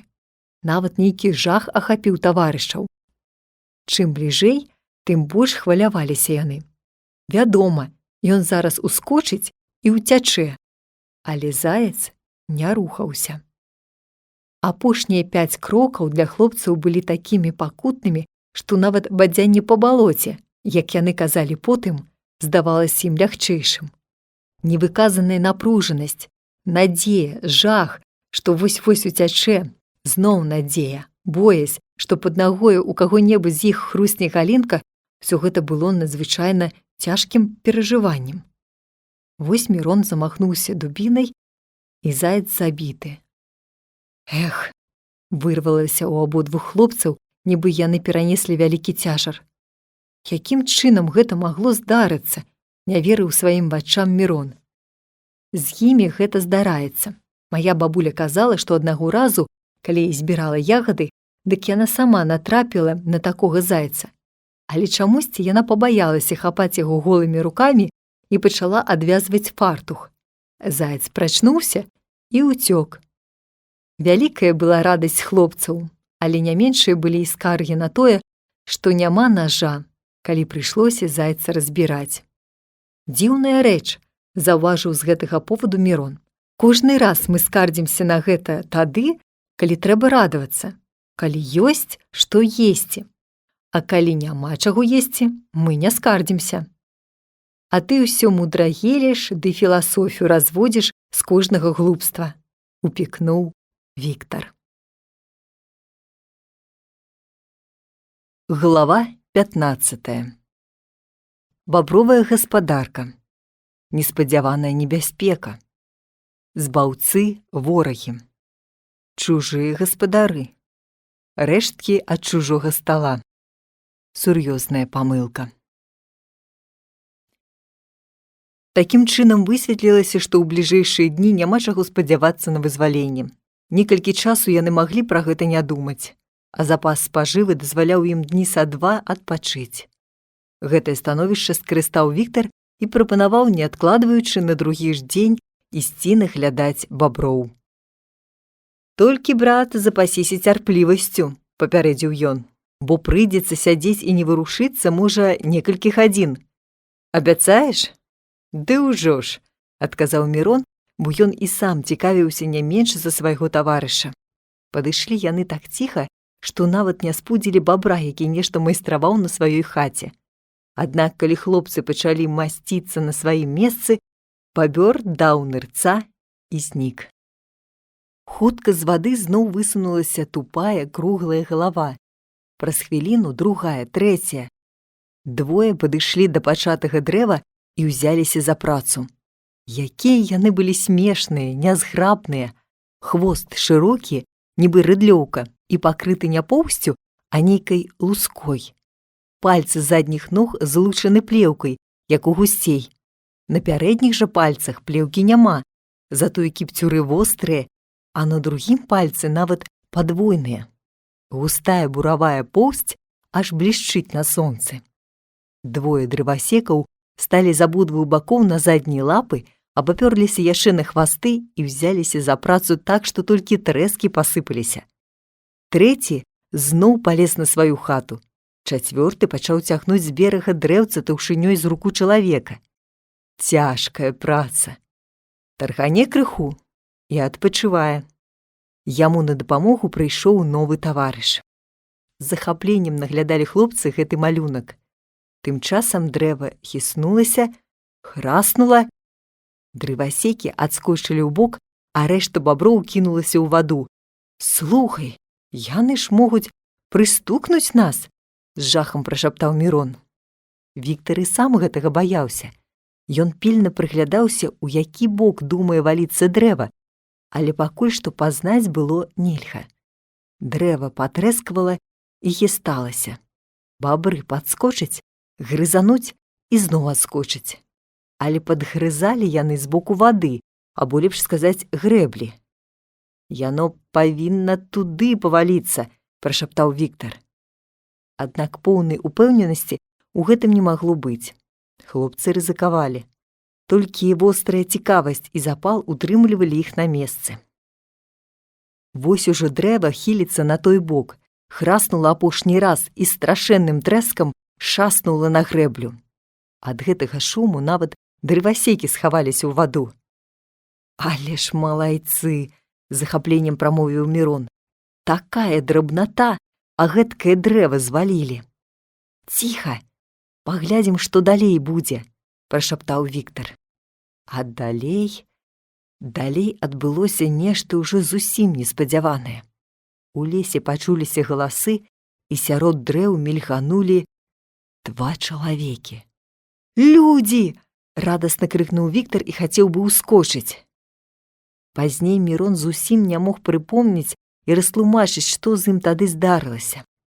Памятаў толькі, што ў яго галаве нібы маланка мільганула слова «недакурак». І ён люта сцяў зубы, схапіў Віктара за плячо і прасіпеў: «Не рухайся! Пачакай!» Віктар апусціўся і заціх. На іх шчасце, толькі што паваленае дрэва заглушыла голас Віктара. Людзі нічога не пачулі, падышлі і спыніліся каля таго стажка, на які учора ўзлазілі хлопцы. Адзін з незнаёмцаў быў высокі, дужы, гадоў пад 50 чалавек, з чорнай стрыжанай барадой і густымі чорнымі вусамі, якія апускаліся ўніз, як у маржа. Пад густымі бровамі глыбока сядзелі вузкія вочы, якія надавалі яму люты выгляд. На ім была кароткая, шэрая, з грубага сукна світка і высокія паляўнічыя боты, запэцканы ў балоце да каленаў. За плячыма вісела стрэльба. Яго таварыш быў маладзейшы і меў больш гарадскі выгляд. Высокі, тонкі, голены. На ім таксама былі высокія боты, а замест світкі – парусінавая накідка. Стрэльбы ў яго не было. Кідалася ў вочы, што абодва наогул былі вельмі запэцканыя ў балота. «Вось якое дрэва звалілі!» – заўважыў малодшы. «Гэткім чынам яны маглі разбурыць нашу хатку», – сказаў чорны. «Вось нарабілі б бяды». А яны тут былі? Запытаўся першы. А ліха іх ведае. Пакуль што, як бачыш, слядоў не відаць. Дык усё ж нарэшце, як вырашым гэтую справу? Звярнуўся малады да свайго спадарожніка. І сам не ведаю, задумаўся старэйшы. Можа, дай Бог, яны самі загінулі. А калі не, тады, мусіць, трэба ім дапамагчы, крыва усміхнуўся чорны. Гэта ж, відаць, пра нас ідзе гутарка, падумаў кожны з хлопцаў. Але завошта? Што мы ім зрабілі? Яны зірнулі адзін на аднаго, але не паварушыліся. Справа была такая незразумелая і недарэчная, што хлопцы не хацелі верыць сваім вачам і вушам і чакалі, што зараз усё высветліцца. Кепска атрымліваецца, казаў тым часам малодшы. Калі яны выйдуць адсюль, дык усюды раструбяць аб гэтым кутку. Палезуць розныя вучоныя, возьмуць пад ахову гэтых баброў, пачнуць пісаць у газетах. Да гэтага часу толькі ляснік адзін раз узімку наведваўся сюды. А тады кожны палезе. І нам прыйдзецца развітацца з гэтым надзейным прытулкам. Я ж і кажу, буркнуў чорны. Але ж, з другога боку, яны нам зусім не патрэбныя. Чаго нам шкадаваць савецкае насенне, бліснуў вачыма чорны. Нічога, акрамя карысці, не будзе, калі загінуць 2 бальшавіцкія гадаванцы. І то праўда, уздыхнуў малады. Наша справа важней за гэтых 2 малакасосаў. А колькі нашага брата гіне ад іх? Хай не соваюць свой нос куды не трэба. Дзе яны цяпер? Там, каля возера. Значыцца, зробім такім чынам. Яны, вядома, надзвычай будуць рады, калі ўбачаць нас. Мы возьмемся іх вывесці, а там... Гэта зручна яшчэ з другога боку. Калі што якое, дык будуць думаць, што яны самі загінулі ў балоце, дадаў чорны. Можа, паглядзім цяпер, ці ўсё ў парадку? Потым паспеем. Спачатку скончым гэтую справу, адказаў малады. Яны абмінулі грэблю і накіраваліся ў той бок, дзе была стаянка хлопцаў. Крокі і шолахі даўно ўжо сціхлі, а хлопцы ўсё яшчэ ляжалі ў сваёй засадзе і не дыхалі. Слухай, дрыжачым шэптам сказаў Віктар, скубані мяне за бок. Можа, я сплю? Абодва разам не могуць бачыць адзін сон, сказаў Мірон. Гэта дзікая праўда. Што будзем рабіць? Ці ўцякаць, ці сядзець тут? Віктар падумаў і сказаў. Гэта мусіць усё роўна. Ці тут хавацца, ці дзе-небудзь, абы толькі не трапіць ім на вочы. Шукаць яны нас не будуць, заўважыў Мірон. Чаму так? Здзівіўся Віктар. Якраз і будуць шукаць. Ты чуў, што яны казалі? Разважліва сказаў Мірон. Мы ж іх сустрэнем з радасцю. Так яно і павінна было б быць. А калі мы іх не сустрэнем? Тады яны будуць нас шукаць. Так, ды не гэтак. Будуць крычаць, клікаць нас, нават страляць, каб мы самі прыйшлі да іх. Не могуць жа яны падумаць, што мы наўмысля хаваемся ад іх. Яны ж нашы збаўцы. Але, усміхнуўся Віктар, калі мы не адгукнемся, то яны падумаюць, што мы загінулі. А шукаць, як уцекачоў, яны не павінны, не маюць падставы. Гэтае разважанне крыху супакоіла абодвух. Іх задачай было толькі, як кажуць, сядзець і не рыпацца, і такім чынам дачакацца, пакуль ворагі пойдуць з вострава. Праз некаторы час сапраўды пачуўся стрэл. Клічуць нас, засмяяліся хлопцы. Пачуўся новы стрэл уже ў другім месцы. Праз некаторы час данесліся крыкі. Крыкі то набліжаліся, то аддаляліся. Відаць, бандыты хадзілі па ўсім лесе. Нарэшце галасы пачалі набліжацца да хлопцаў. Пачуўся хруст, і абодва чалавекі зноў выйшлі да грэблі. Мусіць, яны ў гэтым баку? Казаў адзін з іх. Усё ж такі дзіўна, што яны не адгукаюцца, прамовіў другі. Не можа быць, каб нашыя стрэлы і крыкі не былі чутны. Пагукаем яшчэ тут. Калі няма, значыцца няма. Ці не маглі яны як-небудзь выйсці? Апрача таго месца прайсці нідзе нельга, нават у самае сухое лета, чуўся голас чорнага. Куды б яны не сунуліся, усюды загінуць. А можа, якім-небудзь чынам даведаліся пра наш шлях? Чорны дзядзька гучна засмяяўся. А ты сам упэўнены, што пройдзеш цяпер адзін? Не вельмі. У такім разе, можа, нам і не трэба будзе турбавацца? Дай Бог. Яны на вачах у хлопцаў зноў пачалі страляць і гукаць. Ого-го! Сюды! Хоць і не да смеху было нашым хлопцам, але яны не маглі не усміхнуцца. Вось дабрадзеі знайшліся, каб яны хутчэй самі утапіліся, сказаў Мірон, калі людзі адышлі. Гэтага мала, злосна прамовіў Віктар. Хоць 3 гады буду сачыць, але аддам іх пад расстрэл. Пойдзем да хаты, хай яны там блукаюць. Ох, прастагнаў Мірон. Усё цела здранцвела, мусіць, гадзін 5 ляжалі нерухома. І яны пайшлі да стаянкі. Ззаду чуліся крыкі і стрэлы іхніх дабрадзеяў. Хоць хлопцы і не баяліся, што ворагі зараз будуць іх шукаць, але ўвесь час адчувалі небяспеку. Горш за ўсё, што агню нельга раскладаць, казаў Мірон. Калі яны вернуцца ды ўбачаць, што вогнішча нехта падправіў, дык адразу здагадаюцца, што мы тут. А агонь тым часам можа згаснуць. Падсунем тоўстыя кавалкі пад попел. Можа, не звернуць увагі? Параіў Віктар. А што калі заўважаць, непакоіўся Мірон, ад гэтага можа залежыць наша жыццё. Падумалі і парашылі лепш рызыкнуць агнём, чымся жыццём. Можа, небяспечна кратаць і нашу спажыву, сказаў Віктар. Таксама могуць заўважыць. І гэта праўда, згадзіўся Мірон. Вось дурное становішча, глядзець на сваю ўласную ежу, галадаць і не мець права крануць яе. Усё гэта было б нават смешна, каб не было гэтак небяспечна. Не сядзелася ім на месцы. Увесь час пазіралі ў той бок, дзе былі дабрадзеі. Нарэшце Віктар не вытрымаў. Не магу. Ідзём схаваемся побач. Адышліся ў балота, у зараснік, і там заселі. Адтуль была відаць і іх стаянка, і дарога, па якой маглі прыйсці ворагі. Нарэшце паказаліся і яны. Падышлі да будана і селі каля вогнішча. Каб канчаткова ўпэўніцца, трэба пачакаць вечара, сказаў малады. Калі яны яшчэ жывыя, то павінны прыйсці сюды начаваць. Але ў такім разе мы сёння не зможам вярнуцца назад, заўважыў чорны.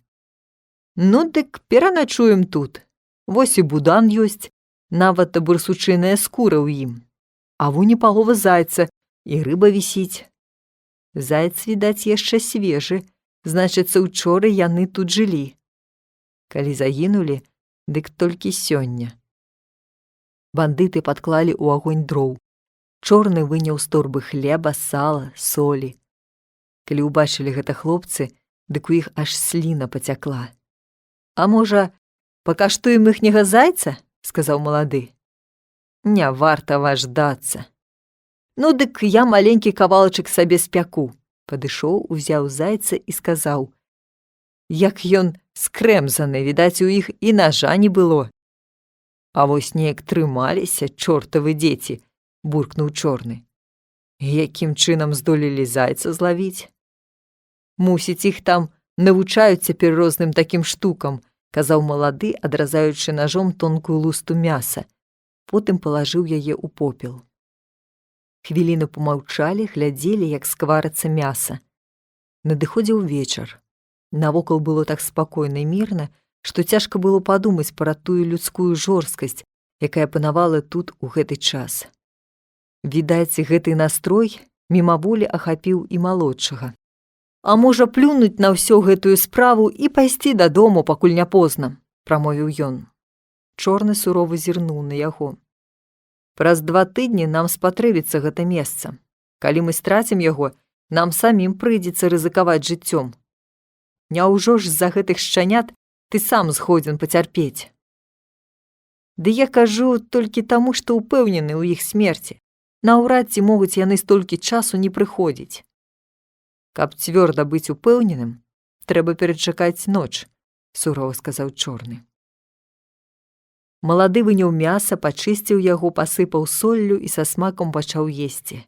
Нішто, сказаў ён, раю і табе. Не хачу гэткага добра, махнуў рукой яго таварыш. Бедныя хлопцы ледзь не плакалі, калі глядзелі, з якім смакам есць вораг іхняе мяса. Ды яшчэ з хлебам, з солью. Хоць бы драбінку гэтага хлеба і солі пакаштаваць.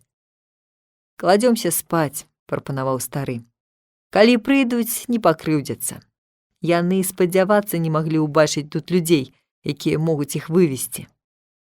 Віктар сціснуў кулакі, заскрыгатаў зубамі і ледзь не зароў ад злосці. Стары улез у будку, палажыў пад сябе стрэльбу і разлёгся на скуры. Паглядзі, там яны чарапаху паставілі на бярозавы сок, сказаў ён з будана. Піць хочацца. Малады пайшоў, узяў чарапаху і паднёс свайму таварышу. Добрая рэч. Дай Бог ім здароўя, засмяяўся той. Потым і другі улез у будан. Пра нешта яшчэ пагутарылі там, але хлопцы не маглі разабраць. Стаяла цішыня. Толькі нейкія вячэрнія птушкі часам парушалі яе. Надышла ноч. Хлопцы сядзелі ў сваёй засадзе нібы скамянелыя. Ім здавалася, што ў гэткай цішыні чуваць не толькі кожны іх рух, але і дыханне, нават стук сэрцаў. Доўга не адважваліся яны паварушыцца.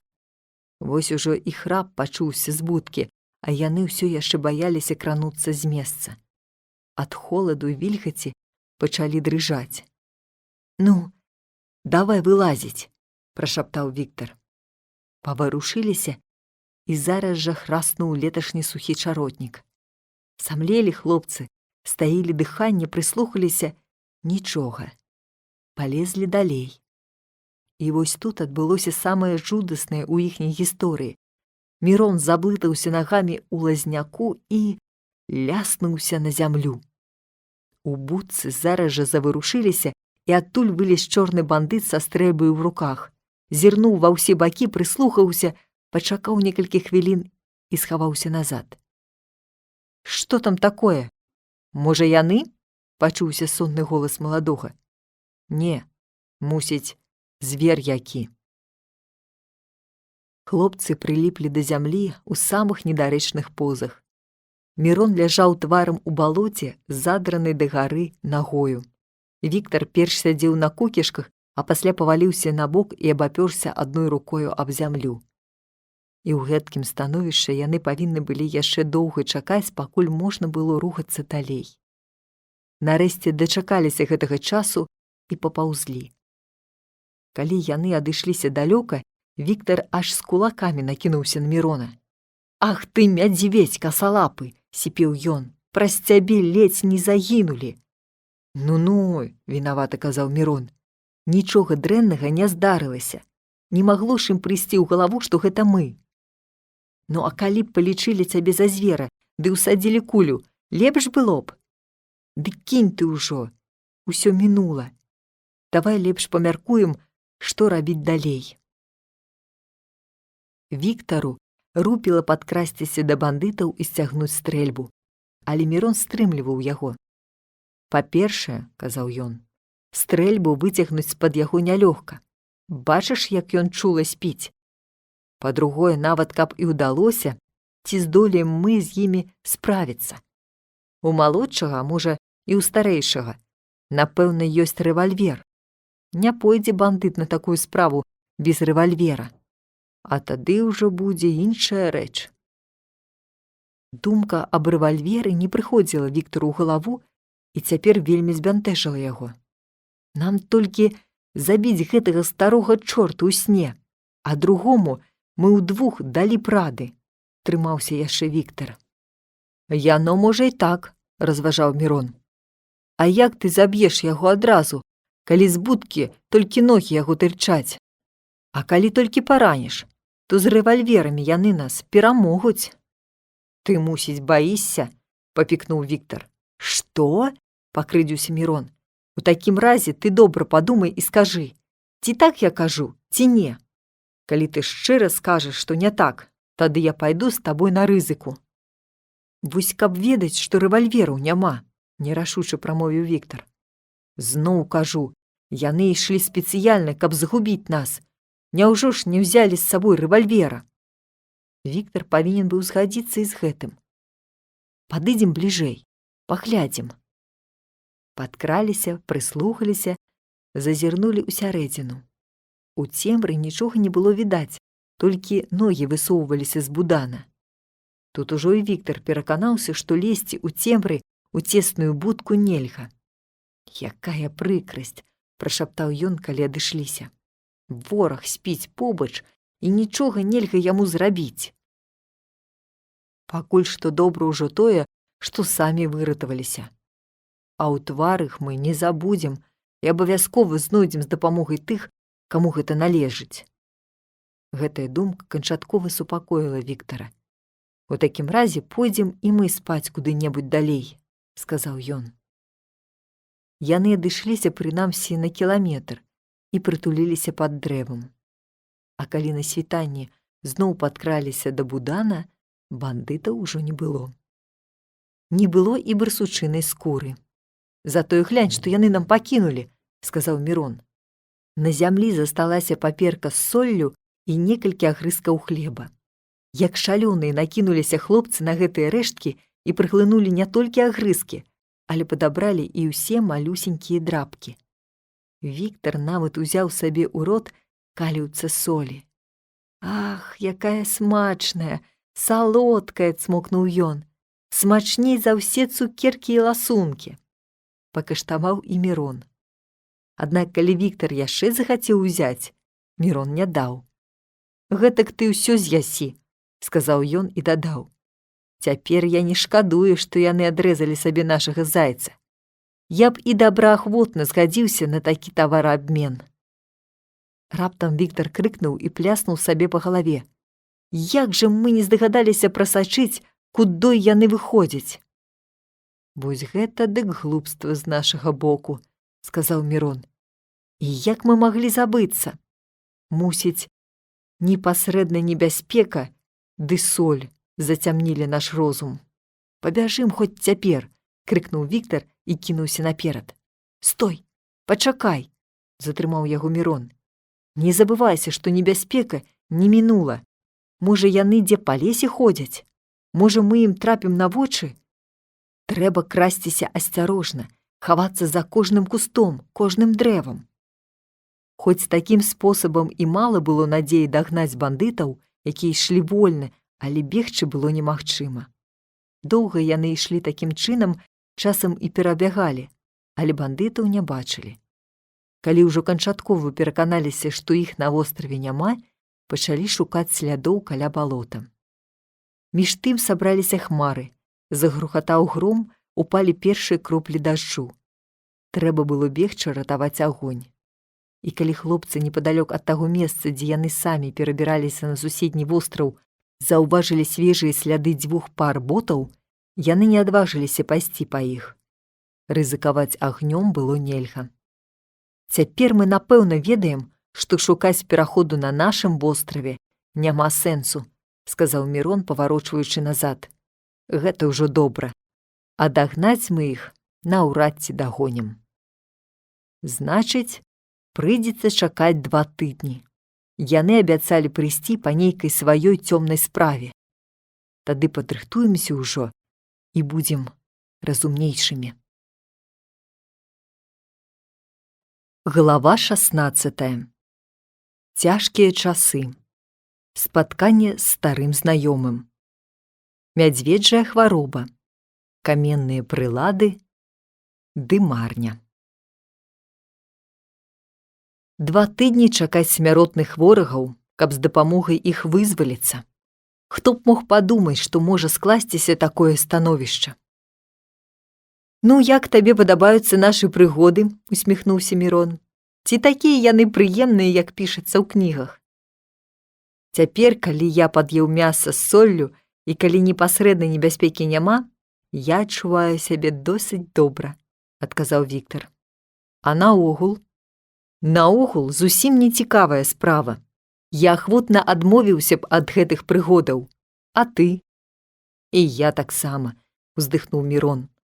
Каб яшчэ ўся гэтая рызыка ды пакута мелі якую-небудзь мэту, як гэта бывае, напрыклад, на вайне ці ў якой навуковай экспедыцыі, то яшчэ сяк так. А тут цярпі і рызыкуй немаведама дзеля чаго. Хавайся, нібы звер ад паляўнічага, без ніякай віны. Я проста зразумець не магу, злосна сказаў Віктар. Як гэты чалавек можа дайсці да такога становішча? Вось кажуць, звер, звер. Дык нашы ж суседзі звяры, нявінныя дзеці перад гэтымі людзьмі. Да гэтага часу мы бяззбройныя не мелі ад іх аніякай крыўды. Наадварот яшчэ. Мы самі скрыўдзілі беднага мішку, засмяяўся Мірон.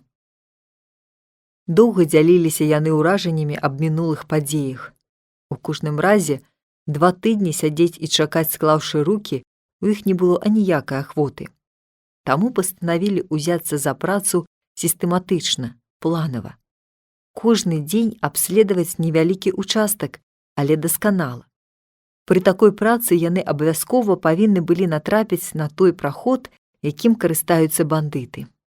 Але праз дзень выявілася, што на гэта часу не хапае. Заяц і рыба скончыліся, а новай спажывы не было. Увесь дзень трэба было ламаць галаву, як пражыць. Грыбоў траплялася мала, бо яшчэ не час быў на іх. Набяруць крыху, прыйдуць дадому, спякуць, з'ядуць, і ўжо зноў халодныя, зноў трэба ісці. А гэтыя грыбы, калі іх спячэш, так зморшацца, што ад іх бадай нічога не застаецца.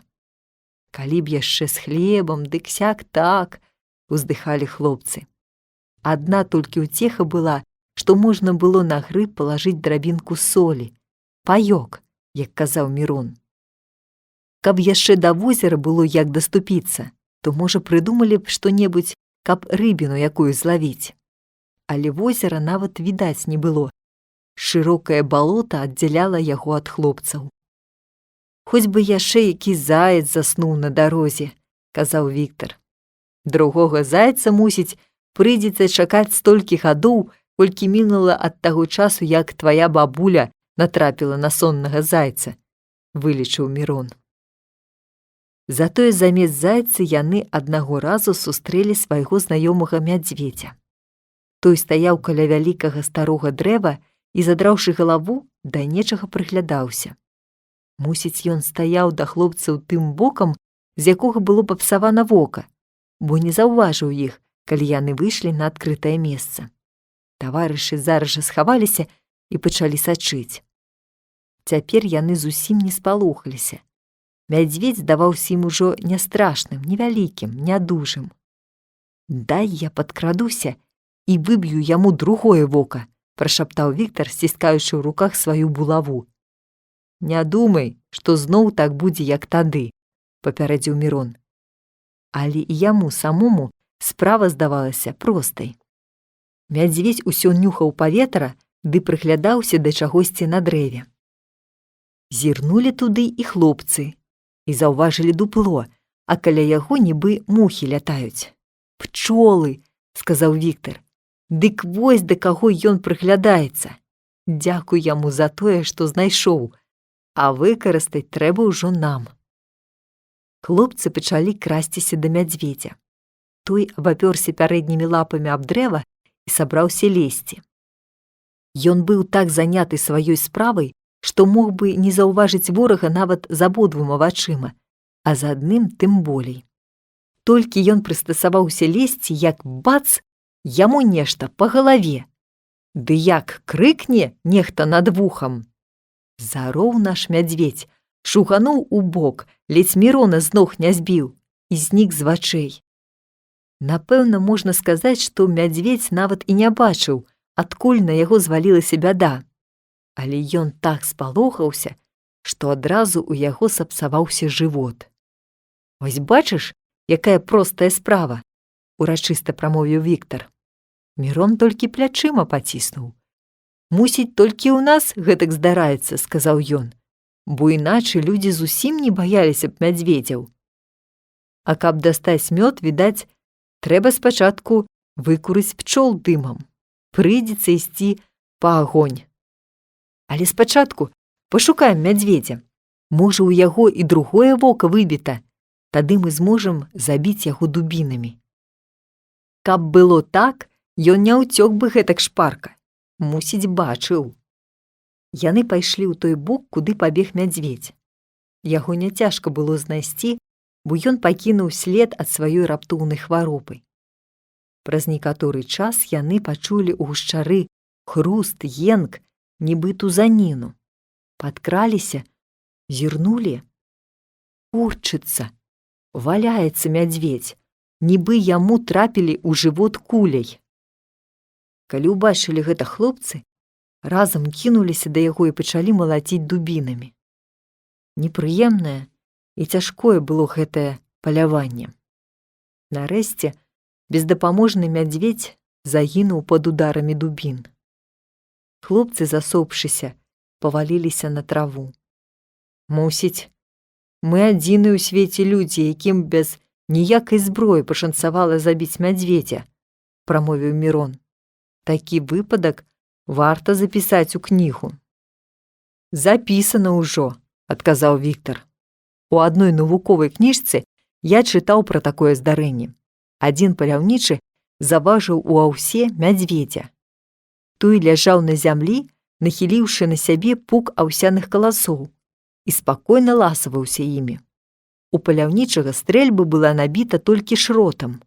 Забіць мядзведзя шротам нельга, але паляўнічы захацеў хоць спудзіць яго, прагнаць з аўса і стрэліў проста ў паветра. Мядзведзь спалохаўся і захварэў. Вось гэтак жа, як цяпер. А на другі дзень яго знайшлі за некалькі соцень крокаў мёртвым. Ён памёр ад перапуду. Я не думаю, каб і наш мядзведзь сканаў толькі ад перапуду, але ў кожным разе гэта дапамагло нам справіцца з ім. Як бы там ні было, а перад хлопцамі ляжала туша сапраўднага мядзведзя, здабыча, якой ганарыўся б кожны паляўнічы. Але як даступіцца да гэтай здабычы? Калі столькі пакуты было з зайцам і барсуком, то што будзе з мядзведзем? Хоць ты плач, гледзячы на багатую здабычу, уздыхнуў Мірон. Трэба абавязкова дастаць каменняў. І зараз жа, крыкнуў Віктар. Але Мірон зрабіў матэматычныя падлікі, па якіх выходзіла, што працу і час ім трэба размеркаваць інакш, чым яны думалі. Каменні шукаць, мусіць, прыйдзецца не 1 гадзіну. Нямалы часу пойдзе, каб апрацаваць іх. А яшчэ разабраць мядзведзя, перанесці і ўпарадкаваць мяса. Апрача таго, трэба ж будзе за ўвесь гэты час і пасілкавацца. Адным словам, скончыў свае падлікі Мірон, сёння ўсё зрабіць мы не паспеем, не кажучы ўжо аб тым, што наш агонь за гэты час можа загінуць. Праз некалькі хвілін 2 хлопцы валаклі па лесе мядзведзя. Адзін трымаў яго за правую пярэднюю лапу, а другі за левую, а мядзведзь ехаў па зямлі на спіне мордай наперад. Хоць і невялікі быў звер, але для галодных і аслабелых хлопцаў ён быў значным грузам. Колькі мы тут валачэм непатрэбнага цяжару, які добрыя людзі пакінулі б на месцы, скардзіліся хлопцы. У гэты дзень яны паспелі толькі набраць каменняў ды наладзіць іх апрацоўку. У лесе пачулася лясканне, нібы хто брукаваў вуліцу. Праз некаторы час хлопцы ўжо мелі нажы і сякеры каменнага веку. Але ж якія гэта былі прылады. Хлопцы глядзелі на іх і казалі: першабытны чалавек засмяяў бы нас, каб убачыў такія прылады. І ў музеі такіх не знойдзеш. Але мы не вінаваты, што крэменю няма. Мусіць, і з крэменю мы не здолелі б зрабіць так, як яны. А ўсё-ткі ямчэй будзе, чым зубамі.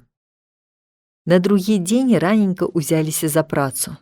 Дапамагчы каменныя прылады дапамаглі, але толькі з удзелам сухога вострага кораня ды ўсялякіх іншых прыстасаванняў. У выніку атрымалі столькі мяса, што не ведалі, куды яго дзець. «Што рабіць?» – у роспачы казаў Мірон.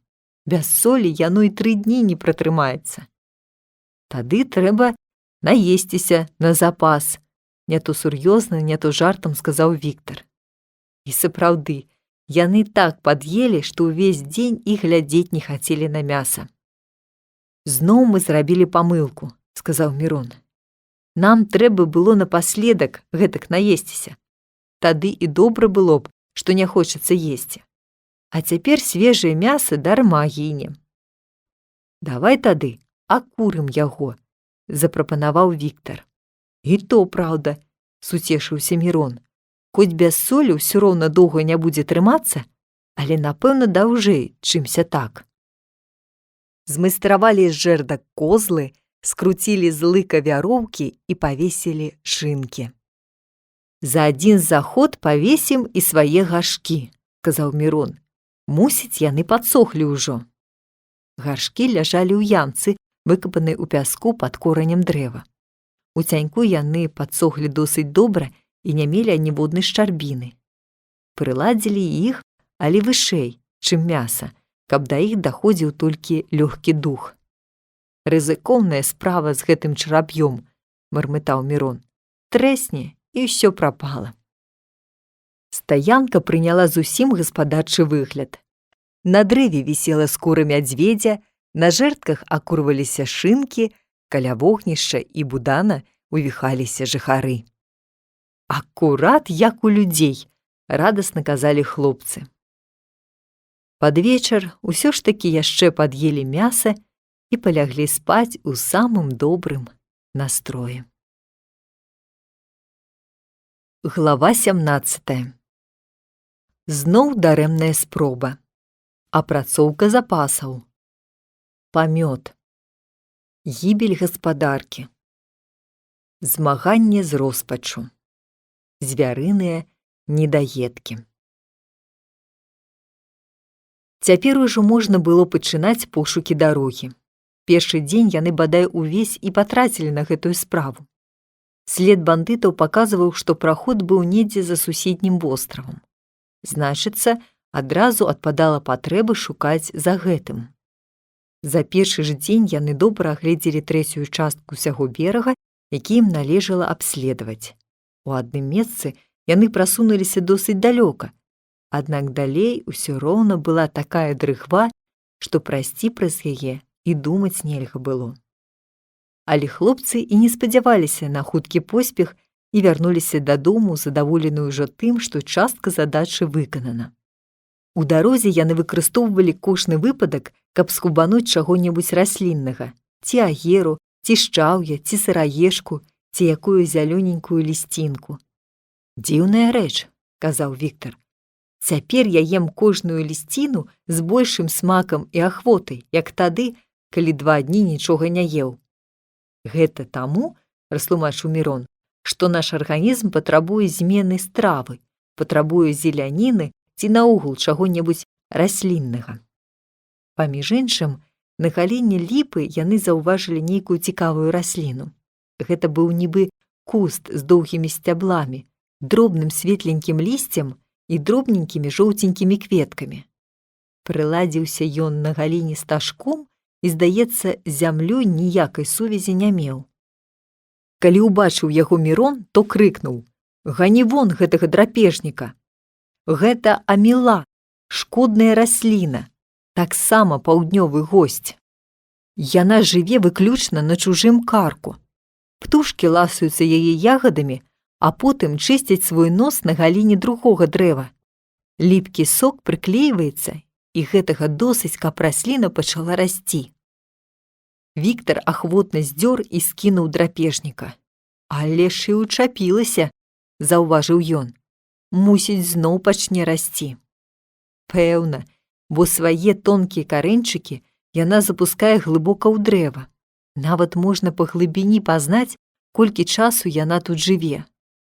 Але ўсё-такі лягчэй будзе беднаму дрэву. Дома ім сапсавала настрой дымарня. Ім здавалася, што шынкі пачнуць падсыхаць і набываць такі выгляд, у якім звычайна ўсе мы прывыклі іх бачыць. А тым часам адбывалася нібы наадварот. Яны рабіліся больш мяккімі, разлезлымі і, здавалася, псаваліся хутчэй, як без акурвання. «Відаць, нічога не выйдзе», – журыўся Мірон. «Іх трэба і саліць, і сушыць доўга, а потым ужо акурваць. Апрача таго, вецер адносіць дым. Выходзіць, што мы самі толькі псуём іх. Лепш ужо спячы, даўжэй захаваюцца. І высушыць», – дадаў Віктар. Знялі мяса і ўзяліся за новую справу. Адразу выявілася, што сушыць нельга, бо не было чым парэзаць на тонкія лусты. Пачалі кавалкамі пячы. Да ночы ў шалашы было ўжо шмат печаных кавалкаў. Мірон дадумаўся нават да рацыяналізацыі, таму што солі, якая ў іх была, не хапала, каб пасаліць мяса. Ён засаліў крыху вады і памачыў у ёй кавалкі мяса. «Гэта пойдзе ў лік пайка», – звярнуўся ён да Віктара. «Дадаваць да таго кавалка яшчэ солі ты не будзеш мець права. Я і не думаю, абы толькі захаваць на лішні дзень. Але ў адну кучу іх усе класці нельга, каб не загніліся», – прамовіў Мірон і азірнуўся навакол. «Тады палужым іх у хлеў», – сказаў Віктар. «Пакуль што ён у нас пусты». Там на сухіх галінках і расклалі кавалкі паасобку. Гаршкі пакінулі сушыцца над агнём. «Мы ж забыліся пра нашых пчол», – сказаў Віктар, калі яны паляглі ўжо спаць. «Тады пойдзем заўтра раніцою», – адказаў Мірон. Назаўтра узялі з сабой адзін з гаршкоў, палажылі туды выгольчыкаў і пайшлі па мёд. Пад дрэвам расклалі агонь. Але як выкурыць пчол там, наверсе? «Я палезу туды, а ты мне падасі тычку запаленага моху», – прапанаваў Віктар. «Каб знайсці добрую жэрдку, дык лепш было б з зямлі прасунуць», – сказаў Мірон. «Спакайней, ды і табе не прыйшлося б цярпець». Вышыня была такая, што адпаведную жэрдку можна было знайсці. Знайшлі добрую арэшыну, запалілі камяк моху і прасунулі ў дзірку. Як загуло там! Хлопцы зараз адбегліся, але зноў падысці не маглі. Раз'юшаныя пчолы лёталі навакол і, відаць, зусім не думалі адлятаць. Нарэшце хлопцы вымушаны былі пакінуць іх, каб прыйсці ў другі раз. Перад адыходам Мірон яшчэ запхнуў камяк, хоць і пацярпеў за гэта. Два гузакі усхапіліся на твары. Пакінулі гаршчок каля дрэва, а самі пайшлі на сваё абследаванне. Зноў пачалася такая ж пакутная і бескарысная праца. Гадзіны 4 яны бадзяліся каля балота і вярнуліся без нічога, як заўсёды. Па дарозе яшчэ раз наведалі пчол. На гэты раз там было ўжо ціха. Толькі дзе-нідзе жаласна звінела адзінокая пчала. На сілу Віктар выцягнуў з дупла соты, але здабыча была вельмі малая. Усё чарва. «Ды гэтага і чакаць трэба было», – сказаў Мірон. «Новага мёду не маглі яшчэ назбіраць. Засталіся толькі леташнія рэшткі». «Дзякуй за гэта. Шклянка добрая набярэцца», – казаў Віктар, аблізваючы пальцы. «Цяпер мы жывём», – разважаў Мірон, калі ішлі назад. «Калі ўзяць, напрыклад, ды змяшаць з мёдам ліпавае лісце, дык будзе такая страва, ад якой ніхто і дома не адмовіўся б. Пасля мяса гэта будзе вельмі дарэчы». «Пачакай цешыцца», – усміхнуўся Віктар. «Можа, звар'яцееш яшчэ?» «Чаму так?» – прыпыніўся Мірон. «Забыўся? А можа, гэта мёд з той цудоўнай азаліі? Ну не, столькі не набяруць. Калі не зусім, дык крыху ашалееш».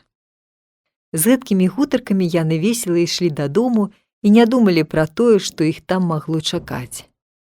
А калі прыйшлі, то ўбачылі такую карціну, ад якой аж уваччу пацямнела. Абгрызеныя косці, разбураны хлеў і сляды звяроў. У Мірона ледзь гаршчок не вываліўся з рук, а Віктар забегаў і закрычаў, нібы хто яго укусіў. Ах, праклятыя! Што гэта? Як гэта здарылася? Мы забыліся, што прайша нас у лесе яшчэ ёсць насельнікі. Лісы, ваўкі, дзікі, панура сказаў Мірон. Вось хто-небудзь з іх і паквапіўся. Віктар пачаў прыглядацца да слядоў. Ды тут іх шмат было, сказаў ён. Вось сляды нібы ваўка, вось нібы кошкі. А тут вунь яшчэ нейкія. Адкуль яны ўсе разам сабраліся? А навошта было ім збірацца ўсім разам? Спачатку хто-небудзь адзін прыйшоў, разбурыў, наеўся, а там маглі пачуць і падысці іншыя. Але нам ад гэтага не лепш. Што ж мы будзем цяпер рабіць? Схапіўся за галаву Віктар. Тое, што і да гэтага часу, спакойна адказаў Мірон.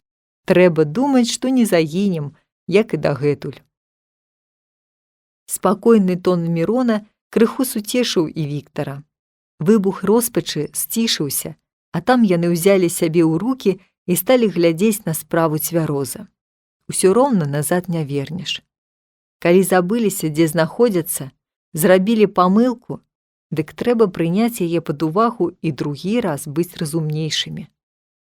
Вось ужо колькі памылак мы нарабілі, разважаў Віктар. Кожны раз абяцаем быць разумнейшымі і ўсё аніяк не можам паразумнець. Мірон нават засмяяўся. Ці ведаеш, што мы і так разумныя, сказаў ён. Не відаць гэтага, паківаў галавой Віктар. Добра відаць. Калі яшчэ не памерлі, значыцца не дурныя. А калі пажывём у гэткіх умовах год, то я абяцаю табе, што памылак у нас амаль не будзе. А калі 10 год, дык аніводнай не будзе, сказаў панура Віктар. Пэўна, сур'ёзна адказаў Мірон. На ўсё трэба практыка, а ты адразу хочаш зрабіцца чалавекам без хібаў. Але дзе ж мы цяпер другога такога мядзведзя знойдзем? Ужо жартам прамовіў Віктар. На наш век дурняў хопіць, засмяяўся Мірон. Пратрымаемся як-небудзь тыдзень, а там прыйдуць нашы збаўцы. Ты іх лічыш дурнямі? Калі мы іх перахітрым? Так. А калі яны? Тады мы будзем дурнямі. Паступова вастрыня ўражання змяншалася. Забыцца на няшчасце, не шкадаваць яны, вядома, не маглі, але будучыня ўжо не здавалася ім безнадзейнай. Давай падбяром хоць агрызкі, сказаў Мірон. А можа, яшчэ якую хваробу схопіш ад іх? Я думаю, тутэйшыя звяры адчуваюць сябе лепш, як мы. Такіх недаедкаў навакол набралася столькі, што хлопцам магло хапіць на ўвесь заўтрашні дзень.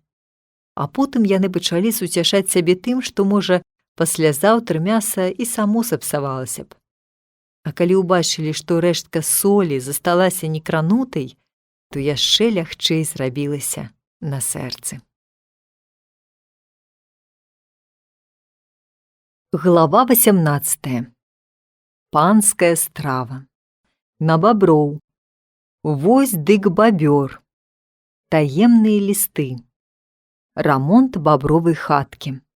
Ваенная падрыхтоўка. Чаму людзі шануюць баброў? Мінула яшчэ 2 дні. За гэты час хлопцы скончылі сваё абследаванне. Толькі ў адным месцы яны знайшлі нешта падазронае і, прасунуўшыся ў балота, адчулі пад нагамі нібы нейкія жэрдкі. Мусіць, тут, узрадаваліся хлопцы. Але праз некалькі крокаў жэрдкі скончыліся. Непадалёк ад іх, на купінцы, расло дрэўца. Віктар скокнуў да яго, але не даскочыў і заграз у балоце так, што Мірон ледзь выцягнуў яго з дапамогаю доўгага кала. Пры такіх умовах совацца далей ужо нельга было. Але ўсё ж такі недзе выхад ёсць, ламаў галаву Віктар. Ну і што з таго, калі мы не ведаем, пакорліва прамовіў Мірон. Нічога не зробіш, прыйдзецца пачакаць. У кожным разе мы свой абавязак выканалі, даследавалі ўсё, што можна было. А выканаўшы абавязак, Яны ўжо ўвесь час маглі аддаць на пошукі спажывы. Але дурных звяроў больш не траплялася. Зноў давялося перайсці на пашу, як казаў Віктар. А ад адной пашай пратрымацца было цяжка. Аднаго разу Віктар прынёс зялёную жабу. «Давай пакаштуем панскай стравы», – сказаў ён. «Ой, баюся», – скланіўся Мірон. «А я думаю, калі паны ядуць, дык і нам можна».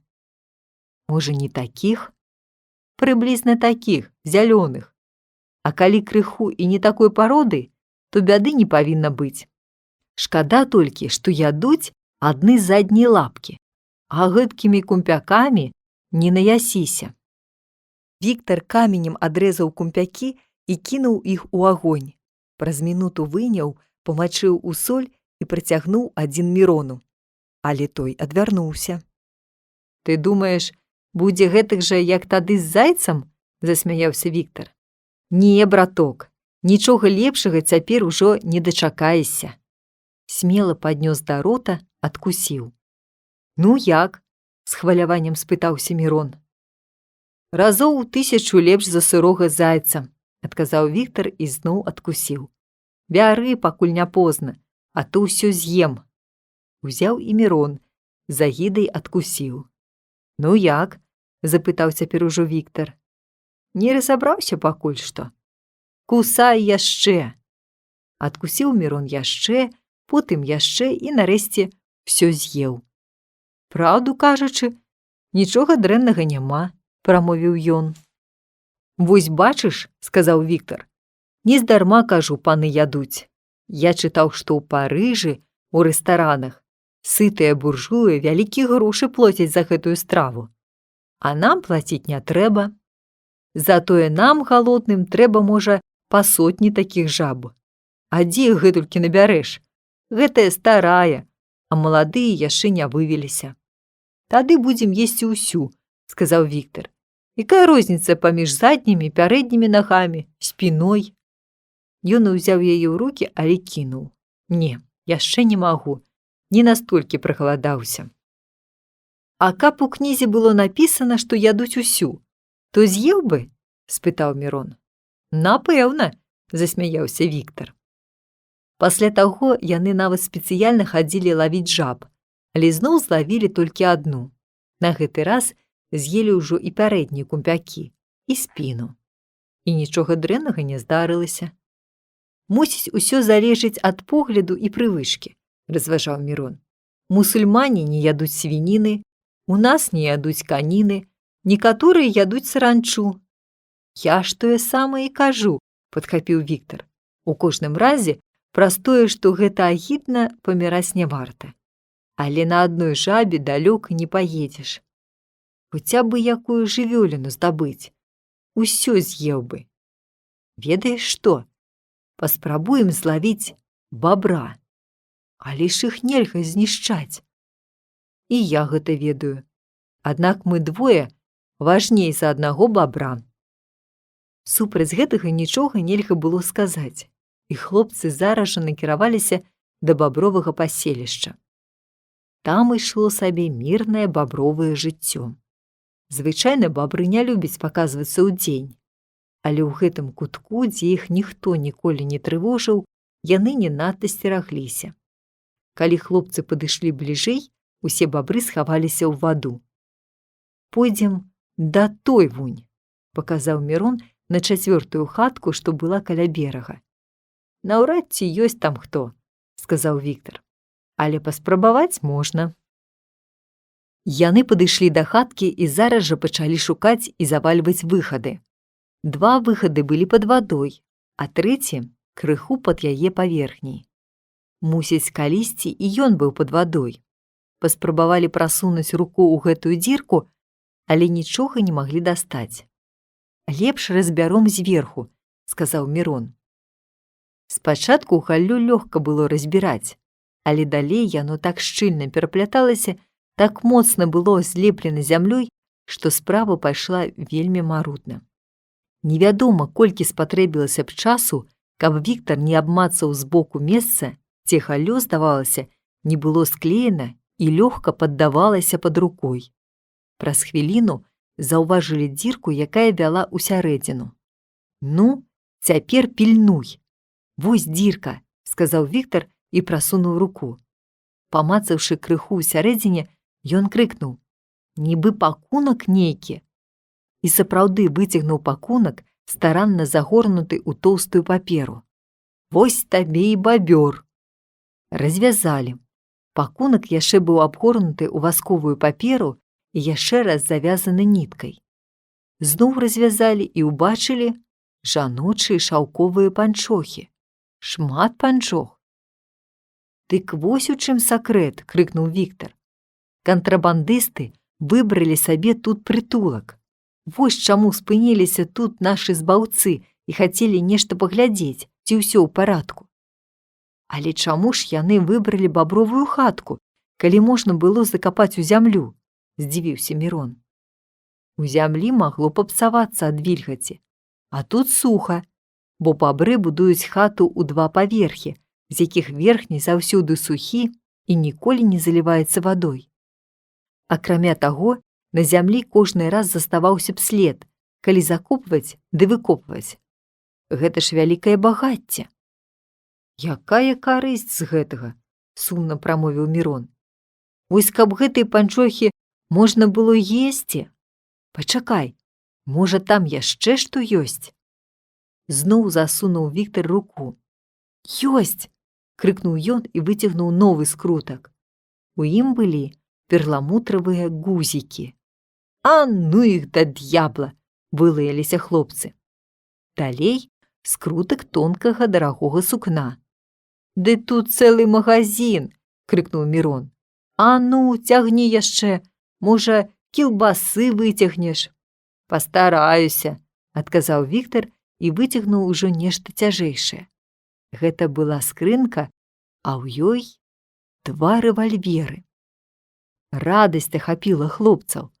«Во, гэта ўжо іншая рэч!» «Толькі ці ёсць да іх патроны?» – сказаў Мірон. «Знойдуцца!» – упэўнена адказаў Віктар і зноў запусціў руку, але на гэты раз нічога не дастаў. «Навошта ж тады нам рэвальверы?» – сумна прамовіў Мірон. «Пачакай яшчэ. Пакой бабра часам мае больш за метр у шыркі. Я ж не мог дастаць рукой ва ўсе куты. Трэба пашырыць уваход». І хлопцы ўзяліся за гэтую працу. Калі разабралі столь, дык знайшлі яшчэ скрынку з 2 рэвальверамі, некалькі бляшчанак з патронамі, зноў скрутак з нейкай замежнай галантарэяй і, нарэшце, 4 маленькія 6сценныя каробачкі. Яны былі моцна зроблены з суцэльнага металу і толькі на канцах мелі шрубку. «Фью!» – засвістаў Віктар. «Тут ужо пахне больш сур'ёзнай справай.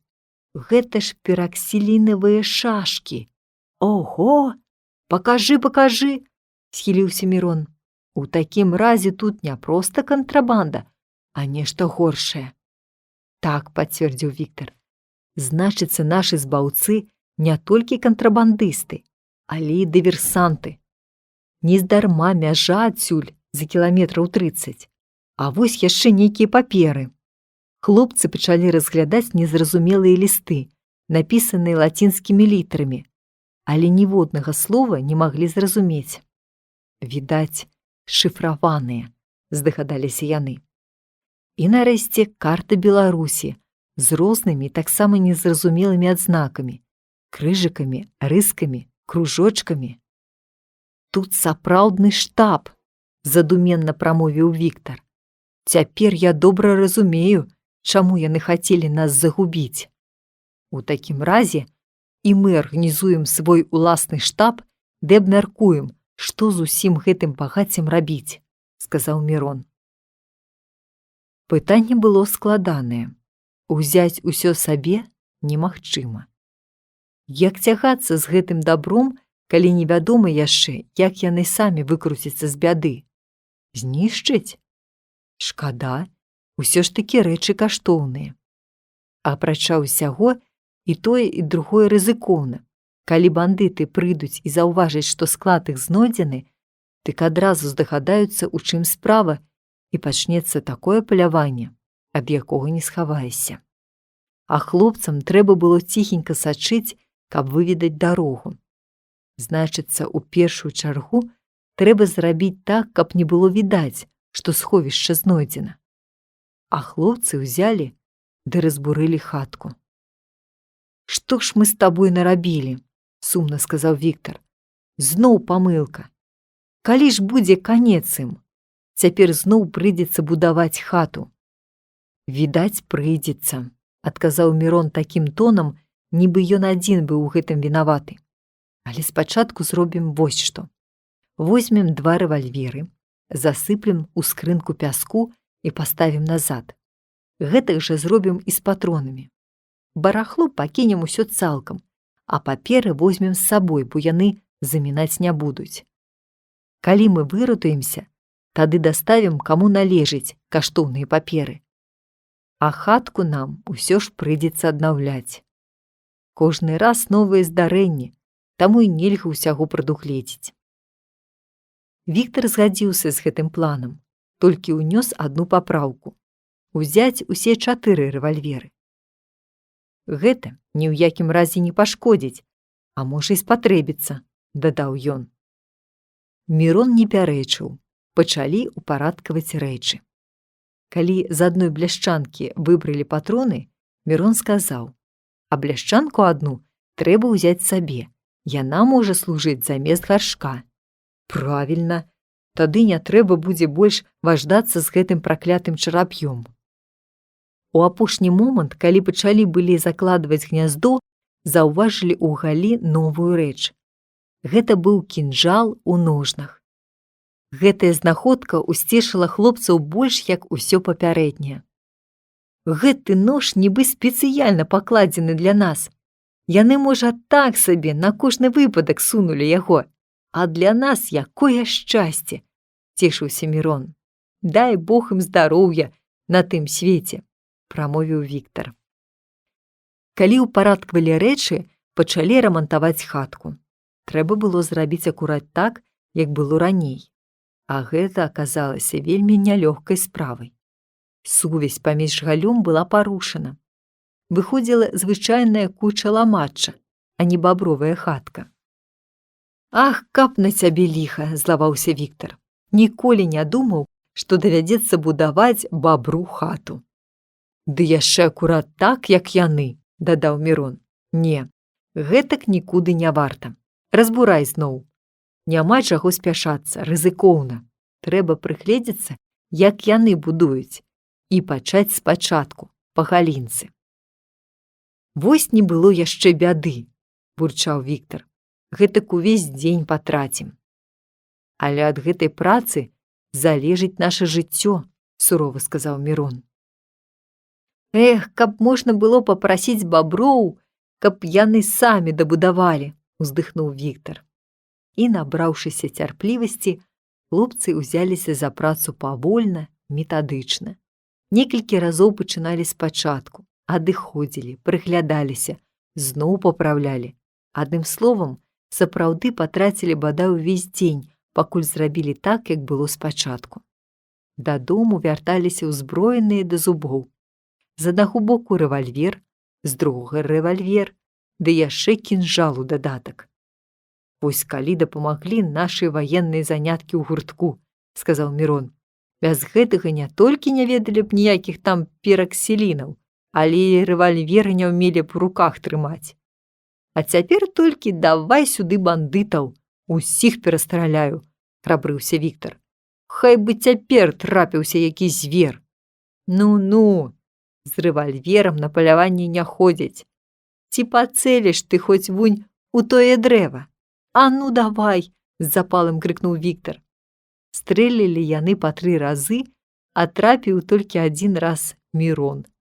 Віктар аж пачырванеў ад сораму. «Давай яшчэ!» – гарачыўся ён. «Калі ты гэтак будзеш гарачыцца, дык ніколі не патрапіш», – павучальна сказаў Мірон. «Гэта табе не стрэльба. Каб з рэвальвера навучыцца страляць на далёкай адлегласці, трэба доўга практыкавацца. А нам хопіць і гэтага. У бандыта зблізку трапім». Але ж трэба папрактыкавацца. Патронаў хапае, настойваў Віктар. Я баюся, што нашы стрэлы могуць пачуць гэтыя самыя бандыты. Хто іх ведае, дзе яны жывуць, дзе бадзяюцца? Можа, блізка? Гэтая заўвага пераканала Віктара. Хоць сённяшні дзень быў зусім галодным, але хлопцы паляглі спаць у самым бадзёрым настроі. Ім здавалася, што з рэвальверамі ім галадаць болей ужо не прыйдзецца. Калі яны паляглі, Віктар сказаў: «Ведаеш што? Цяпер я ўжо разумею, чаму баброў гэтых шануюць, берагуць, бароняць. Яны ж надзвычай карысныя для чалавека. Гэты ж яны нас выратавалі тады ад смерці. Яны цяпер нам і зброю далі. Застаецца толькі папрасіць іх, каб вывелі нас адсюль», – адказаў Мірон, зяхаючы. Глава 19. Голад са зброяй. Сапраўдныя паляванні. Прачнуліся яны з такім пачуццём, нібы ліхія гадзіны ўжо скончыліся. Цяпер і зброя ў іх была, і дасканалы нож, і добрая пасудзіна. Можна было ўжо сапраўдны абед згатаваць. А як жа яны знудзіліся па гатаванай страве? Усё было добра, толькі не было чаго гатаваць. Другі дзень яны нічога не елі. Але настрой быў бадзёры і вясёлы. «Цяпер ужо малая бяда», – казаў Віктар. «Ідём на паляванне». З рэвальверамі ў руках яны пайшлі ў лес. Прабадзяліся гадзіну, другую, а страляць не было ў каго. Скакалі па дрэвах вавёркі, але не пра такую дзічыну думалі паляўнічыя. Ды каб і падумалі, з рэвальвера не застрэлілі б. Бачылі на дрэве яшчэ адну жывёлу, якую Мірон палічыў за гарнастая, але Віктар растлумачыў, што гэта куніца. Бачыш, яна куды большая, колер цямнейшы, на шыі жоўтая пляма, морда вастрэйшая. Адным словам, падабенства мала. Каля балота спудзілі качак, але таксама страляць не было чаго і думаць. Недзе далёка мільгануў заяц, а нашы паляўнічыя толькі лыпалі вачыма, гледзячы на гэтую дзічыну. «Вось табе і зброя», – злосна зірнуў Віктар на свой рэвальвер. «А ты што думаў?» – сказаў Мірон. «У такіх выпадках і стрэльбы не надта трапіш. Пойдзем да дубоў, можа, зноў дзіка ўбачым, як тады. Калі пусціць у яго дождж куляў з абодвух рэвальвераў, дык можна і забіць». «Рызыкоўная справа», – пакруціў галавою Мірон. «Усё-такі лепш, як з голаду пухнуць». Але не так лёгка ўбачыць дзіка, як хацелася. Хоць і меў гэты кут права называцца звярыным, але не на кожным кроку можна было стрэць звяроў. Тым болей, што абодва астравы складалі разам вельмі значную прастору, на якой усім хапала месца. Нават да гэтага часу заставалася яшчэ прынамсі палова плошчы, якой хлопцы не наведвалі. Нарэшце нашы паляўнічыя павінны былі вярнуцца да сваёй пашы. Са зброяй у руках яны сталі збіраць шчаўе, грыбы, аер і іншую спажыну. Злавілі яшчэ 2 жаб. «Гэта ж сорам», – абураўся Віктар. «З рэвальверамі лавіць жаб». «Ніякага сораму тут няма», – спакойна прамовіў Мірон. «Калі нават адзін паэт пісаў: «Выйшаў я на сена жаць, ды з нагана ў жабу бац». Мусіць, ён таксама быў галодны, як і мы, засмяяўся Віктар. Прахадзілі ўвесь дзень, а прынеслі дадому толькі адны грыбы. Але затое згатавалі іх па-гаспадарску, у бляшчанцы з вадой, з соллю, а замест лыжак скарысталі тыя гліняныя чарапкі, што калісьці ляпілі. Так пражылі яны яшчэ 5 дзён. Як на смех, гэтыя дні, калі таварышы былі добра ўзброены, былі для іх самымі цяжкімі за ўвесь час жыцця на востраве. Яны нават дайшлі да таго, што адважыліся пакаштаваць хрушчоў. Пасля жаб гэта было ўжо не страшна. Нарэшце хлопцы зноў парашылі забіць бабра і пайшлі да іх паселішча. але проста забіць ці злавіць не было магчымасці. Разбураць другую хатку яны не адважыліся. Добра, каб, напэўна, злавілі. Дзеля гэтага яшчэ можна папрацаваць. А калі не, тады давялося б дарэмна не толькі разбураць, але ізноў папраўляць хатку, бо пакідаць слядоў па вядомай прычыне нельга было. У дадатак да ўсяго, хлопцы прыпомнілі, што і наогул нядобра было б крыўдзіць сваіх сапраўдных дабрадзеяў. І яны зноў пайшлі бадзяцца. З кожным днём хлопцы слабелі ўсё болей і болей. Разам з гэтым псаваўся і ўвесь іх настрой. Часта ў іх наогул ніякага настрою не было, ні добрага, ні кепскага, а так, нейкая абыякавасць. Ім здавалася, што яны гэтак усё сваё жыццё бадзяюцца і будуць век бадзяцца. Яны забыліся на свой дом, на тое, што павінны прыйсці бандыты, і надыходзіць рашучы момант. Нарэшце, аднаго часу, Віктар заўважыў, што ўвечары ён чамусьці пачаў дрэнна бачыць. Дзівіўся, цёр вочы, нічога не памагала. Што гэта такое можа быць? Ламаў ён галаву. Гэта, мусіць, курыная слепата, сказаў Мірон. Яна бывае тады, калі чалавек марнее ад дрэннага харчавання. Яны ўжо і хадзіць не мелі ахвоты. Часам па некалькі гадзін ляжалі нерухома. Аднаго разу яны гэтак ляжалі пад кустом на палянцы і мутнымі вачыма пазіралі навакол.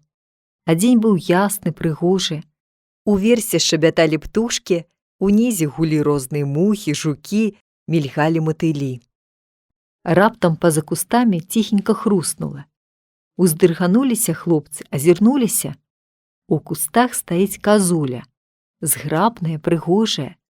Задраўшы галаву з невялікімі рагамі, на якіх было па 2 атужылкі, яна скубла маладыя парасткі, і на шыі яе відаць была белая пляма. Кожны момант яна азіралася, уздрыгвала і была гатова знікнуць. У момант ад млявасці ў хлопцаў і следу не засталося. Яны захваляваліся, напружыліся.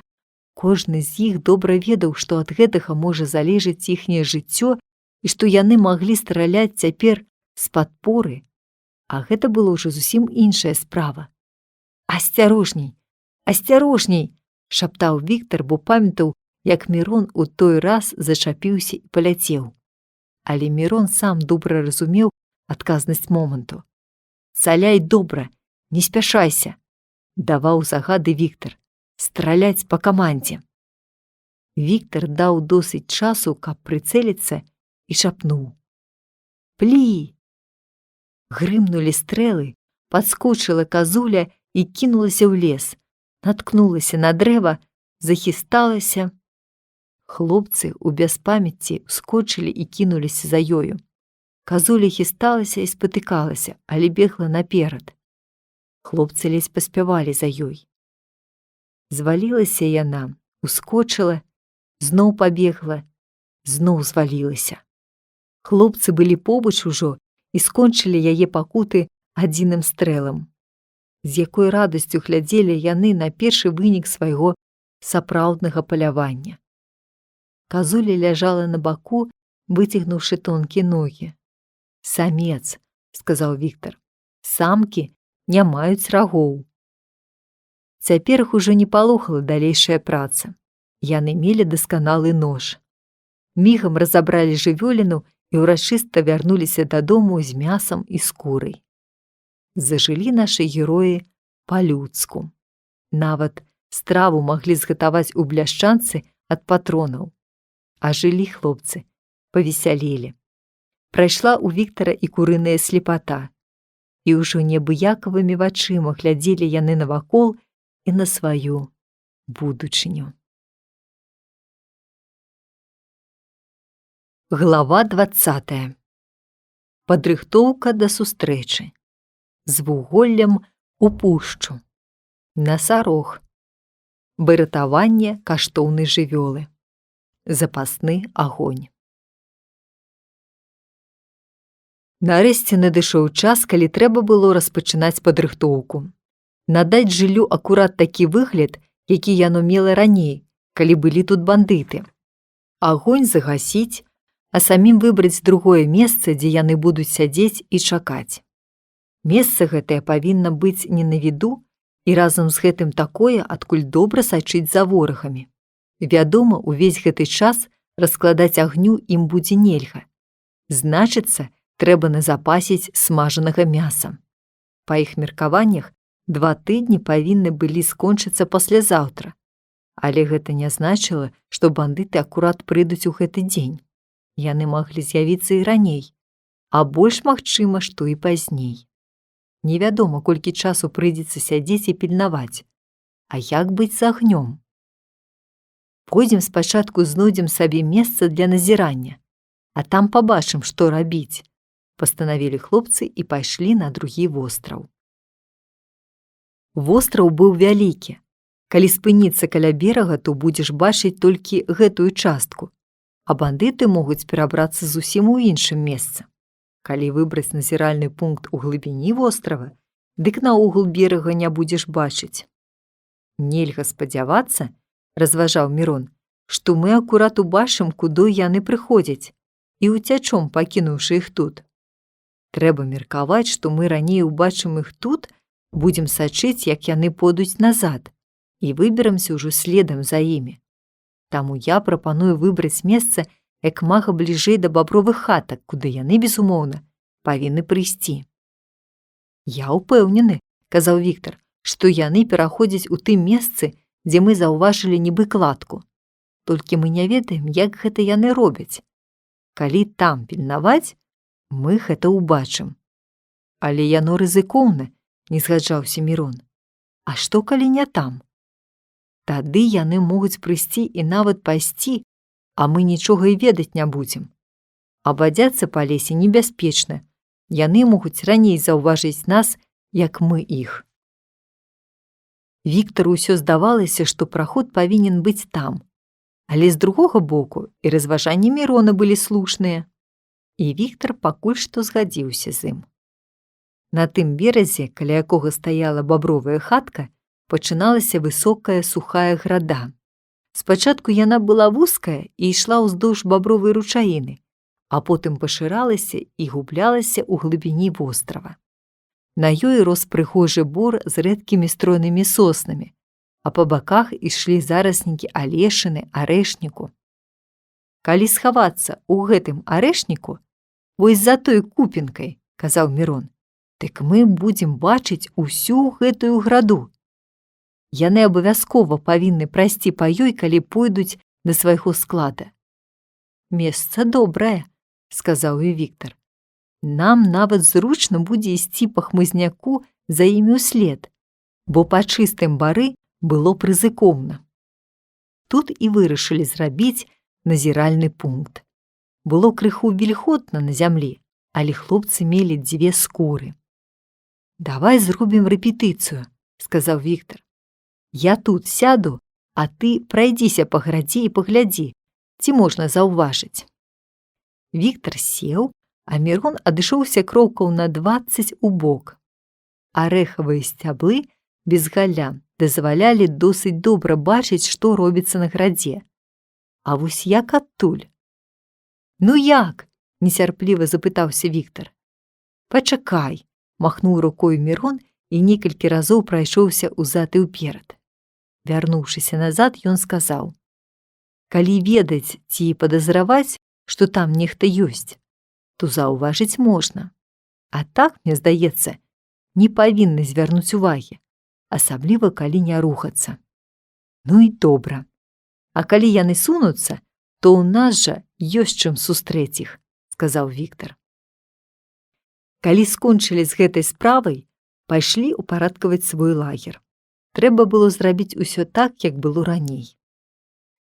«Раней тут рыба вісела, а цяпер няма», – заўважыў Віктар. «Гэта праўда», – задумаўся Мірон. «Дзе ж цяпер яе дастаць? Ты не памятаеш, колькі было?» «Рыбін з 5, але не можа быць, каб яны іх лічылі. Прыйдзецца тады павесіць некалькі рыбіных галоў і касцей. Можна ж падумаць, што іх птушкі падзяўбалі, жукі, чарвякі з'елі. І яны пачалі развешваць рыбу.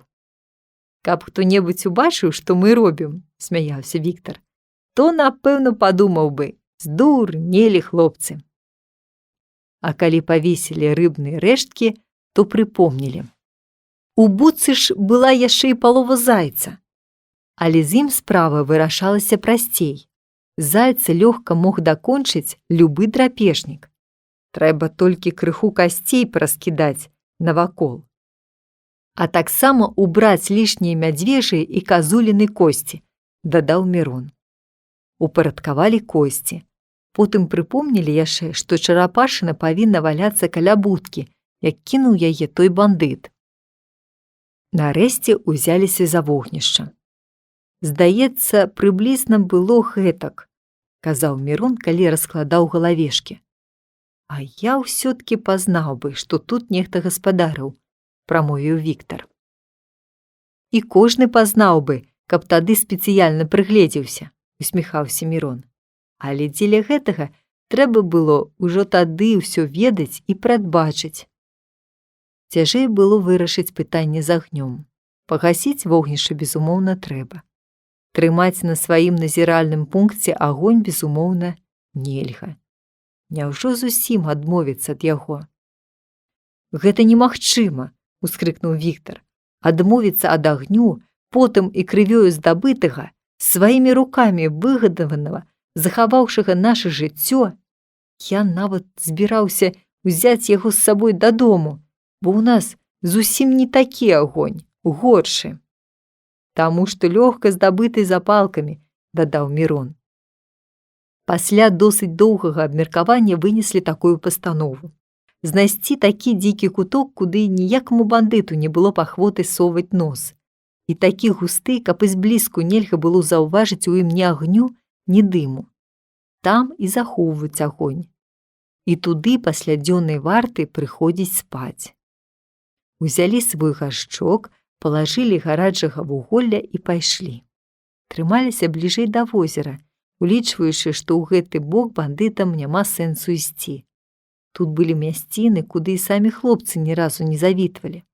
Калі яны зайшлі ў гушчар, Віктар узяў у руку рэвальвер і сказаў: «У гэтых нетрах можна яшчэ напароцца на якога-небудзь насарога».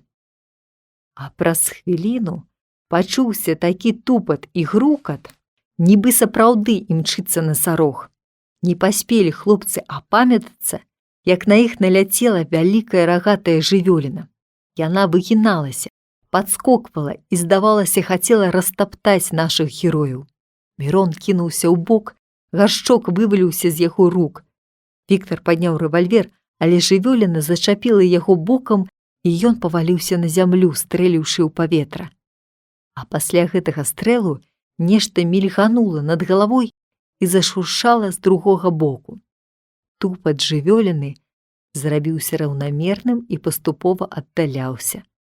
А праз хвіліну зноў усё было ціха, як і раней. Хлопцы асцярожна паднялі галовы.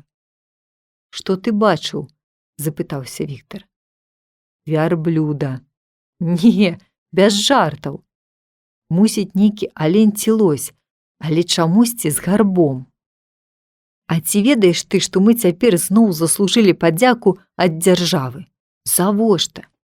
За тое, што выратавалі ад смерці лася. Якім чынам? Гэта быў ніякі не горб, а рысь. Драпежніца ускочыла ласю на карак і, напэўна, загрызла б яго, каб не мой стрэл». «Адкуль ты ўсё гэта ведаеш?» – недаверліва спытаў Мірон. «Хіба доўга зірнуць? Круглая кашэчая галава, кутасікі на вушах, ды куртаты хвост. Адразу можна пазнаць. Але ж, здаецца, і цябе зачапілі. Крыху штурханулі, але дарма. Не кожнаму трапляецца так блізка пазнаёміцца з ласём».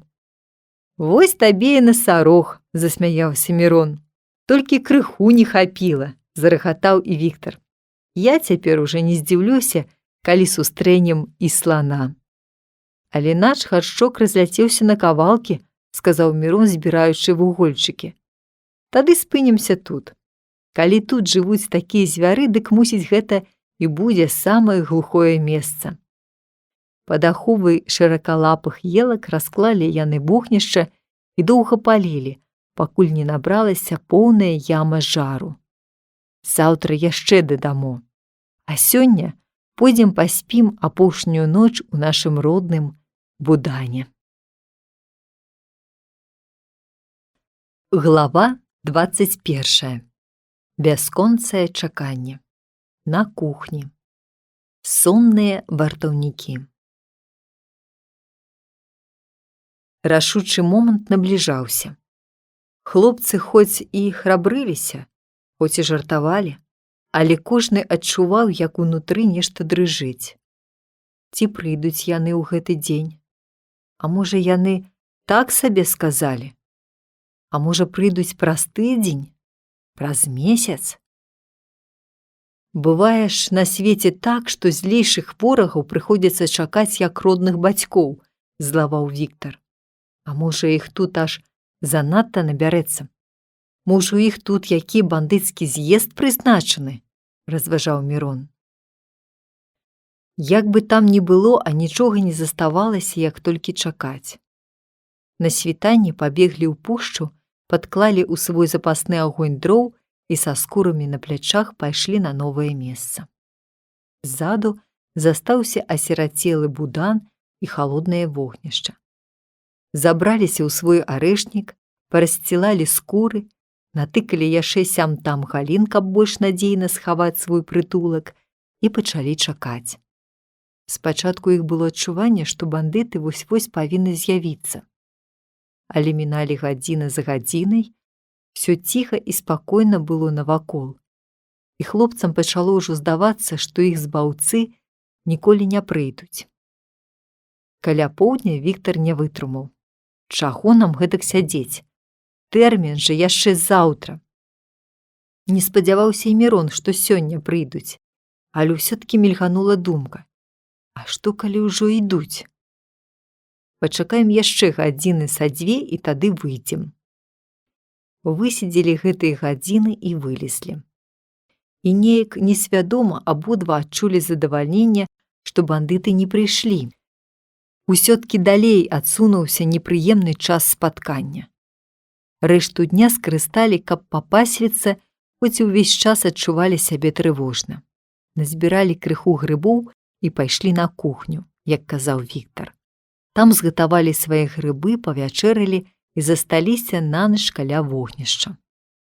Ледзь золак яны былі ўжо на сваім назіральным пункце. Зноў пачалося нуднае і напружанае чаканне. Зноў ішлі гадзіна за гадзінай, а ніхто не з'яўляўся. Цяпер яны ўжо не адважыліся пакінуць сваё месца сярод дня і даседзелі да вечара. «Ах, каб хутчэй перастралялі гэтых бандытаў!» – сказаў Віктар, вылазячы з засады. «Што ты гаворыш?» – жартаўлівым жахам крыкнуў Мірон. «Калі іх цяпер расстраляюць, то мы павінны будзем сядзець да зімы». «Выбачай, забыўся», – засмяяўся Віктар. «Хай тады крыху пачакаюць. Але ж гэткае сядзенне горш за самую цяжкую працу. Пойдзем хоць чаю пап'ём. Вось, кажуць, бруснічнік можна ужываць замест чаю». «Гэта будзе вельмі дарэчы», – згадзіўся Мірон, і яны пачалі збіраць бруснічнік. Але праз некалькі хвілін Мірон прыпыніўся і пачаў уважліва разглядаць сабраныя ім расліны. «Слухай», – прамовіў ён нарэшце, – «гэта ж не бруснічнік». «Чаму? Бачыш, вось з ніжняга боку ліста выціснута сетка, не такая, як у бруснічніку, ды і сцябло святлейшае». «Па гэткіх драбнюткіх адзнаках судзіць нельга», – недаверліва сказаў Віктар. «Шкада, што ён яшчэ не цвіце, тады можна было б знайсці маленькую розніцу ў кветках. А каб былі ягады, тады ўжо зусім нельга было б памыліцца. Ягады ўсярэдзіне маюць нібы муку, таму і завецца гэтая расліна мучніцай. Яна вельмі каштоўная і дае розныя лекі, чорную фарбу і дубільны матэрыял для апрацоўкі скур. Калі так, я цяпер гатоў шчыра шанаваць цябе і тваю батаніку. Вось каб напіліся гэткага чаю, пэўна б здубянелі. Давай лепш наломім малінніку, гэта будзе карысней. Можна знайсці і сапраўднага бруснічніку, а няхай яго ліха возьме, зноў натрапіш на гэтую мучніцу. Давай лепш простага малінніку. Вярнуліся на сваю кухню, выпілі чаю, згатаванага ў бляшчанцы. Добры чай, пахваліў Мірон. Шкада толькі, што мёду болей няма. Гэта яшчэ паўбяды, сказаў Віктар. Але вось мяса наша пачынае псавацца, хоць і печанае. Заўтра яшчэ сяк так, а паслязаўтра будзе ўжо зусім дрэннае. А сушанае? Сушанае ўсярэдзіне не высахла. А ты не цягай заўсёды за сабой, а павесь тут. Зноў правялі ноч каля вогнішча. Трэці дзень прайшоў гэтак жа, як і папярэднія два, толькі напружанасць так змарыла іх, што абодва паснулі як забітыя. Спалі смачна да самага вечара. Першы прачнуўся Мірон. Схамянуўся, ускочыў, нават спачатку не пазнаў, дзе ён і што з ім. Віктар хроп так, што чуваць было па ўсім лесе. «Гэй, ты, вартаўнік!» – штурхануў яго пад бок Мірон. «А, што?» – усхапіўся той. «Ці ведаеш ты, што хроп на ўвесь лес? Нашы госці на тым баку балота пачулі. А ты?» «Я таксама спаў. Гэта ж вар'яцтва. Нас маглі зарэзаць, як куранят. Я баюся, што яны, праклятыя, ніколі не прыйдуць», – пазяхаючы прамовіў Віктар. «А ўсё-ткі рызыкаваць нельга. Другі раз будзем спаць па чарзе». І гэты дзень мінуў, і другі, і яшчэ адзін, і яшчэ. Хлопцам было вельмі цяжка цярпець. Мяса псавалася ўсё болей і болей, а пасвіцца ў дзень не было як. Трэба было сядзець і пільнаваць. Калі нават вылазілі да баброў па ваду, то ўсё здавалася, што вось зараз іх заўважаць. Адна ўцеха ды ратунак ад гнілога мяса – гарачы чай уночы. З кожным днём напружанасць узмацнялася. Ад кожнага трэску і шолаху хлопцы ўздрыгвалі, нібы ад электрычнай іскры. Гэтае безупыннае напружанне так знервавала хлопцаў, што яны зусім страцілі сон, зрабіліся панурымі і злоснымі. Всё гэта разам з дрэнным харчаваннем і сядзеннем на месцы аслабіла іх так, што ў іх часам кружылася галава, цямнела ў вачах, дрыжалі ногі. Папярэднія дні здаваліся ім ужо шчаслівымі у параўнанні з цяперашнімі. Часам хлопцам пачынала здавацца, што бандыты ўжо блізка. Яны нават чулі топат ног і галасы. А праз хвіліну выяўляўся падман і прыходзіла перакананне, што сядзяць яны тут дарэмна, што ніхто і не думае сюды ісці. А можа, іх ужо злавілі і пасадзілі ў турму? Сумна казаў Віктар. «Всё можа быць», – уздыхаў Мірон. «Мусіць, сваякі бандытаў гэтак не баяліся за іхняе жыццё, як нашы хлопцы». «Але ж павінен хто-небудзь прыйсці па тавар», – разважаў Мірон. «Не могуць жа яны пакінуць сваё дабро».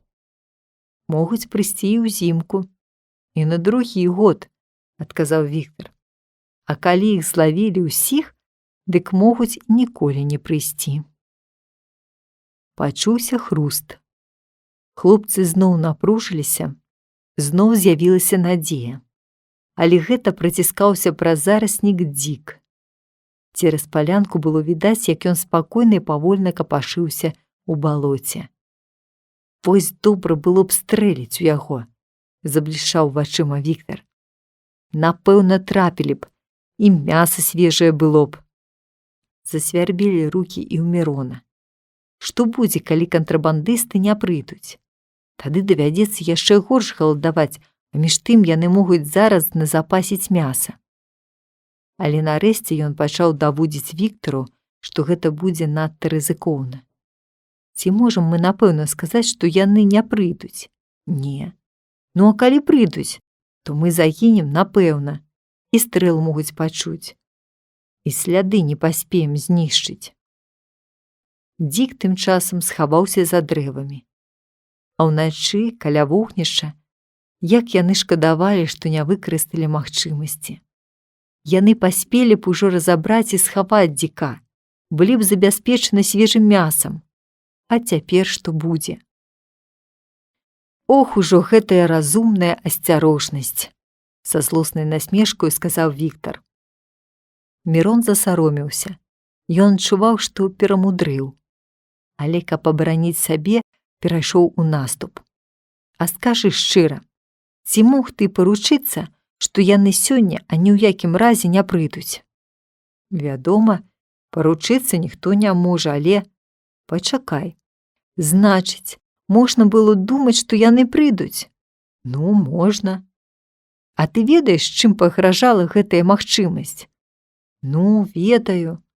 Дык вось што, маленькая магчымасць загінуць сур'ёзней за вялікую магчымасць пад'есці. Але ж у нас ёсць рэвальверы, не здаваўся Віктар. А можа, там будзе 10 стрэльбаў. Рэвальверы спатрэбяцца тады, калі не будзе чаго іншага рабіць. Віктар замаўчаў. Глава 22. Слон. Агіднае забойства. Бандыты з палоннікам. Падазрэнне бандытаў. Допыт. Ваенныя аперацыі. Перамога. Так яны правялі ў чаканні 4 дні. І гэтыя дні здаваліся ім самымі доўгімі і самымі пакутнымі за ўвесь час іх жыцця на востраве. Яны праходзілі ў безнадзейнасці, а гэта і ёсць самая горшая пакута для жывога чалавека. На працягу дня яны, вядома, выходзілі з сваёй засады, але асцярожна, тулячыся ды азіраючыся, каб іх не маглі ўбачыць здалёк.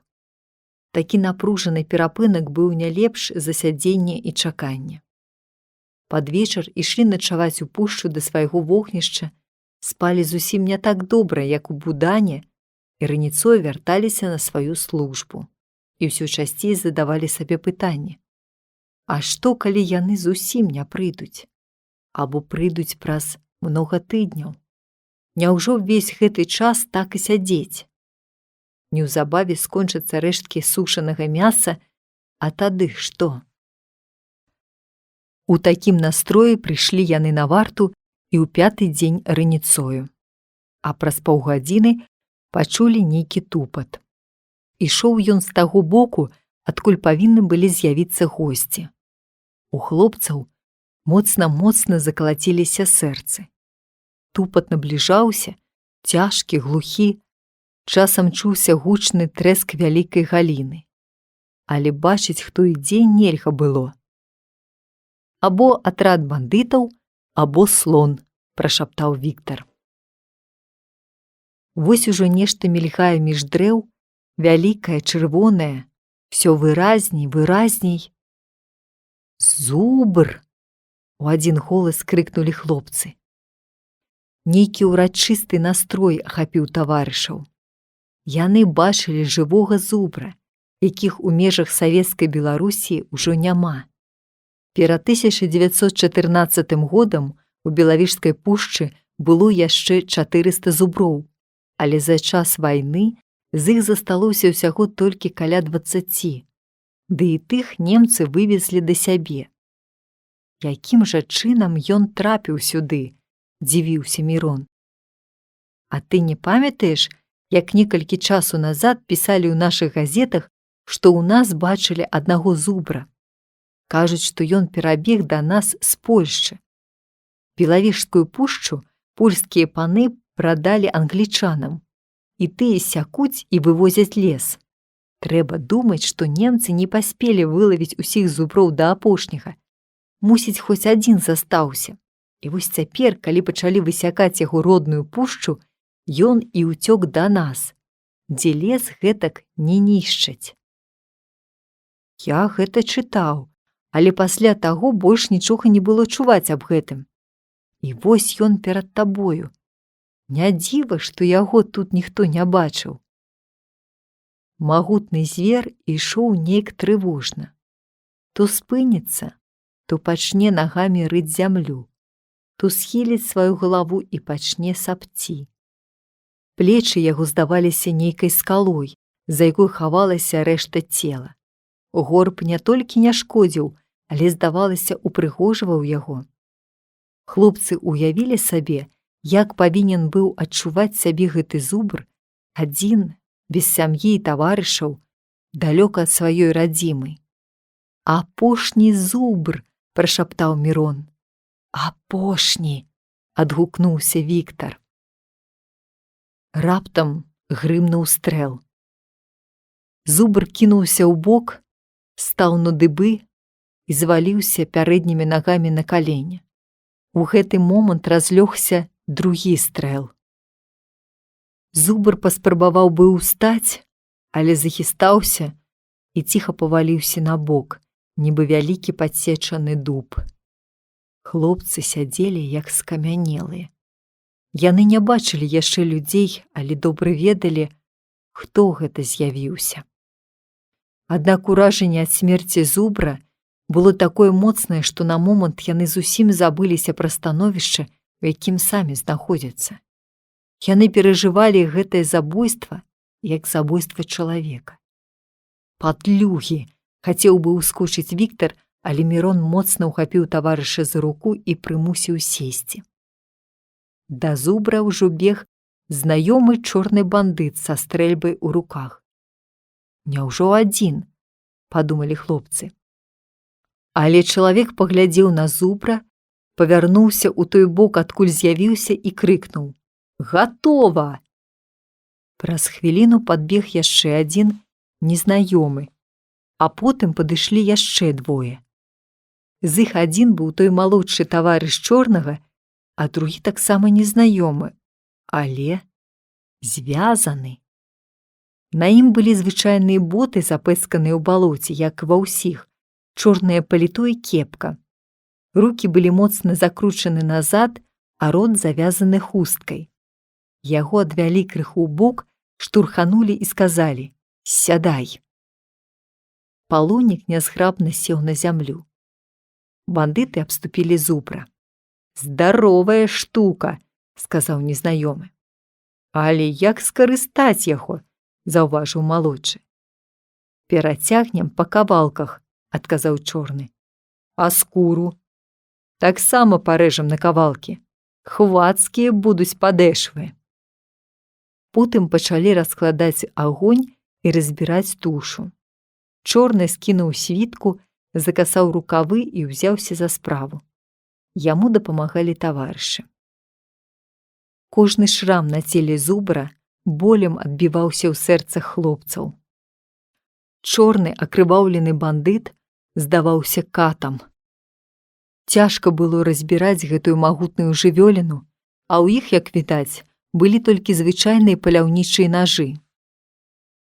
«Паслухайце», – спыніўся чорны, – «там ёсць добры кінжал». У хлопцаў заняло дух. Чорны накіраваўся да бабровай хаткі. Праз некалькі хвілін ён вярнуўся. «Чорт яго ведае, няма», – сказаў ён. «А рэчы?» – устрывожыліся яго таварышы. «Рэчы на месцы. Толькі чамусьці ўсярэдзіну насыпалася ламачча, нібы хто зверху праламаў». «А можа, хто кратаў?» – падазрона запытаўся незнаёмы. «Можа, і ўзлазіла наверх якая жывёліна». «Ты добра глядзеў? Всё ёсць. Можа, тыя лайдакі дабраліся?» – перапытаў малодшы. «Мы ж глядзелі тады, калі іх ужо не было. Каб яны знайшлі, дык, напэўна, узялі б. А я перамацаў усе рэчы, толькі кінжала не натрапіў. Мусіць, ён заваліўся дзе паміж галля. Доўга было б шукаць». Але незнаёмы ўсё непакоіўся. «Трэ было б добра перагледзець усе рэчы», – сказаў ён. «Можа, тыя хлопцы знайшлі? Можа, яны яшчэ дзе-небудзь тут?» «Не думаю, каб яны паквапіліся толькі на адзін кінжал», – усміхнуўся чорны і прыняўся зноў за працу. «А рэвальверы глядзеў?» – не адставаў новы. «Скрынкі на месцы, але я іх не адчыняў», спакойна прамовіў чорны. Вось бачыш, ты чаго ты непакоішся, умяшаўся малодшы.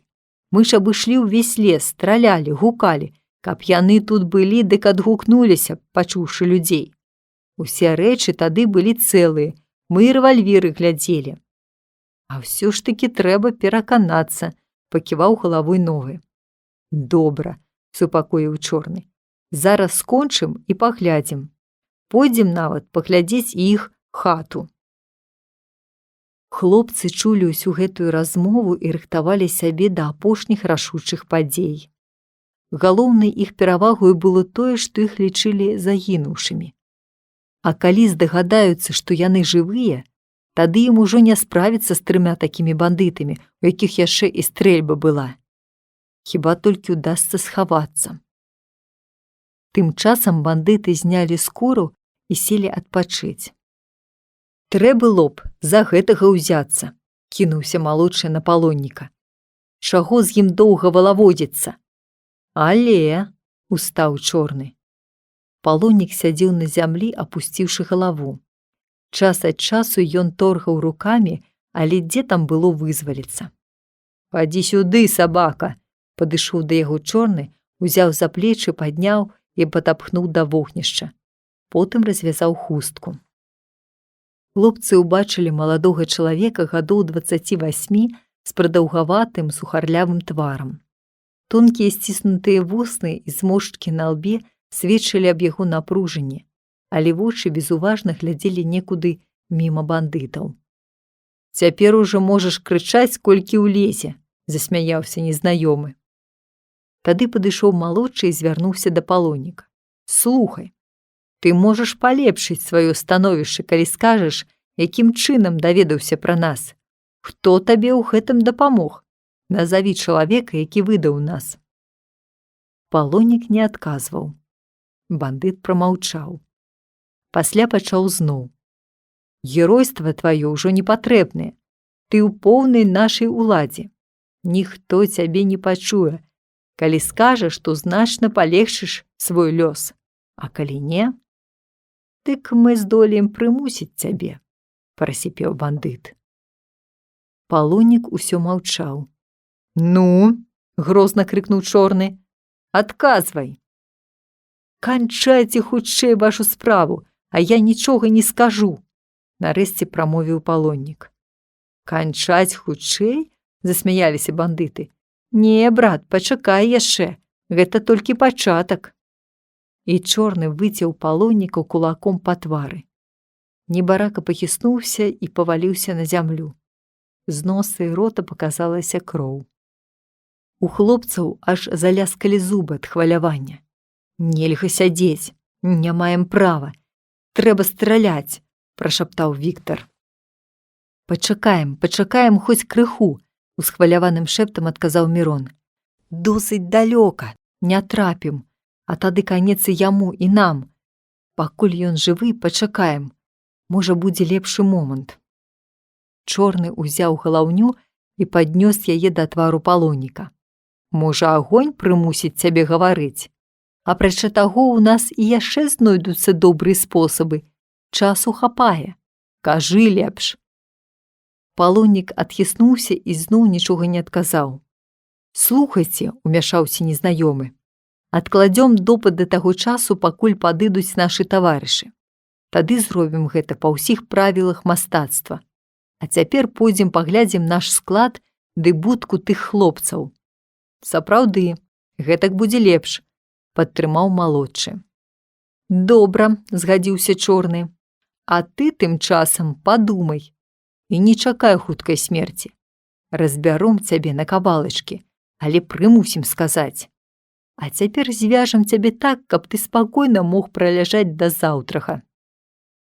Яны зрэзалі доўгую жардзіну, прасунулі яе палонніку між рукамі і каленямі і завязалі яго так, што ён і паварухнуцца не мог. Хлопцы былі задаволены. Гэта азначала, што бандыты збіраюцца ісці ўсе трое. І сапраўды яны накіраваліся да бабровай хаткі. З вялікім жалем убачылі хлопцы, што чорны ўзяў сваю стрэльбу. Бабровы ручай быў зусім блізка, але, здаецца, адтуль нельга было бачыць палонніка, бо ён сядзеў на зямлі і яго засланяў зараснік, што рос на беразе ручая. Хлопцам не трэба было дамаўляцца, што рабіць, абы толькі паспець, пакуль бандыты вернуцца, бо калі яны выявяць недахоп сваіх рэчаў, то ўстрывожацца і зараз жа прыйдуць назад. Мігам папаўзлі яны да таго месца, дзе сядзеў палоннік. Яны так спяшаліся, што нават не звярталі ўвагі на шолах і хруст, які яны робяць. Палоннік пачуў і азірнуўся. «Тссс!» – шапнулі хлопцы. Нібы агонь бліснуў у вачах палонніка, але болей ён не вырухнуўся і застаўся сядзець, як сядзеў. Мірон падпоўз збоку, зараз жа перарэзаў вяроўкі і сунуў палонніку рэвальвер. «Уцякайце!» – шапнуў ён. Але, убачыўшы рэвальвер, палоннік застаўся сядзець нерухома. «У вас ёсць рэвальверы?» – спытаў ён, не паварочваючы галавы. «Ёсць, нават 4. У такім разе хавайцеся ззаду і чакайце, а я буду сядзець, як сядзеў. Гэтак мы лягчэй справімся з імі. Я сам спраўлюся з 2, а на вашу долю застанецца 1. Падсуньце пад мяне рэвальвер. Ці зараджаны ён?» «Зараджаны, іхні», – адказаў Мірон і адпоўз назад. Палоннік паправіў сваю жардзіну, заблытаў на руках вяроўкі і застаўся сядзець. Хлопцы схаваліся ззаду. «Чаму ён не ідзе?» – здзівіўся Віктар. Мірон растлумачыў, у чым справа. Хлопцы адразу напоўніліся ўпэўненасцю і нават гонарам. Яны ж пад кіраўніцтвам аўтарытэтнага чалавека прымаюць удзел у ваеннай аперацыі. Сілы цяпер роўныя, ды яшчэ перавага ў тым, што вораг нічога не ведае. Каля бабровай хаткі пачуліся трывожныя галасы. Потым адзін бандыт выйшаў з-за кустоў і зірнуў на свой лагер. Палоннік спакойна сядзеў з жардзінай. Бандыт зноў схаваўся. Праз некалькі часу яны зноў выйшлі, пра нешта горача пагутарылі і разышліся. Малодшы з рэвальверам у руцэ накіраваўся да палонніка, а тыя 2 пайшлі далей у бок стаянкі хлопцаў. Цяпер ужо бандыт трымаў сябе іначай. Ён увесь час азіраўся навакол, прыслухоўваўся і, калі падышоў да палонніка, пачаў хадзіць узад і ўперад. Цяпер ён ужо спецыяльна вартаваў сваю ахвяру. А тыя шукалі хлопцаў.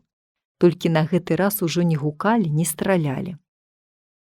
Палоннік сядзеў з жардзіны, апусціўшы галаву, і, здавалася, думаў невясёлую думку. Хлопцы напружана сачылі за ім і стараліся здагадацца, што ён думае рабіць, каб зараз жа дапамагчы. Калі вартаўнік адышоўся ў другі бок, палоннік крыху павярнуў галаву назад. Хлопцы нават не бачылі яго твару, але сцямілі, што гэта знак да іх. Значыцца, зараз нешта будзе.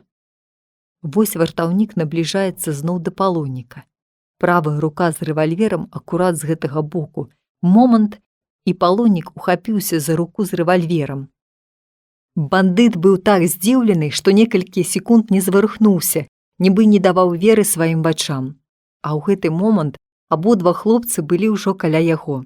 Мірон у першую чаргу абхапіў рукою рот бандыта акурат у той момант, калі той збіраўся крыкнуць.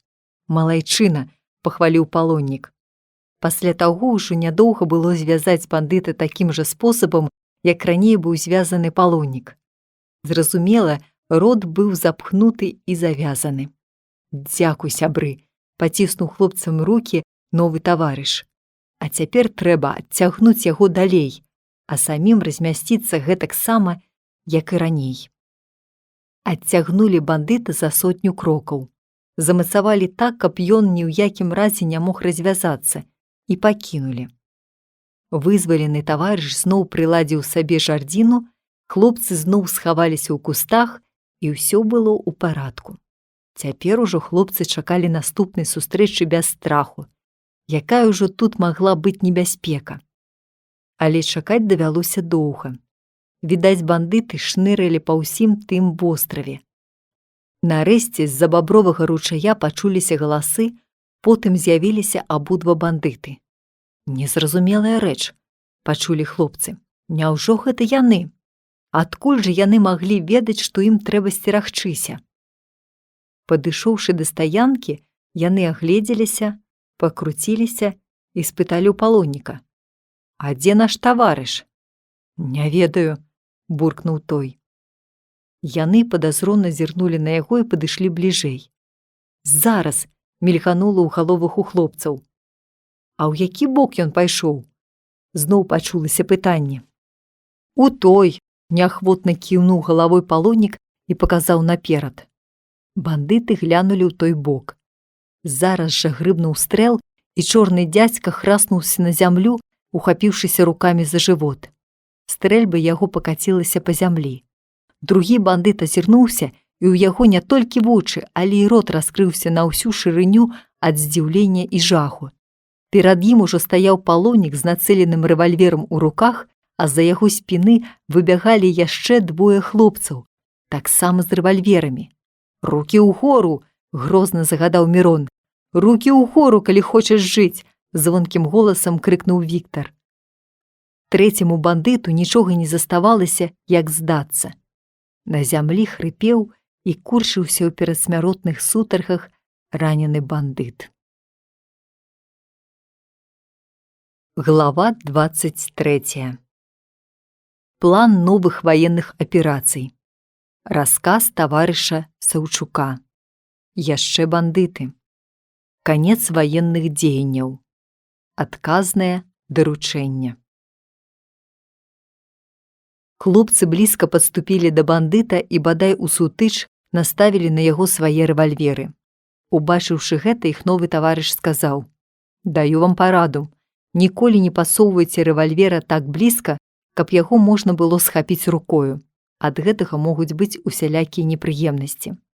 Віктар і Мірон глянулі адзін на аднаго, нібы засаромеўшыся, і адступілі на пару крокаў назад. Таварыш, трымаючы і свой рэвальвер напагатове, адышоў у бок і падняў вяроўку, якой ён быў звязаны. Бандыты не пашкадавалі на яго вяроўкі. Палова яе хапіла, каб звязаць рукі палоннаму бандыту. «Цяпер нам трэба», – звярнуўся таварыш да хлопцаў, але скончыць не паспеў. «Хлеб!» – закрычалі тыя і кінуліся да бандыцкай торбы з прадуктамі. Вынялі хлеб, сала, соль, ды яшчэ кураціну і накінуліся на ўсё гэта, як звяры. Новы таварыш і сам хацеў есці, але ў такі момант нельга было гэтым займацца. «Таварышы», – казаў ён з дакорам, – «што вы робіце? Пачакайце крыху, мы яшчэ не скончылі». «Мы месяц не бачылі чалавечай яды», – азваўся Мірон з поўным ротам. Таварыш здзіўлена паглядзеў на іх. «Мы яшчэ ў часе паводкі ехалі сюды па возеры», – дадаў Віктар. «Лодка перакулілася, і мы апынуліся тут.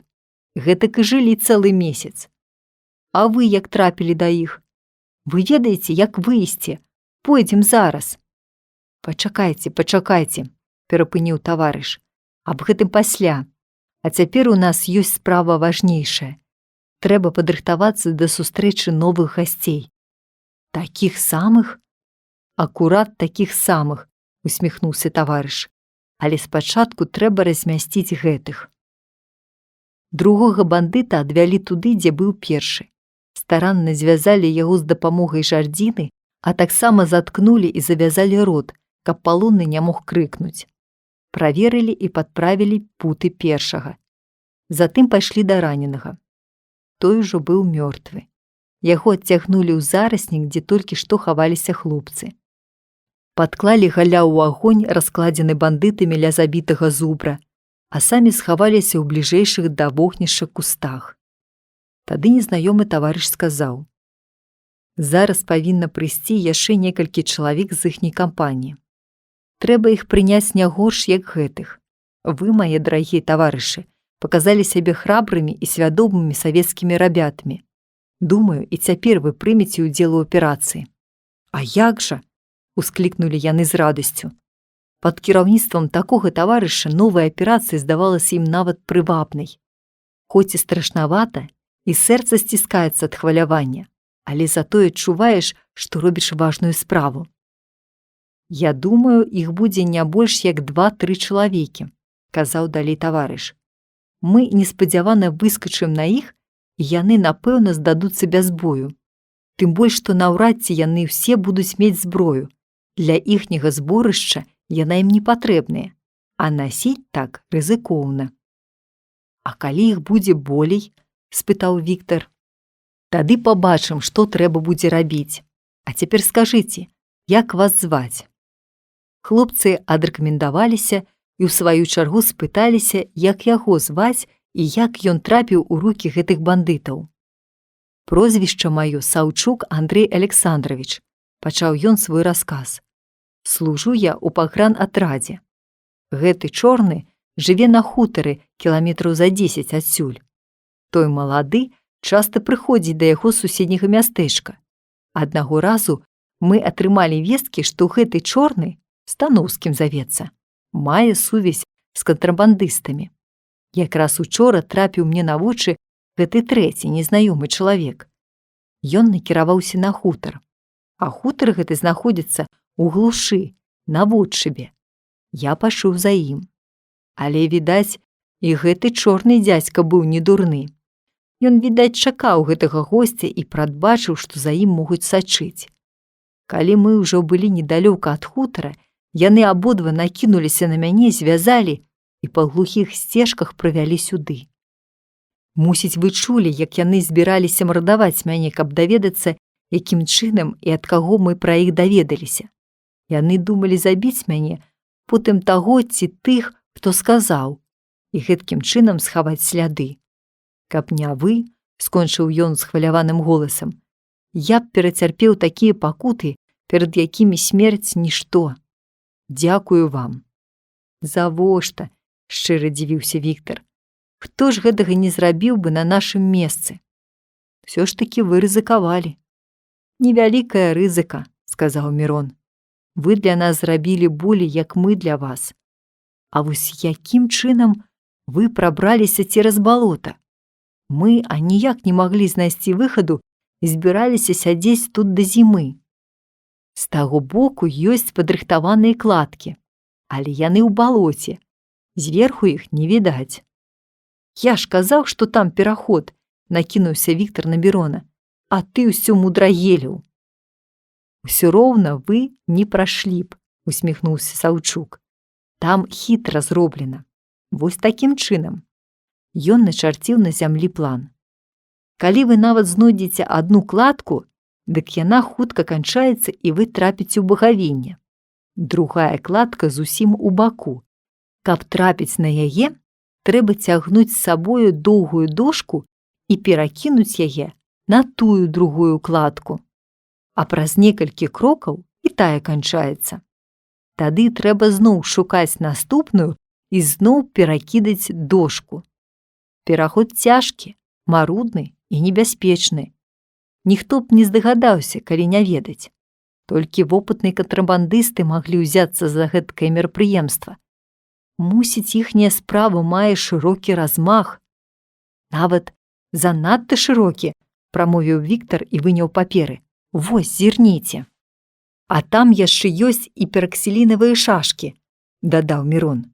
Што вы кажаце? Усхапіўся Саўчук і з напружанай цікавасцю пачаў разглядаць паперы. Гэта ж не толькі кантрабандысты, але і шпіёнская і шкодніцкая арганізацыя. Ды яшчэ з удзелам, як кажуць, нейкай суседняй дзяржавы. Добрую справу вы зрабілі, таварышы. Раскажыце цяпер, як вы тут жылі? Папрасіў Саўчук. Мірон і Віктар, перабіваючы адзін аднаго, расказалі пра сваё падарожжа, крушэнне, пра пакуты і прыгоды, пра бандытаў і іхні склад. Саўчук выслухаў іх з надзвычайнай цікавасцю, а затым сказаў. Хоць і неабдуманыя, недарэчныя падарожжы выпусціліся, але вас можна пахваліць за тое, што вы добра змагаліся за сваё існаванне, не апусцілі рук і, як відаць, засталіся такімі ж бадзёрымі і вясёлымі. Пасля такой практыкі вам ужо ніякія нягоды не будуць страшнымі. Так у гутарцы прайшло гадзіны са 2. Сонца пачало ўжо схіляцца на захад. Калі не прыйдуць праз 2 гадзіны, то мы пойдзем дадому, сказаў Саўчук. Словы «пойдзем дадому» прагучалі для нашых хлопцаў як нешта незвычайнае, казачнае. Няўжо сапраўды так бывае, што можна ўстаць і пайсці дадому? Уверсе на дрэве каркнула варона. Праз хвіліну каркнула на другім. Затым з'явілася варона на ніжняй галіне, потым яна спусцілася на зямлю і бокам пачала набліжацца да зубра. «Эх, шкада гэтай цудоўнай жывёліны», – прамовіў Саўчук. «Затое і забойца загінуў», – заўважыў Мірон. «Ды хіба ён варты зубра?» – горача ўсклікнуў Віктар. «Гэткіх бандытаў вунь колькі знайшлося, а зубр быў адзін, і, можа, больш ужо не будзе». Каля зубра ўжо скакала некалькі варон. Іх збіралася ўсё больш і больш. Яшчэ хвіліна, другая, і яны абляпілі ўсяго зубра. «І адкуль толькі яны ўзяліся?» – дзівіўся Мірон. «Цэлы месяц мы іх тут бадай не бачылі, а цяпер глядзі, колькі сабралася. Трэба іх разагнаць», – сказаў Саўчук, «а то ствараецца ўражанне, што тут і духу чалавечага няма. А гэта для нас нявыгадна. Новапрыбыўшыя могуць занепакоіцца, куды падзеліся іх таварышы». Віктар і Мірон стрэльнулі з рэвальвераў. Гул ад стрэлаў пакаціўся па лесе і закончыўся нібы новым, далёкім і глухім стрэлам. Што гэта? Рэха ці нечы стрэл? Саўчук упэўнена сказаў. Гэта яны стралялі ў адказ, бо гук пачуўся тады, калі рэха ўжо заціхла. Цяпер будзьце гатовы. «Заўжды гатовы», – адказалі хлопцы весела, але ў іх галасах выразна адчувалася хваляванне. Тое хваляванне, якое бывае не ад страху, а ад незвычайнасці моманту.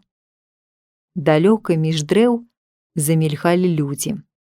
1, 2, 3, 4. Болей як быццам няма. Ну што ж, не страшна. Яны смела накіроўваюцца да вогнішча. Яны добра ведаюць, што там свае. У аднаго ў руках рэвальвер, з якога ён толькі што страляў. У іншых, як відаць, зброі няма. Зусім добра. «Я гэтаму пераб'ю руку ці плячо», – прашаптаў таварыш Саўчук. «А тады усе выскачым». І ён накіраваў на яго стрэльбу. Віктар узяў у рукі свае абодва рэвальверы. Мірон, які раней аддаў свой другі рэвальвер Саўчуку, паглядзеў на Віктара з зайздрасцю. Бандыты падышлі да вогнішча і спыніліся. «Ці не на паляванне пайшлі?» – пачуліся галасы. «Навошта? Вунь якую штуку забілі і яшчэ павалакліся». Грымнуў стрэл. Чалавек з рэвальверам войкнуў і ўхапіўся левай рукой за правую. Рэвальвер упаў на траву.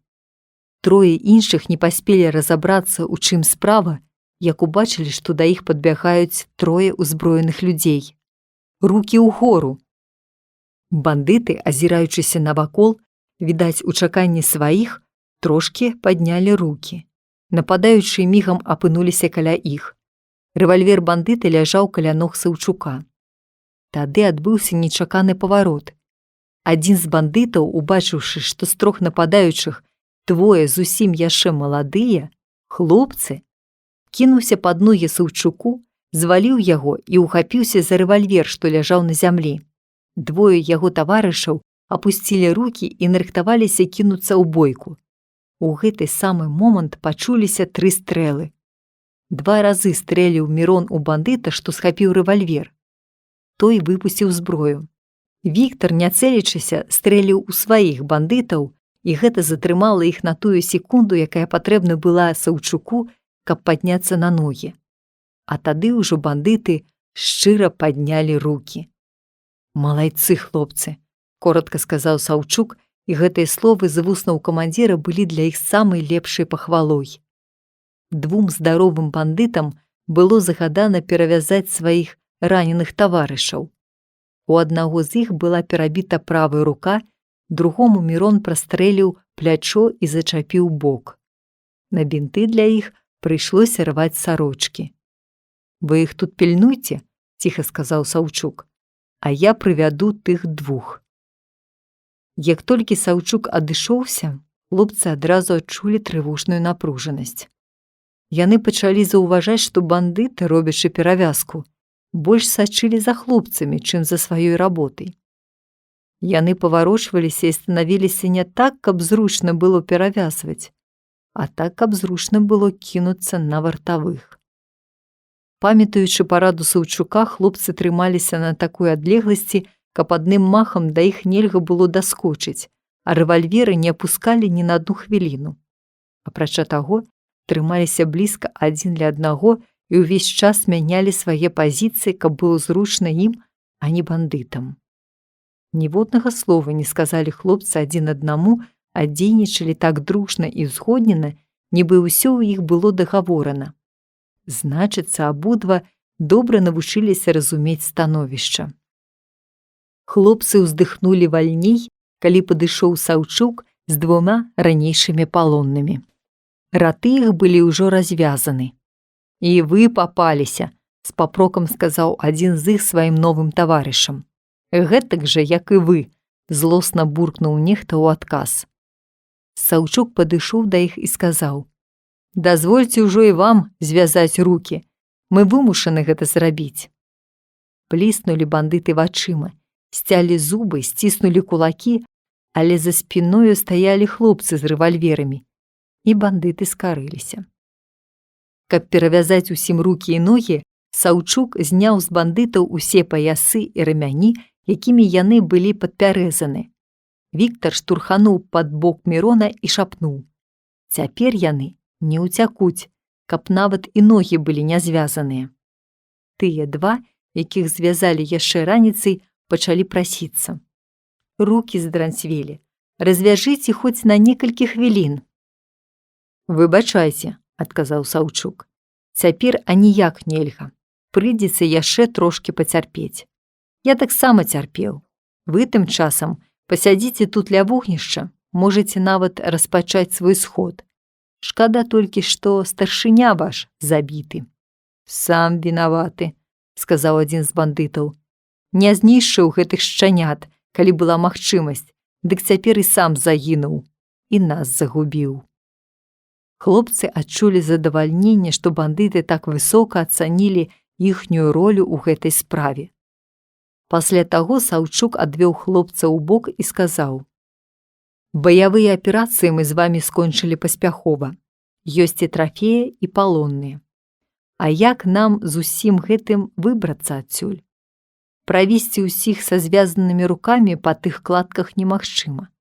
Прача таго, у нас ёсць яшчэ двое раненых, з якіх аднаго прыйдзецца несці. І забітага трэ было б пахаваць, а няма чым. Адным словам, мы самі з усёй гэтай аперацыі не справімся. Так?» Мірон і Віктар павінны былі згадзіцца, што яно так. Значыцца, трэба ісці па дапамогу. Ісці можа толькі адзін таварыш Саўчук. А хлопцам прыйдзецца заставацца тут і пільнаваць гэтую кампанію. «Гэта вельмі сур'ёзная справа», – казаў Саўчук. «Для вас яна больш сур'ёзная, чым усе сённяшнія ваенныя дзеянні. На працягу ўсёй ночы вы будзеце рызыкаваць жыццём кожную хвіліну, бо яны будуць прыдумваць усялякія штукі. Будьце пільнымі, не спускайце з іх вачэй усю ноч. Калі што якое, страляйце не задумваючыся. Як вам здаецца, справіцеся?» «Справімся», – упэўнена сказаў Віктар. А Мірон трошкі падумаў і тады ўжо сказаў: «Ды нам нічога іншага і не застаецца, як справіцца». «А цяпер пойдзем праверым усе вузлы і вяроўкі», – павярнуўся Саўчук. «Прыгледзьцеся добра, як яны звязаны». Звязаныя злосна бурчалі: «Зноў праверка! Ды вы толькі што звязвалі! Лепш есці далі б». «Ціха, ціха», – лагодна казаў Саўчук. «Усё будзе ў свой час. А цяпер пацярпіце адну толькі ноч. Больш вас ніколі звязваць не будуць». Затым Саўчук дапамог хлопцам назапасіць галля на ноч і пасля таго рушыў у дарогу. Глава 24. Апошняя ноч на востраве. Кармленне звяроў. Хітрыкі палоннікаў. Смалены бандыт. Зварот дадому. Хлопцы зноў засталіся ў лесе. Але цяпер перад імі сядзела 5 чалавек, ды 6 ляжаў побач. І людзі гэтыя для іх былі больш небяспечныя, чым усе тутэйшыя звяры. Калі бандыты ўбачылі, што старэйшы пайшоў, яны жывіліся і пачалі перагаворвацца. Відаць, яны сцямілі, што той пайшоў па дапамогу і вернецца няхутка, а таму ў іх з'явілася надзея як-небудзь абдурыць гэтых хлопцаў. Калі хлопцы падышлі бліжэй да іх, палонныя змоўклі, толькі скоса пазіралі на сваіх вартаўнікоў. А потым стары знаёмы бандыт спытаў: «Скажыце, чаму вы не адгукаліся, калі мы тыдні 2 назад шукалі вас і нават стралялі? Ці вы не чулі?» «Чулі, ды не хацелі сустракацца з вамі», – адказалі хлопцы. «Чаму? Мы ж маглі вам паказаць дарогу». «Ведаем, якую дарогу вы хацелі нам паказаць». «Адкуль жа вы маглі ведаць?» «Бабры сказалі», – засмяяўся Віктар. «А, дык вы падслухалі. Чуткі такія па лесе пайшлі». Нарэшце хлопцы адчулі, што вельмі хочуць есці. У трафейнай торбе прадуктаў было нямнога, асабліва хлеба. Раніцою хлопцы і Саўчук добра пад'елі, не шкадуючы бандыцкіх запасаў. А вочы палонных прагна накіраваліся на ежу. «Як тут дзяліць?» – казаў Мірон, круцячы ў руках хлеб. «А есці на іх вачах не магу, і схавацца ад іх няма як». Тыя 2, што былі ўзяты раніцой, нарэшце не вытрымалі і папрасілі: «Дайце хоць хлеба кавалачак, мы ўвесь дзень нічога не елі». «Хлеба?» – усклікнуў Віктар. «Мы ж яго цэлы месяц не елі. Лепш мы засмажым вам цудоўнага зубровага мяса». Сваім вострым кінжалам яны лёгка нарэзалі тонкіх хлустаў мяса і паклалі ў агонь, а самі са спакойным сумленнем узяліся за хлеб і сала. Палонныя цярпліва чакалі сваёй чаргі, аб нечым перашэптваліся. Пакуль хлопцы павячэралі, мяса сасмажылася. Можна было вячэраць і палонным, але як? «Вы па чарзе, развяжыце рукі аднаму, потым другому», – прапанаваў адзін з бандытаў, відаць, абмеркаваны ўжо імі план. «Ну не», – сказаў Віктар. «Лепш вы ўжо пацярпіце да заўтрага без яды. Ніякай бяды з вамі не будзе. Мы тут галадалі больш, і нічога з намі не здарылася». Палонныя паспрабавалі былі яшчэ даводзіць, што баяцца хлопцам няма чаго, што развязаны будзе толькі адзін, а супраць яго будуць 2 ўзброеных. Але хлопцы і слухаць не хацелі. Тады самы галодны, без аніякіх хітрыкаў, папрасіў: «Дайце мне ў рот хоць кавалак». «Гэта іншая рэч», – згадзіліся хлопцы і далі яму ў рот кавалак мяса. Затым па просьбе далі другому, а іншыя адмовіліся. Цяжка раненаму давалі і хлеба, і сала, але ён папрасіў толькі піць. Мірон узяў бляшчанку і пабег да бабровага ручая па ваду.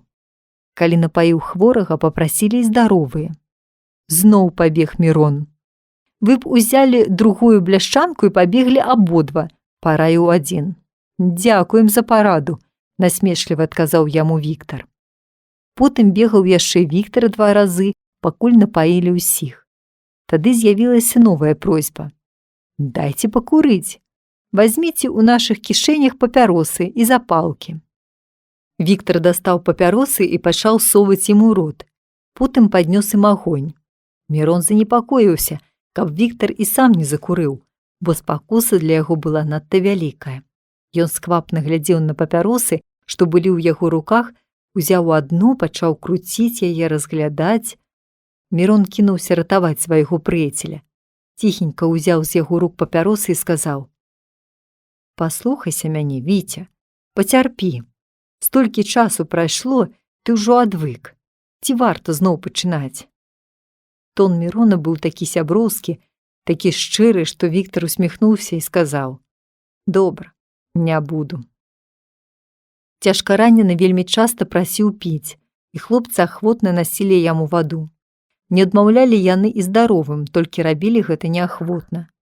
Потым трэба было даць пакурыць, а там былі яшчэ просьбы, у якіх нельга было адмовіць. Адным словам, клопату было да самага цямна. А чым цямней станавілася, тым больш трывожыліся хлопцы. Хоць яны і не шкадавалі галля, але ўсё ж такі не кожны рух палоннікаў можна было заўважыць у змроку. Яны памяталі, як таварыш Саўчук сядзеў тады з жэрдкай і зусім вольны. А што калі і цяпер гэтак жа сядзіць хто-небудзь з гэтых бандытаў? Мільгала думка ў абодвух. І яны раз-пораз правяралі палоннікаў. «Чаго вы лезеце кожную хвіліну?» – злавалі тыя. «Паспрабуйце самі вызваліцца з такіх путаў». Праўду кажуць, загадай дурному Богу маліцца, дык ён і лоб разаб'е. Непрыемна было слухаць такія словы, але хлопцы не крыўдзіліся. Можа, яны і сапраўды занадта стараюцца. Але праз некаторы час пераканаліся, што ў такой справе ніякая пільнасць не можа быць залішняй. Самым спакойным палоннікам быў ранены ў руку. У яго замест рук былі звязаны ногі. Ён сядзеў, апусціўшы галаву, і ні на што не звяртаў увагі. Нават не прасіў ні есці, ні піць. Здаровая рука яго была засунута пад сагнутыя калені. Хлопцы нават не правяралі, ці добра звязаны ў яго ногі. Цяпер Віктар неяк звярнуў увагу, што здаровая рука палоннага увесь час уздрыгвае. Падышоў, паглядзеў і крыкнуў: «Эге, гэты нумар не пройдзе!» Аказалася, што за доўгі час ён пальцамі здаровай рукі і трэсачкамі развязаў сабе вяроўкі на нагах. Прыйшлося прыкруціць яму здаровую руку да нагі. Хлопцы яшчэ раней дагаварыліся, што ноччу вартаваць будуць разам, а не па чарзе. Сярод гэтай кампаніі боязна заставацца аднаму нават і тады, калі яны звязаны, казалі яны. І яны абодва заставаліся на варце пасля таго, як усе бандыты паснулі. Утыркнуўшыся галовамі адзін аднаму ў спіну, яны храплі на ўвесь лес. «Піць!» – пачуўся голас раненага. Узялі бляшчанку, вады няма. Няўжо дзеля гэтага бандыта ісці ў цемру па ваду? Але ранены цяжка дыхаў, стагнаў, і ў хлопцаў не хапіла духу адмовіць яму. Схапіўшы бляшчанку, Віктар пабег па ваду. Мірон застаўся адзін. Жудасна яму зрабілася. Усё навакол стала нібы інакшым. Бандыты ўсе нібы пачалі варушыцца, трэсціся, хоць у той жа час храплі так, што рэха па лесе ішло. Калі Віктар вярнуўся, Мірон прашаптаў: «Больш па ваду не хадзі. Можа, гэтай хопіць, а калі не, хай крыху пацерпяць». Мне пачало здавацца, нібы яны ўсе ўзад і ўперад торгаюцца, а спяць яны нават занадта моцна. Ніхто з іх за ўвесь час не павярнуўся на другі бок. У гэтым няёмкім становішчы дзіва так праляжаць. «Трэба паглядзець», – сказаў Віктар. Падышлі да адной пары, дакрануліся. «А, што? Хто тутака? Пайшоў к чорту!» – пачуўся сонны голас. Памацалі вяроўкі, мокрыя, лахматыя. «А каб на іх ліха!» – ускрыкнуў Віктар. «Гэта ж яны грызуць адзін аднаму вяроўкі. Зараз жа рассуньцеся, ну, а то страляць будзем. Раз, два!» Палоннікі незадаволена пачалі адсоўвацца і бурчаць: «Вось чортавы дзеці!» Прыйшлося праверыць усіх. У двух вяроўкі былі слюнявыя і пагрызеныя. Каб яшчэ гадзіна, другая справа была б дрэнная. Замацавалі зноў і размясцілі іх паасобку. Ноч цягнулася доўга, марудна. Всё здавалася, што бандыты зноў нешта надумалі. Цяпер яны ўжо так не храплі, не ляжалі спакойна, як раней. Часта варочаліся з боку на бок. Хлопцы пільна сачылі, каб яны не збліжаліся, і ўвесь час пакрыквалі: Адсуньцеся! Далей! Праз якую гадзіну зноў усё сцішылася. Было ўжо далёка за поўнач, калі хлопцы пачулі нейкі смурод, нібы ад смаленага адзення. Што гэта? Ці не падсмаліўся хто? Мусіць, той, што бліжэй да вогнішча? Падышлі да яго. Віктар схіліўся, а ў гэты момант адна рука абхапіла яго за шыю, а другая ухапілася за рэвальвер. «Мірон, страляй!» – крыкнуў ён немым голасам. Бандыты заварушыліся, загулі, пачалі куляцца бліжэй. Хлопцам здавалася, што яны ўсе ўжо развязаліся і зараз накінуцца на іх. І вось Віктар адчуў, як жалезная рука адабрала ў яго рэвальвер. «Страляй! Страляй хутчэй!» – крычаў ён у роспачы. Але ў гэты момант пачуўся спакойны голас Мірона. «Палажы рэвальвер на зямлю і адсоўвай руку. Раз, два...» Пальцы бандыта расчапіліся, і рэвальвер застаўся на зямлі. Віктар схапіў яго і выпрастаўся. Мірон стаяў за спіной бандыта, засунуўшы рэвальвер за яго каўнер. Халодная сталь прымусіла бандыта пакарыцца. «Звязвай рукі», – сказаў Мірон. Віктар зноў старанна звязаў іх. Рукі былі пасмаленыя, слізкія. Зрабілі новую праверку. Размясцілі ўсіх вакол вогнішча за некалькі крокаў ад агню. Востры момант усхваляваў усіх, але было ціха, нібы нічога не здарылася. Толькі Віктар, адвёўшы Мірона ў бок, з абурэннем казаў: «Чаму ж ты не страляў? За тваёй непатрэбнай літасці мы абодва ледзь не загінулі». «Ніякай літасці тут не было, а разумнае меркаванне», – адказаў Мірон. «Каб я стрэліў адразу, то мог трапіць і ў цябе, бо вы былі сашчапіўшыся. Каб я прыставіў рэвальвер да яго галавы, ён мог бы адхіснуцца і нават выбіць у мяне рэвальвер. А калі я засунуў рэвальвер яму за каўнер, то бандыт ужо нічога не мог зрабіць, а я заўсёды паспеў бы стрэліць». «Але ж і цярплівы гад», – дзівіўся Віктар. «Смаліць руку разам з вяроўкай і ні гу-гу». Нарэшце прыйшоў канец і гэтай страшнай ночы. Сонца яшчэ не вылезла з-за лесу, як між дрэў паказаліся постаці чырвонаармейцаў. Было іх чалавек 12. Наперадзе ішоў, лепш сказаць, бег камандзір з 3 кубікамі ў пятліцах. Гэта быў Саўчук. Ён увесь час хваляваўся больш, чым самі хлопцы. Ён лепш за ўсіх разумеў, якім сур'ёзным, адказным і небяспечным становішчы засталіся хлопцы ў гэтую ноч. Якая ж была яго радасць, калі ён здалёк убачыў іх жывымі на сваёй варце. Хлопцы радасна махалі рукамі, шапкамі і так гучна крычалі «Ура!», што ўспудзілі зайца з-пад далёкага куста. А для бандытаў гэты радасны крык азначаў канец надзеі. «Малайцы, хлопцы», – сказаў Саўчук, абдымаючы іх. «А цяпер давайце збірацца дадому». Праз 2 гадзіны у лесе было ўжо зусім ціха. Сіратліва курэў пакінуты агонь. Каля яго валяліся непатрэбныя рэшткі разабранага зубра. У баку вяліўся пагорачак свежага пяску, бясслаўная магіла чорнага бандыта. Лясныя жыхары асмялелі. Заліскатала ўверсе вавёрка, аглядаючы пакінутую стаянку. Зноў закаркалі вароны і паступова авалодалі рэшткамі зубра. А да іх ужо накіроўваўся воўк. У палескай пушчы распачыналася нармальнае жыццё, парушанае было чалавекам.